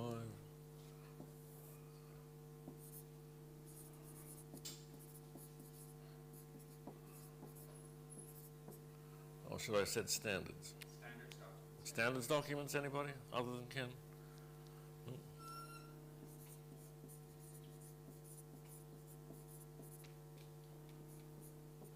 If I said reference material, would you put your hand up?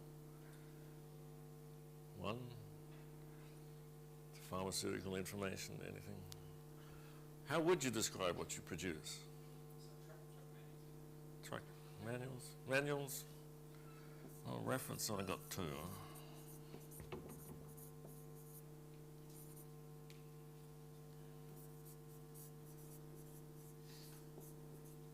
Manuals of any description?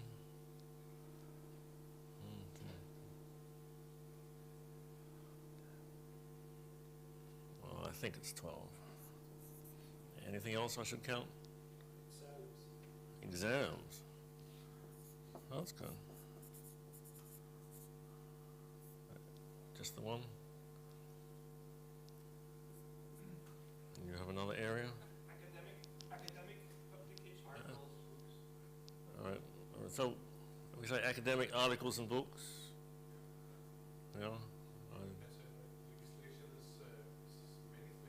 Yeah, I know. It's books, it's magazines. You know.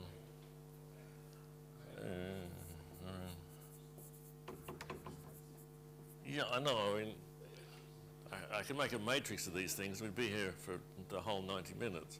So academic things.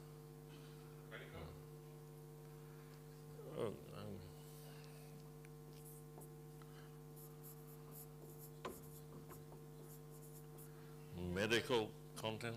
Invoices. Right, right. No, I mean the invoices? Yes. 2, 3. Okay, so I think we can see that there's people from many different places are using a variety of technologies to produce a variety of things. So what are you looking for this session? Hopefully I can satisfy you without changing anything, but what do you want? Give you updates on things. People talk to you about how they're using things. And you don't need to answer now, I'll be around. But what do you want from the tools that you use? How can we improve what we do? I mean, you'll hear something about that shortly. So, as I said, Antenna House is based in Japan. The primary product outside of Japan is AH Formatter, which uses CSS and XSLFO to make pages primarily PDF, but other formats.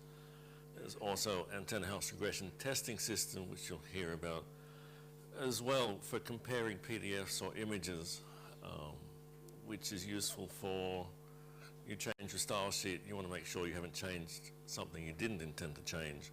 So you run your sample documents, you compare your previous results with your current results and find out if it all works as you expected. There's a product called Office Service Document Converter, which is a batch formatter, a batch translator for Word, Excel, PowerPoint to other things, which might seem irrelevant, but when people need it, they really need it. So AH Formatter, as I said, XSLFO and CSS Formatter with many extensions. You can buy the whole product, which does both. You can buy a product just for formatting XSLFO or CSS. There's the cheaper light version, which has reduced functionality. It runs on a variety of operating systems. As a Docker image, if you're using Docker, there's a web interface, so you can have one formatter running on a server and use the client to send your source and graphics to the server and get back your PDFs or other format. It works on either CSS or XSLFO. You can run your style, make formatter run your style sheet, or you can do it as a separate process. It'll produce PDF. On Windows, it'll go straight to a printer. You get SVG of every page. You get the text if you want. You can get a PostScript output for people who need to use PostScript, and so on. We were last here in 2020, early 2020, turning 20 as a milestone in many cultures, turning 21 as a milestone in some as well. But we missed both of those milestones. The next milestone will be that AH Formatter will be 22 this year. It's not quite as significant or interesting as turning 20 or coming of age and turning 21, but Antenna House has been around for a while. Since we were last here, there's been multiple releases, 7.1 and 7.2. I hesitate to talk too much about version 7.3. I have permission to talk about some things, but if you're an Antenna House user, you'll also know that there's maintenance releases roughly every 7 weeks that have minor improvements and bug fixes when bugs come up. Version 7.1, which happened in Ireland in the first lockdown, added Armenian and Georgian support, more control over condensing and placing floats. These are just items picked from a laundry list from each release. I'm not sure which of these appeal to which of you, but it shows some of what happens with each release of formatter. You can use ICC profiles and variables in your CSS. The AH formatter GUI, which happens to be what we're using, no, not next talk, can show multiple pages at once, so you can see sort of the bird's eye view of your formatted document. 7.1 added automated analysis of the formatted document, so you can find rivers, too many hyphens, too much white space in the line. If you have a lot of narrative text, you don't want to have to look through every page, try and find where things didn't work out. You can set limits on how much white space should be in a line, and it will detect it for you and tell you. Version 7.2 from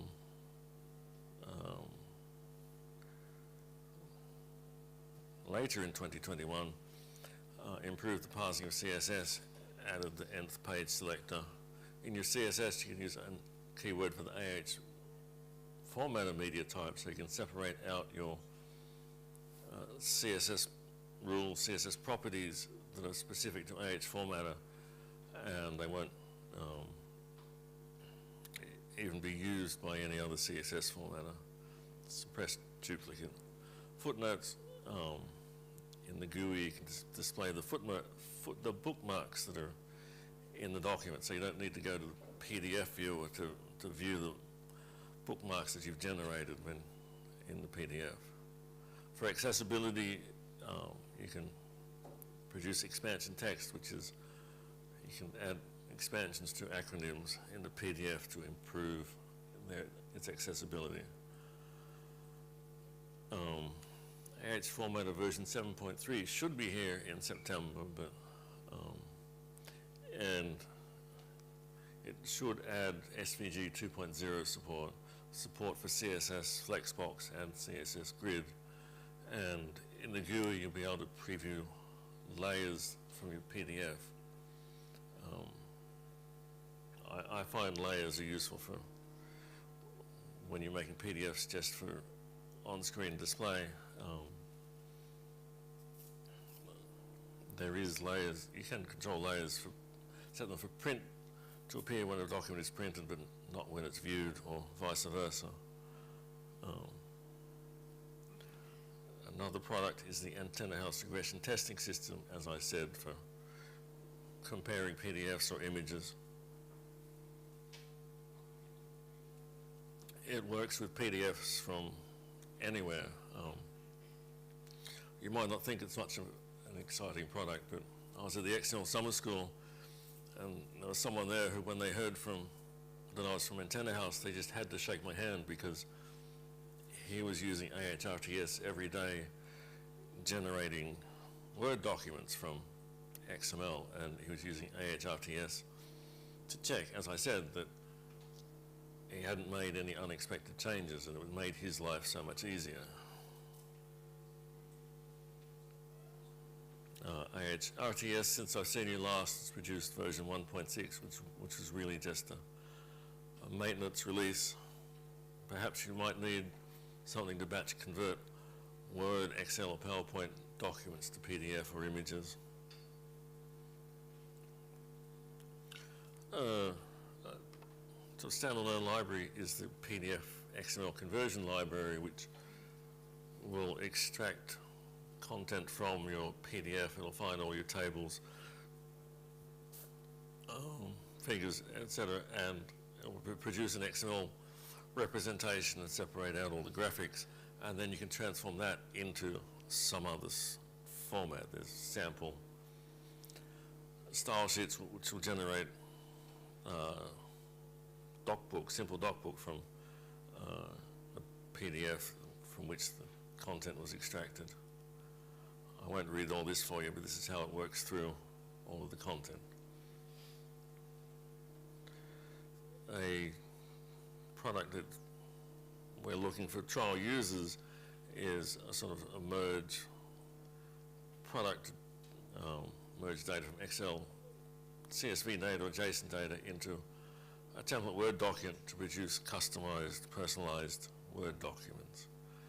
If you find that interesting, then contact Antenna House support. Antenna House also provides an I18N index library. There are languages for which you can't tell how something is pronounced just by looking at the characters. The classic is Japanese, where some characters have 50 readings where there's different pronunciations for the same character, which depends on the context, depending on, in Japanese, what sort of kana follows it indicates what it is.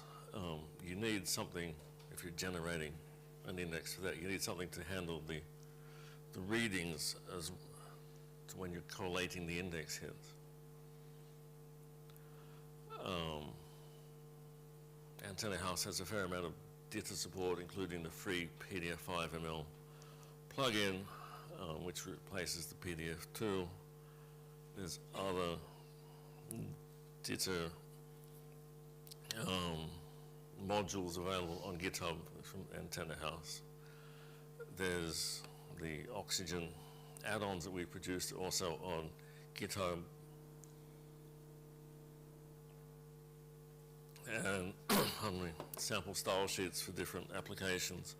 For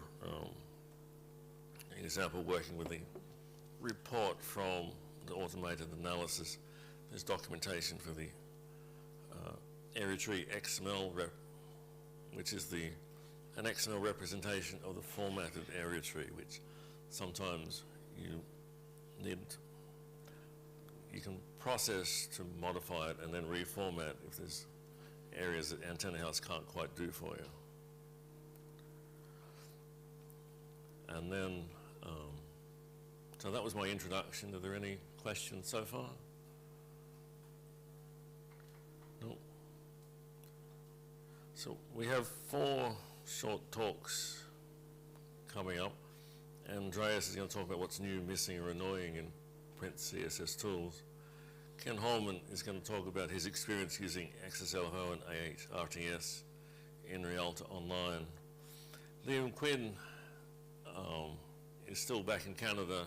He's currently recovering from colon surgery, but I have a recorded presentation from him on accessible print, and Ken's trying to contact Liam now on Zoom, so we might listen to pre-recorded Liam, or we might listen to Liam live. It's not clear yet.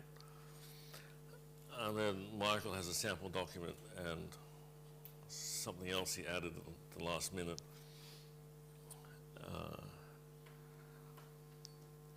So those talks should be 10 minutes each, hopefully. So I'll ask Andreas to give us our first talk. No, we don't have any water.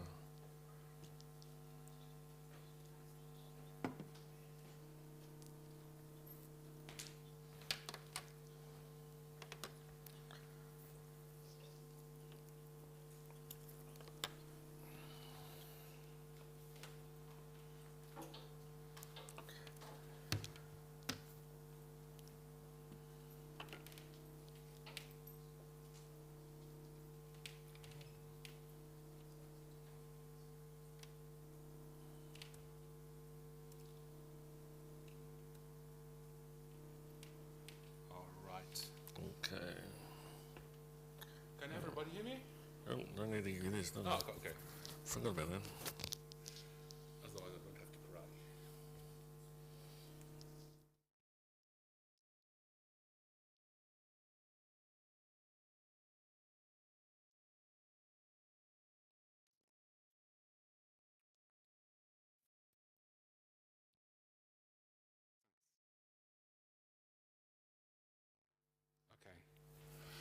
My name is Andreas Jung. I'm the creator of the Print CSS Rocks project, and just to make it short, I will give some ideas, some thoughts that I collected over the last 2 years, basically driven by Corona and so.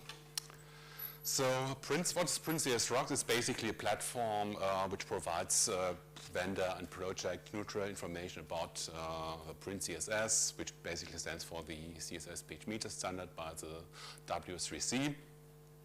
It contains some Print CSS lessons and gives you an overview over all existing tools in this area. And it also has some lessons where basically can compare different features, how a particular CSS feature works in tool A compared to tool B, and so on. And it was actually born in 2017 after some party night. So it's around since 5 years. And the last major update was this year with basically included 4 new tools and also added some visual improvements. So most of you basically know the established tools like Print XML, Antenna House, and PDF Reactor, which are around since many years, some already since 20 years. But over the last 2 or 3 years, basically, we got some new tools like typeset.sh, which is a PHP-based implementation of the Print CSS standard. There's WeasyPrint, which is Python-based, also Visual Style and Page.js. Some of these tools exist a bit longer, but most of them over the last 2 or 3 years basically made significant progress with regard to functionality and with regard to implementing the CSS standard by the W3C. And as I said, all 4 new tools basically are now available, and you basically can compare all CSS features against these different tools. So one point I'm always challenged by basically when I'm doing prototyping or doing some CSS work for customers or basically trying things out, thing that I'm always missing. So this is completely highly opinionated. It's not an official what's missing, but I'm usually missing something like CSS grid or CSS flexbox in some tools. Not all tools. Some tools implement flexbox, other tools implement CSS grid, others don't implement nothing of them. Happy to see that Antenna House 7.3 will support CSS grid and flexbox, which will be a huge improvement. Because in some cases you basically want to implement something, and in some cases you want flexbox and you see the grid, and then you are juggling between tools. Another major problem across tools is basically some kind of footnote support. So there is a standard that we have in W3C, but all tools implement a particular behavior. They render footnotes differently. In particular, in the context of multi-column environments, all tools behave differently, and always some features regarding footnotes are missing. And in many cases, we want to have a JavaScript support. Some tools are based on Chromium, for example, like Page.js and Visual Style, so it will basically come with a JavaScript support. Other tools like Prints or PDF Reactor, they have their own limited JavaScript engine, so there's always a struggle if a particular JavaScript module is working or not. So other things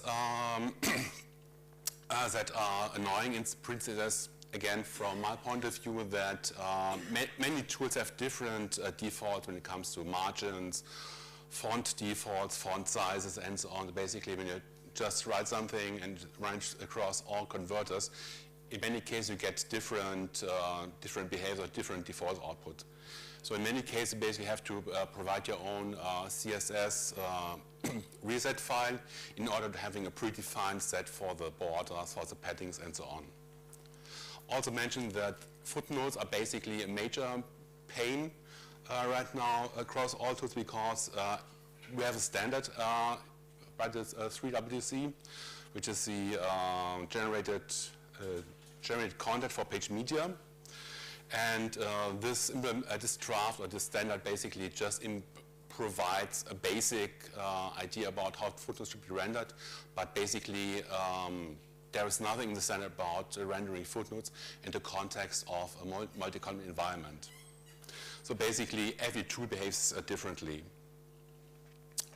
Another major pain point when it comes to Print CSS projects, what we have that we are usually have the requests that that we must perform some kind of adaptive rendering, for example, for images.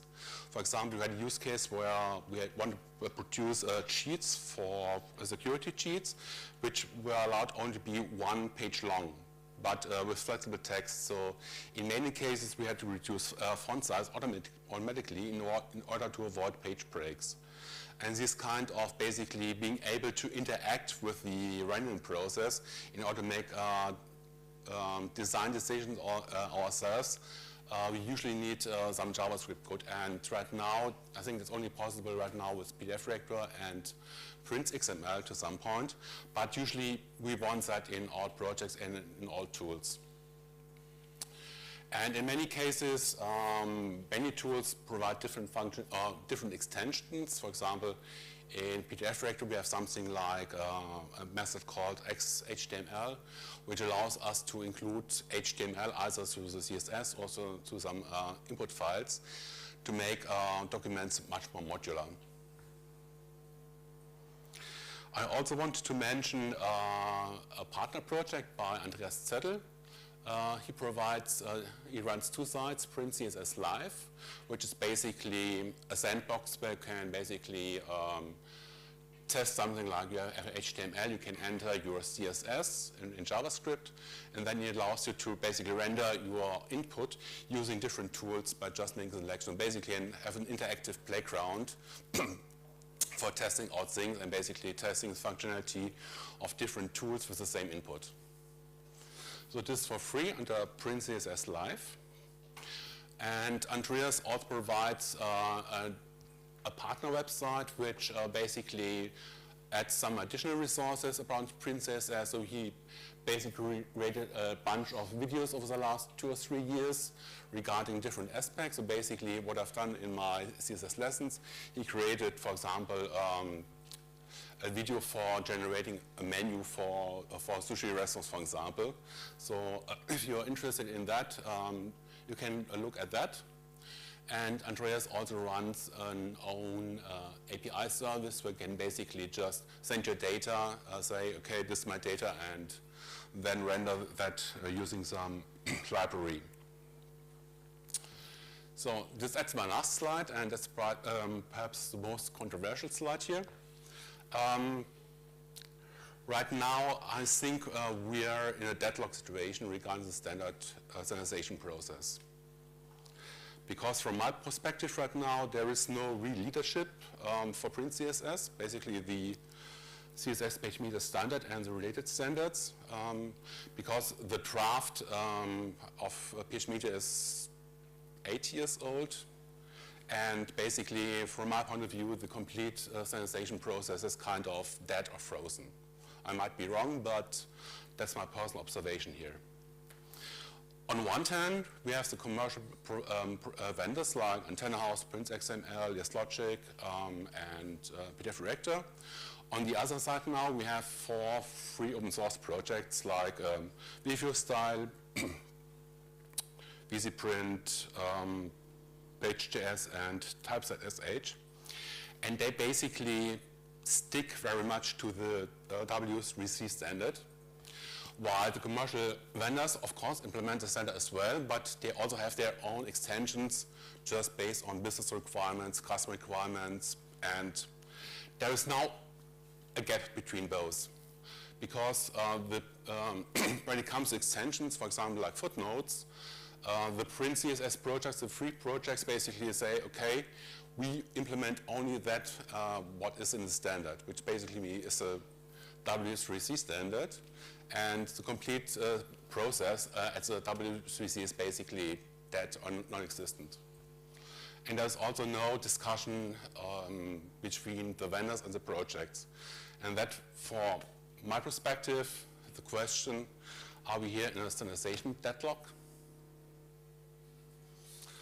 I leave this to you. Thank you.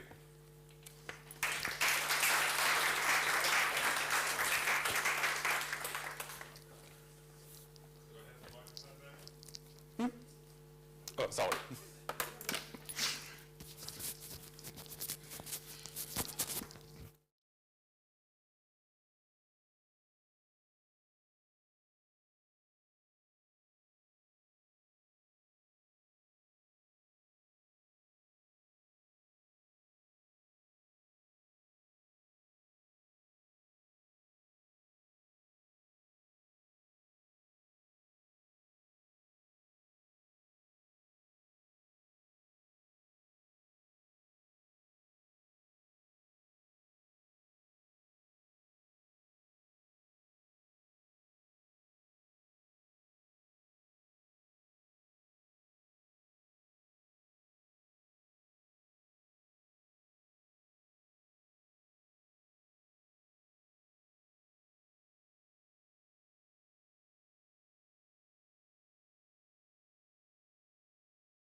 Hi, everyone. I get to present all 3 days this week on 3 different projects that I'm on. The first project is this startup out of Ireland, realtaonline.com, and then 2 of my volunteer standards projects tomorrow and at the Schematron on Saturday. And I wanted to talk about, Tony asked me, what am I doing with XLFO and how am I helping my clients? And I've long been in the standards world. I started in ISO standards in 1988, and I joined a number of committees. I've written a number of standards, and when it came to the point of writing a standard, I was asked to use Microsoft Word, and I had no interest, nor did I own a copy. So I did note that ISO had an XML vocabulary for standards. So I threw together some FO style sheets in order to create the PDF for my standard that I was authoring, and I sent them the PDF. And I posted the style sheets for free online in case there were any other editors who wanted to use it. Well, someone picked up on that, and they've now commercialized that set of style sheets, and I've joined them as an advisor to work with them.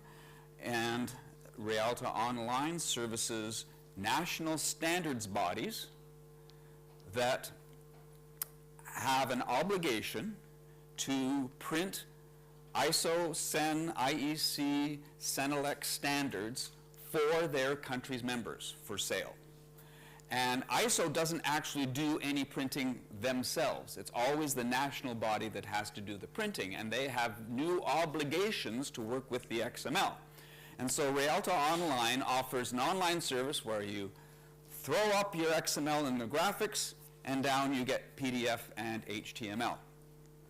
And we have the ones that I can talk about, Switzerland, Netherlands, Ireland, are all using our online service as national bodies. CENELEC is a regional body for Europe. They're using our service. GSO, the Gulf States Organization, they were our launch client, and they have a regional obligation. Standards Digital is an example of a third party that is selling their services to their clients, in this case Standards Norway. So they are providing a service to Standards Norway, and they are using our service in that fulfillment. GSO also does that for Bahrain and Oman. And so they are an example of both a regional and a third party providing a service for national bodies. So in your country, if you know of anyone who works with national standards and the publication of ISO standards and all that, please let them know about this online service. Now, GSO is interesting in that you can see in,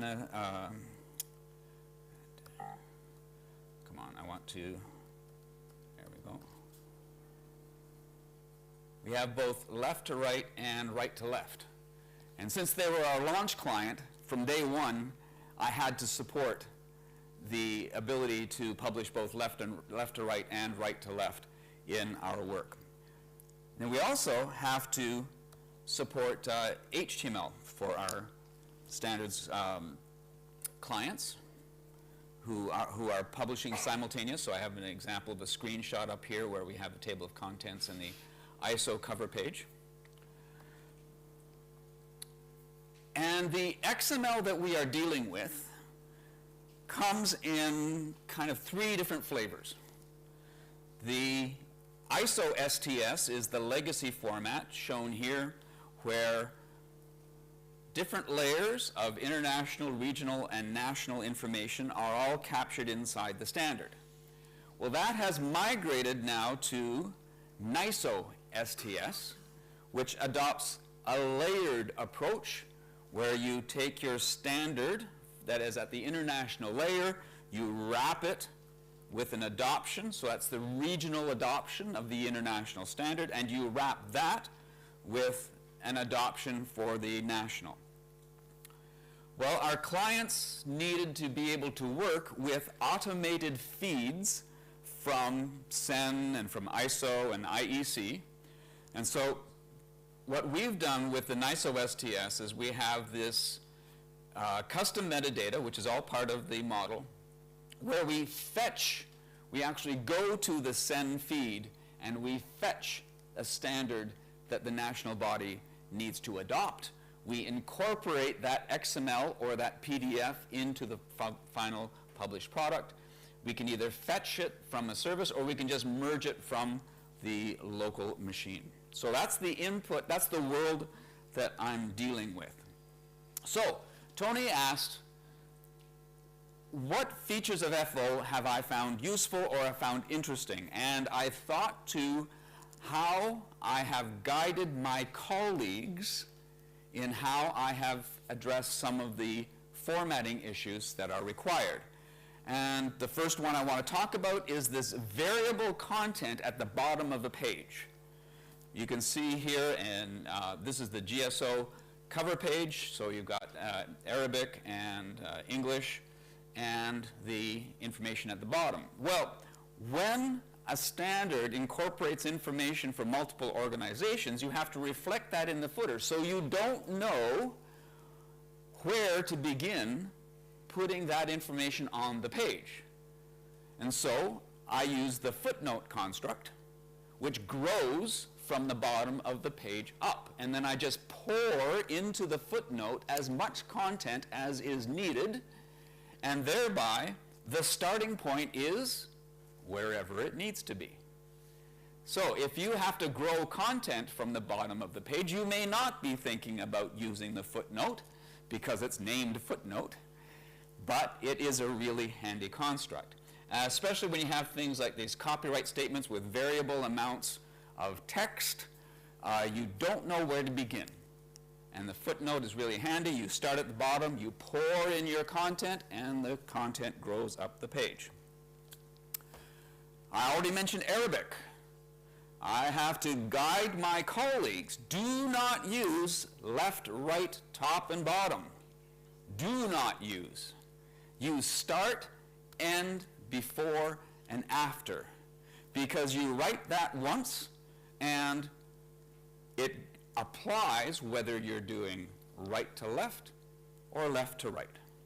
And it even, if you're doing, which we aren't doing yet, the vertical Japanese or Han languages, going vertical, all of the start, end, before, and after work without changing. And that made my job as a developer really easy in FO.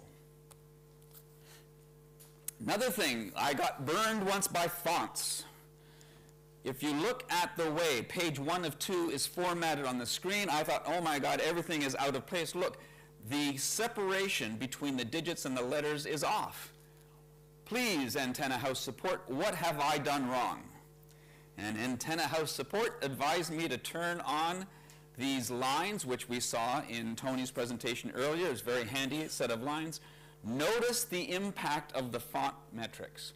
This F overhangs into the character spacing, and this 1 has white space between the character edges. When you turn on these guides, you can see that the intercharacter spacing is precisely identical in all cases. But to the eye, you see that there's crowding here and not here. So keep in mind the thoughts of fonts and how the fonts are going to impact what you're doing. Lists, you'll find this diagram very handy. My colleagues did on the way lists work in FO. The right margin can move and the list is still able to be presented. I'm going to be running out of time. Keeps. A very handy construct in FO is keeps. Imagine you have a figure with 2 graphics, and each graphic has a title. You can express a keep around the pair of graphics and a stronger keep between each graphic and its title. So if the pair of images does not fit on the page, it will break first at the lower level of keep. And that will allow you to still keep the stronger titles next to the image itself. I'm going to stop that and just finish up here. I'm going to go a little bit long, I apologize. Here's an interesting approach to produce the HTML for our clients. The nice thing about FO is that it is tolerant of foreign namespaces. You can throw into an FO instance information in namespaces other than FO, and it will be ignored. And I leverage that. I augment my FO with enough information that I can transform the XSL FO into the HTML without having to go back to the original standard document. So my semantic interpretation of my input is done once. It's mechanical to go from the FO to the HTML. So you don't have to repeat your semantic logic of going from your source XML to HTML. So if you have to support two different formats, I highly recommend this approach. Take your FO layout and actually transform that into the HTML. You can see here that I have decorated my FO with attributes in the X namespace, and I am specifying the HTML construct and the class name for that construct actually in my FO. This gets ignored by the XSL FO processor. My XSLT transformation knows to take this block, make it a div with the class name attrib. And that is there's no semantic interpretation of standards going on producing the HTML. This will produce either pre-format or code. So in the CSS, I can then do the semantic interpretation of the appearance. And I can include information that's ignored entirely by putting it in an element. Finally, AHRTS. So far, with the number of clients we have, I have 110 different entry points on the server that will produce either PDF or HTML or PDF and HTML for different countries. And to know that I have made a change in the core and what the impact is, AHRTS is amazing because I can just say, please rerun my 110 entry points. And oh, by the way, here's my old, here's my new, and you can see highlighted in yellow the differences. I changed my page number formatting from Arabic to Roman, and there's my difference. And then, yes, of course, the difference would appear in the table of contents. So if you have lots of PDFs to check with AHRTS, that will make your job easier. And that's what I wanted to say. And I apologize for going late. Any questions about what I'm doing with FO? No? Thank you.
We haven't had contact with Liam Quinn today, so we're going to have to play the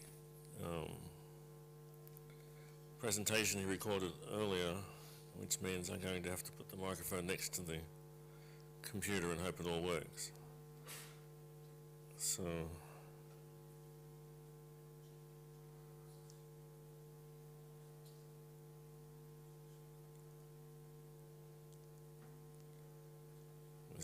Quinn with Delightful Computing, also at Paligo.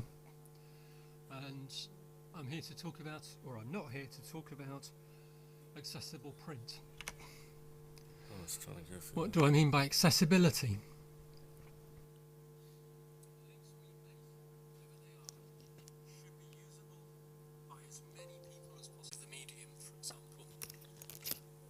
Can you hear that? There's nothing you can do to make a radio accessible to someone deaf, but they ought to be able to turn it on and off so that other people can listen, for example. So.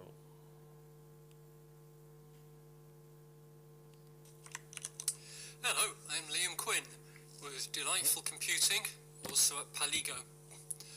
And I'm here to talk about, or I'm not here to talk about, accessible print. What do I mean by accessibility?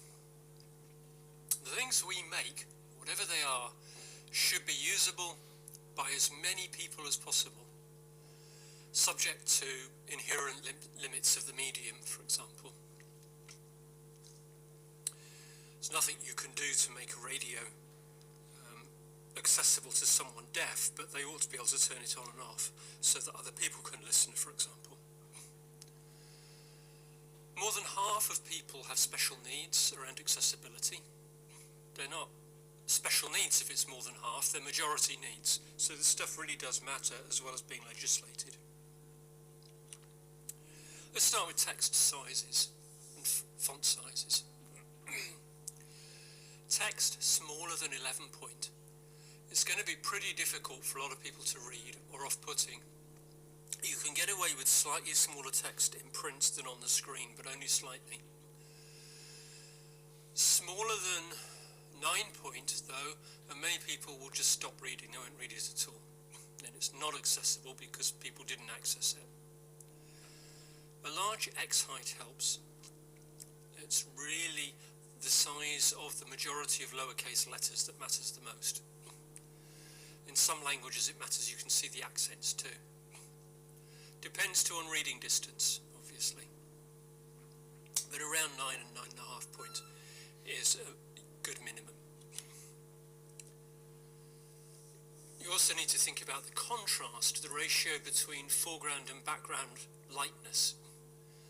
In print, this depends on the colour, the texture and the glossiness of the paper, as well as on how dark the ink is, what colour you've chosen to print in, and the ambient lighting of the person reading. Smaller text sizes usually need more contrast, but it's not easy to measure, it's just something to bear in mind. About 8% of men, on slide 5, about 8% of men, 0.5% of women will see, for example, reds and greens as browns, or they'll see red as black, or some other combination of colours. And more than half of these people are unaware. That's roughly 5% of people are colourblind and don't know it. Keep in mind the consequences of people not seeing the different colours in your document. Right, so print in black and white and see if it works, for example. Speaking of black and white, dark mode has become popular, but in print, thin light-coloured lines on a dark background, they get eaten away and look thinner and become thinner than you expect. So you need to use bold, strong fonts with low contrast, low difference between thick and thin lines. And sometimes you need to add letter spacing as well, depending on how much the ink spreads. Talk to your printing house. Small sizes of text over a coloured background can also be hard to read, or even a grey background.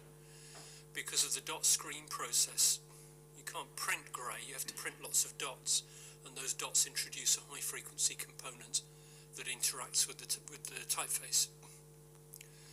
And if colours are misaligned, which a registration problem is fairly common in a lot of printing technologies, then your thin text might have little bits of yellow fringing or red cyan fringing or magenta fringing, and that can make it very distracting to read. Again, talk to the printing house. They know. Whether or not they're yellow fringed, typefaces matter. Studies in the English language at least show very clearly that people read serif fonts much better than sans. They remember more of what they read and understand better. And Garamond is the most trusted typeface, especially in the United States. If you want people to believe a message, say it in Garamond. Huge studies over a long period have confirmed this. It's really not in doubt at this point. Slightly irregular fonts, like the one I'm using for these slides, IMFL, help dyslexic people. Specialist dyslexic fonts, on the other hand, hinder people who are not dyslexic. So I use this font as a compromise. Keep unusual letter shapes, though, to large sizes. Things like, watch out for strange ampersands, for example. People might have to puzzle them out slowly if they're not familiar with the letter shapes, and it can be a hindrance. Anything that slows people down reduces understanding. Another thing that can affect understanding is whether your text is justified. It turns out people read fully justified text much better than left-aligned text, and understand more. I was surprised by this. Regular line lengths and good word spacing. So line and good line spacing of 1.2 to 1.5 of font space. Sorry, it's a mistake in my slide there. Leads to highest comprehension. I should say regular line lengths, good word spacing and good line spacing lead to the highest comprehension. But at line lengths over 50 characters or so, people start misreading, so keep your lines suitably short and use hyphenations, keep word spaces even.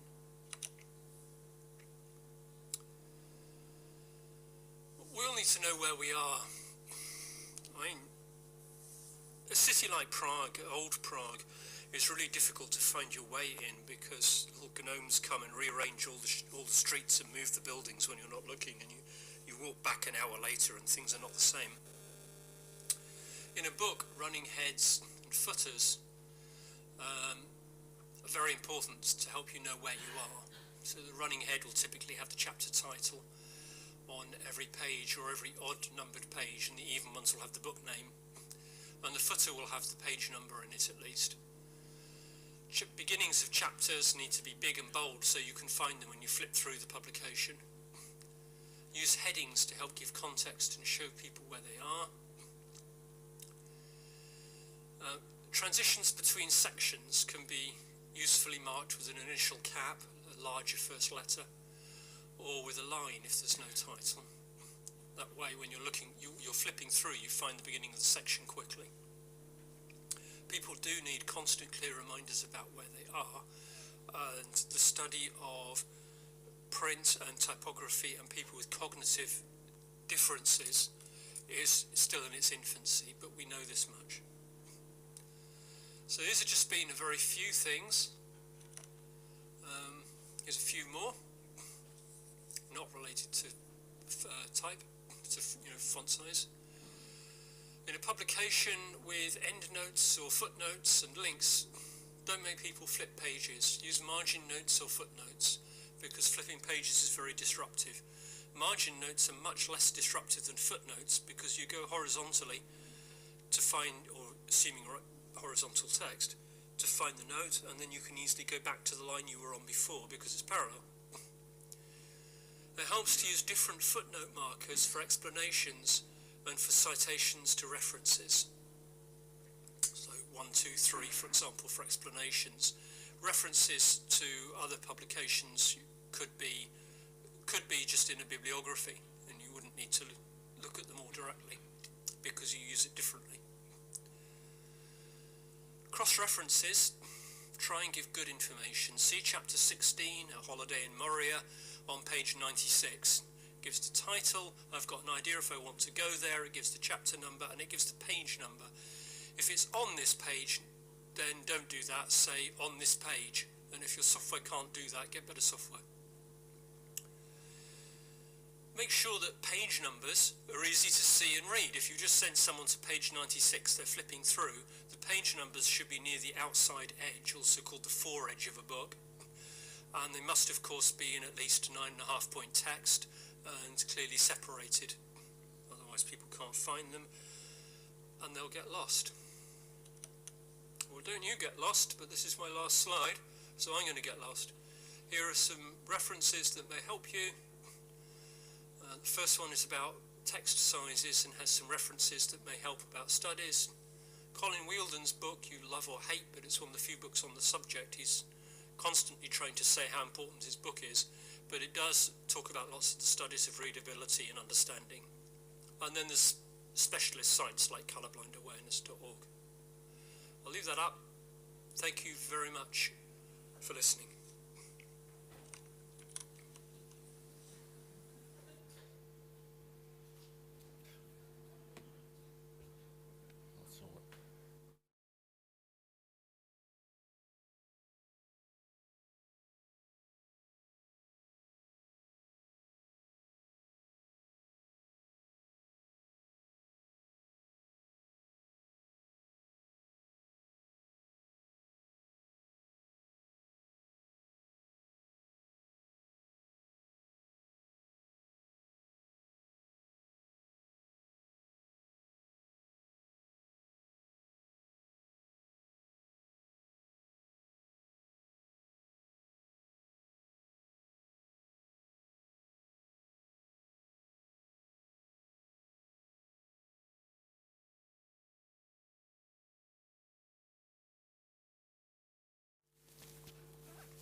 Okay. So, good afternoon.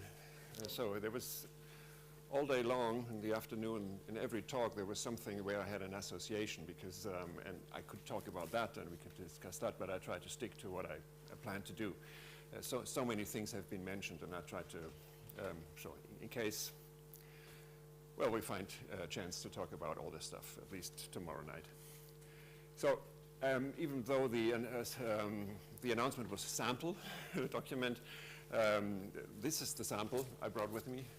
It's actually printed. It's how it's called perfect binding. It's quite nicely cut. So there's the bleed area could have been smaller, but it's quite a good printing shop who did this. It's roughly 600 and something pages, and I have an example as a PDF that is 700 and something, and I don't know what the maximum limit is. And we come to some features later on. Paged output with CSS. What are we doing?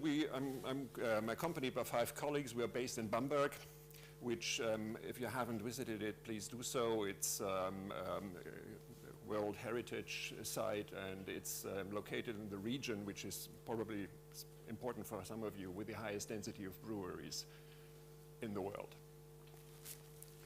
And we are a software company. We have a bunch of products. I'm not boring you with that slide, but the one that we are using to create the input for page media is a component content management system, which is of course based with XML, and we have a client, and we do all that kind of stuff that you do with a component content management, store all the bits and pieces, manage translations, and all these fancy stuff that is usually done with the content management system. We have a number of internationally known clients, and it's a good business, and we're happy to primarily, we're not selling, the marketing point of view is we have a product, but actually in the majority of the cases we're doing projects. As you may be well aware of this wording, either software follows process or process follows software.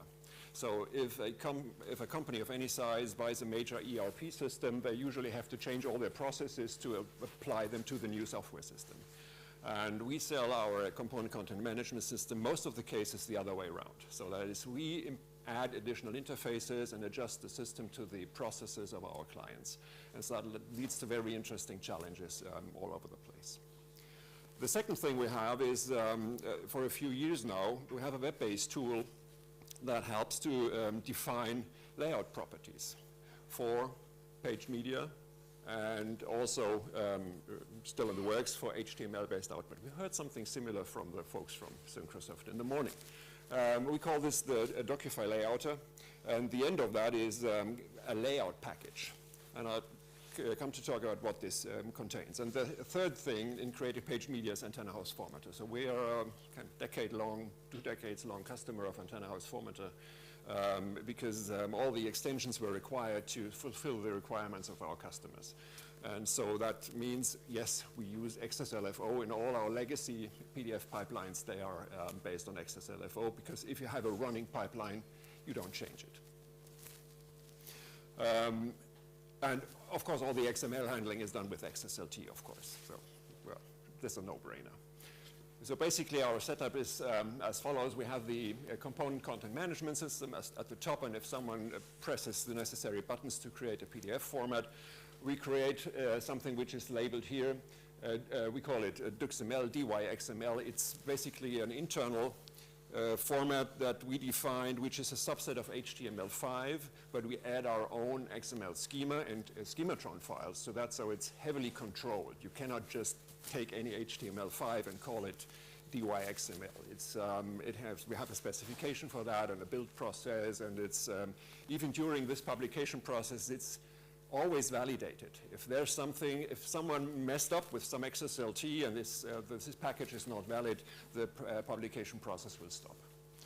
On the right-hand side, what is labeled DLZ, that is the layout package that comes from our web component that creates the layout package. And it contains basically two things, XSLT style sheets and CSS.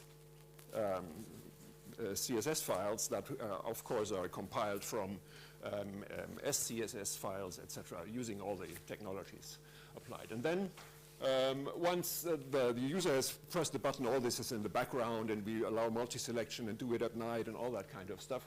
We have a microservice. That MS is not Microsoft. That is a microservice. I should use a different abbreviation.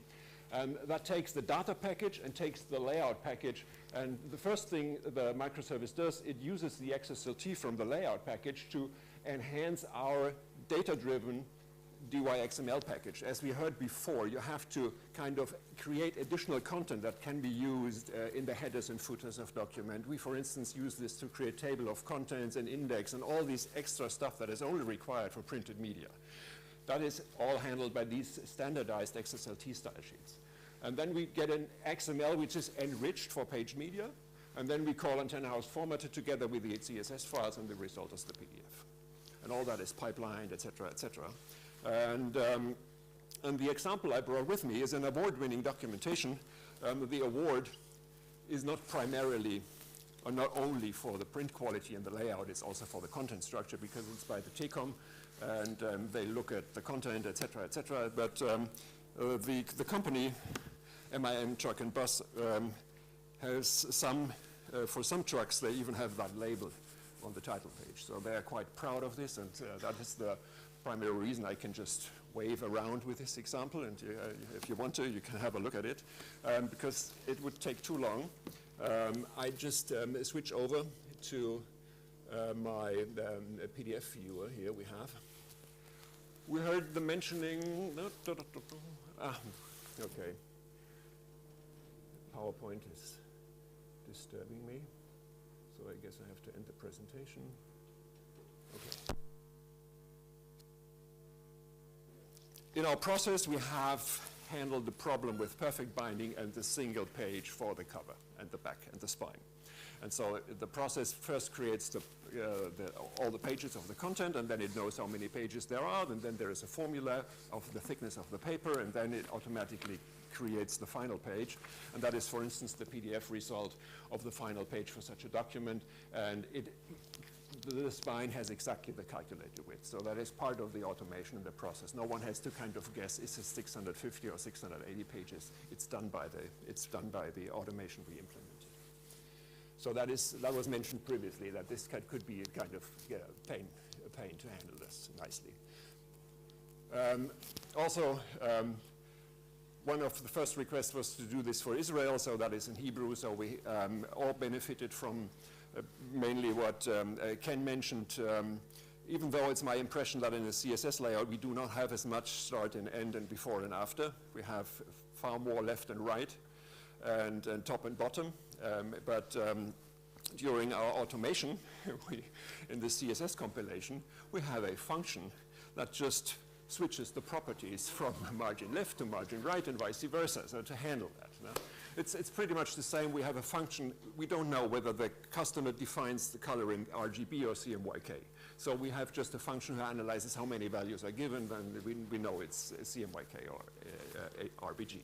So just to keep things easy for clients. So this contains a lot of information, and just to save you from the extra effort to read a Hebrew text, that is the English version. And you can see there's this 3-column layout, and it has to fit in the box on the truck, etc., and whatever. And of course, they try to put this electronic in their system and avoid printing this, but currently they have to print it. And if you want to highlight just one thing, if we page through this, and I used the facing pages mode just to that you see it. You're wondering, why is this page empty? No? Why is this page empty? Well, there's a rule that if you have a full-size graphic with annotations, with callouts, then they should always appear on facing pages. So that is kind of part of the, we know there's facing pages, and we know in the preparation that it has callouts, and so we force it on the next left page. And therefore, necessarily, and in some cases, the previous page spread has just one paragraph up here. But that is, I glanced through this document to find a good example, and I'm on page 597.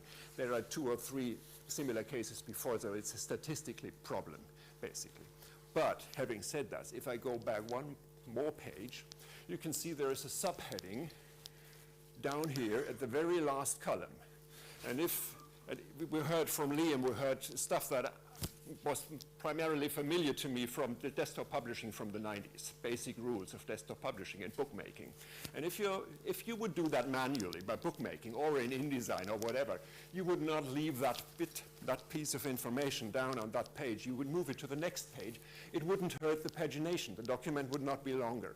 And that is one of the kind of things where now that, for instance, Antenna House moved from line-based layout to paragraph-based layout, wouldn't there be a chance to kind of look at columns, look at pages, and have kind of keep rules sensible enough to kind of detect a situation like that? The simple requirement from the customer, who also thinks about this, is from starting here. The simple requirement is something like this. So they think, well, the heading shouldn't be too low on the page. In case the heading is too low on the page, we want to have it moved to the next column. So that may or may be successful, and the idea we came up with, we create some hidden image, which is not visible, but has a certain height, and force it to that, and in case that image doesn't fit the column, then jump to the other page. Basically, we gave the customer an estimate, and they said, oh no, that's not, we don't have enough money for that. But we have an extension for that. Yeah, great. And that's the reason why we come to Prague. That's the very obvious thing. Yeah, so that is the question. From my point of view, this should be done only if the document size is not, if the document does not grow, because the next thing the customer care about is the money for the printers. And in case you have more pages and you have multiples of 4, then you have potentially 4 more pages, and suddenly it's not so important that the layout is perfect. So that is everything I wanted to show. One more thing. We are always interested in talent regarding these technologies. In case you feel you have an idea that working for a company based in Bamberg, you can live elsewhere, then just get in contact with me. So that is the last bit of, I have taken way too much time, but you promised to throw me from the stage and didn't. Thank you very much.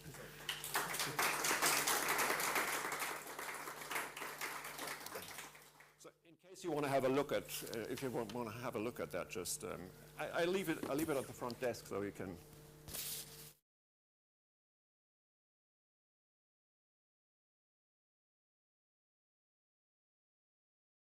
Thank you, the Bamberg Tourist Department.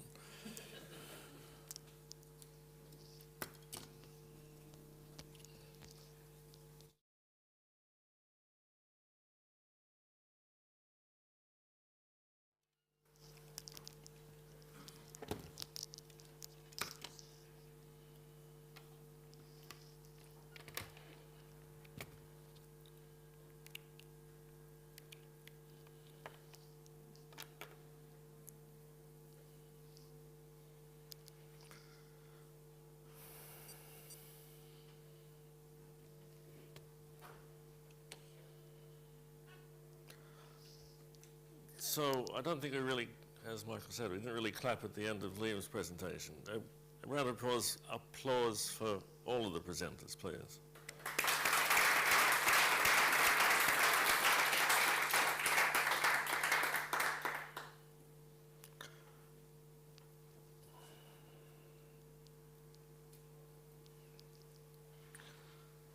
So the theory was that I'd soak up remaining time with a summary of what I would call developer supports from Antenna House, but we're very short of time, so I'll flash through some of this, and then if I can do it all in 5 minutes, we can have 5 minutes for questions. So what I would classify as things that Antenna House provides which help you not so much write the style sheets, well, not write the style sheets for you, but help you in your process of developing the style sheets and getting something that you can then let other people use. I consider that the AH formatted GUI is probably the best thing because you can preview your formatted document before it goes to PDF, so you don't have the cycle of format PDF, open the PDF and look at it.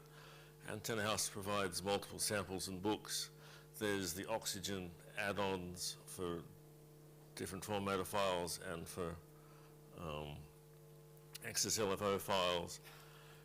Visual Studio Code, we now have an extension you'll hopefully get to for writing CSS files that use Antenna House extensions. We couldn't get Oxygen to, I don't know how Oxygen would let you extend their CSS support, syntax highlighting, etc., but we can with Visual Studio Code. As you've heard, there's AHRTS for comparing the results of your style sheet, and of course Antenna House provides support for its customers, and there's places to look on the web for support. This isn't a transition, so AH formatted GUI, graphical preview, drag and drop your source and style sheet. If you're a drag and drop sort of person, you can control some of the output options, and when you have the document open, you can open the document, open the CSS style sheet. You can look at the area tree XML of the formatted document from the menus in AH Formatter. As you've seen, as Ken alluded to, you can look at the borders of the document. You can get some basic information about the font size, the colors, etc. AH Formatter, as I said, you can look at a single page, you can zoom in or out, you can look at 2 pages because, again, spreads in an actual physical book are a huge part of the presentation of the document. I mean, as we've seen with Michael, you can look at a spread on the screen as well, but it's an essential component of a printed book. A recent version added the multi-page layout so that you can look at multiple documents, multiple pages at once.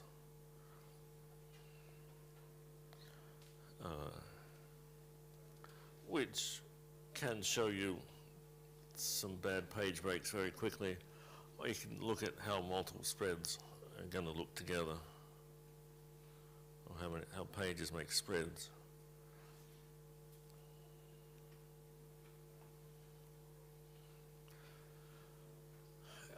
Antenna House provides multiple samples and books. There is, of course, the online manual if you're using XSL online manual, which describes interfaces, output formats, etc.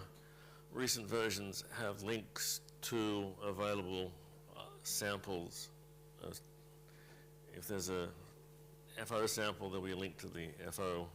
If it's covered in the current Introduction to CSS for Page Media book, there'll be a link to the PDF from the Antenna House website. So it's sort of more connected than it used to be. As I said, there's the samples collection, which I counted these, and I was surprised there's over 220 samples for different aspects, standard FO formatting objects and properties, as well as antenna house extensions. If you're a CSS user, a lot of these properties work exactly the same way between XSLFO and CSS, so ignore the fact that the properties are in attributes, they still work the same way. With the sample collection, you can look at a formatted PDF to get an idea of what happens. You can look at the source to see how they're used. There's another section on the Antenna House website called Tips and Tricks, which has occasional, they're really blog posts about things that you can do with AH Formatter or other Antenna House products that don't really count as discussing properties or anything else. As I've said, there's the book on CSS for paged media, for which you get the PDF, and you can also get the source and the CSS to see how the formatting in the book was styled using CSS. There's a few pages from the book. You would have seen some of these graphics in the earlier tutorial. A new book which only came out a week or two ago is Mastering Antenna House XSL Formatter Extensions. This is a translation of a book that's available from Japan. This is still, I think, a work in progress, but it covers many, maybe all Antenna House Formatter extensions. Here's a spread from there, sort of.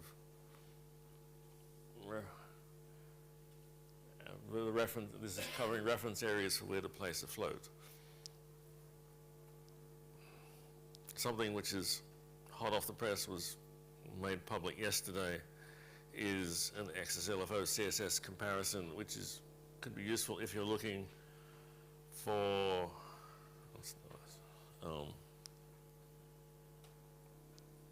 you want to find out what are the differences between the two.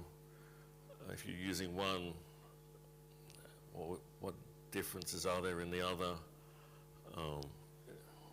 This grew out of user requests for this sort of information, as I'll say tomorrow. Initially, we had a table with a few rows in it, and it's now a 150-page book. It's sort of like a fractal thing. The more you look into it, into the details, the more details there are. But the couple-of-page table is still in there, so you can get the overview and then look at the details that interest you. The website has some sample style sheets for sort of tutorial on developing XSLFO style sheets. As I said, with Oxygen, you can run AH Formatter from within Oxygen. From AH Formatter GUI, you can open these files, the area tree, etc., in Oxygen. And we provide multiple frameworks. You can set up AH Formatter GUI or the command line AH Formatter as an external FO processor and use that in your transformation scenarios. It's a bit blurry over there, but the top one is the definition of an FO processor, and the bottom one is the sort of FO processor tab from a transformation scenario that selects to use AH Formatter GUI. The thing with the GUI is that if you use the -S option, it'll open it in a running instance of the GUI, and when you reload a file in the GUI, it reopens the same page. So you can work on your XML and your style sheet, run the transformation, the GUI will reload at the last page you're looking at, you can see if you made any difference, and so forth. So it's, personally I find it convenient when developing style sheets. That basically, I've covered that you can open many files from AH Formatter GUI. We provide multiple Oxygen frameworks for different types of files. FO Check has been around for several years and is even bundled with Oxygen. More recent ones are for the Oxygen setting file, hyphenation information, and the font configuration, which you might have to work with at different times. As I said before, Visual Studio Code we now offer an extension that does auto-completion and provides hover information for in CSS files that you're editing in Visual Studio Code. It provides a short description of the property, the allowed values, and a link to the manual, and if possible, a link to the corresponding XSL 1.1 definition where it's an extension that's carried across. Again, a link to the page media book if it's useful, or applicable FO samples. AHRTS, you heard about from Ken for comparing files. What I will point out is that with AHRTS, you can customize the XSLT that it uses to generate the summary report and the individual report. So on the left is the summary as it was at one point. On the right is a different version that I used where I also needed to add extra information from another source that worked from the file name of the files being tested. It's all done with XSLT, and it can be localized as well. The individual report can be customized with your XSLT, different XSLT. So for online or for a database, web-based thing that I talked about a few years ago, I modified the individual XSLT for individual reports so that the summary, the metadata page is at the end. So I didn't have to scroll past the metadata to get to the actual result. As I said, AHRTS is localizable. The uses Java property files. Antenna House provides support to its customers. Ideally, you're within warranty or within the maintenance period. It accepts bug reports, enhancement requests, and if you want to subscribe to the Antenna House announcements list, you can send an email to support@antennahouse.com. I hope that you've always found Antenna House support to be helpful. Yes? Very much. Okay. There we go. You're all on record now. Thank you.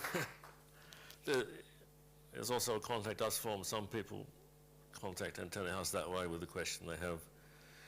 If you use Stack Overflow, you could use the Antenna House XSLFO or CSS page media tag, and we'll look at it, and sometimes questions like that answers come from other users. Sometimes someone will have an XSLFO question, which is really a sort of, how do I do this in XSLT? And people will respond going, well, I don't really know XSLFO, but this is how you fix your XSLT, and that's what the people need. So it's also there. So the summary slide, you have the GUI, we have samples and books, Oxygen integrations, Visual Studio Code integration, AHRTS, and of course support at antennahouse.com. And, oh, I'm 1 minute over. I'm as bad as everybody else. Thank you for your time.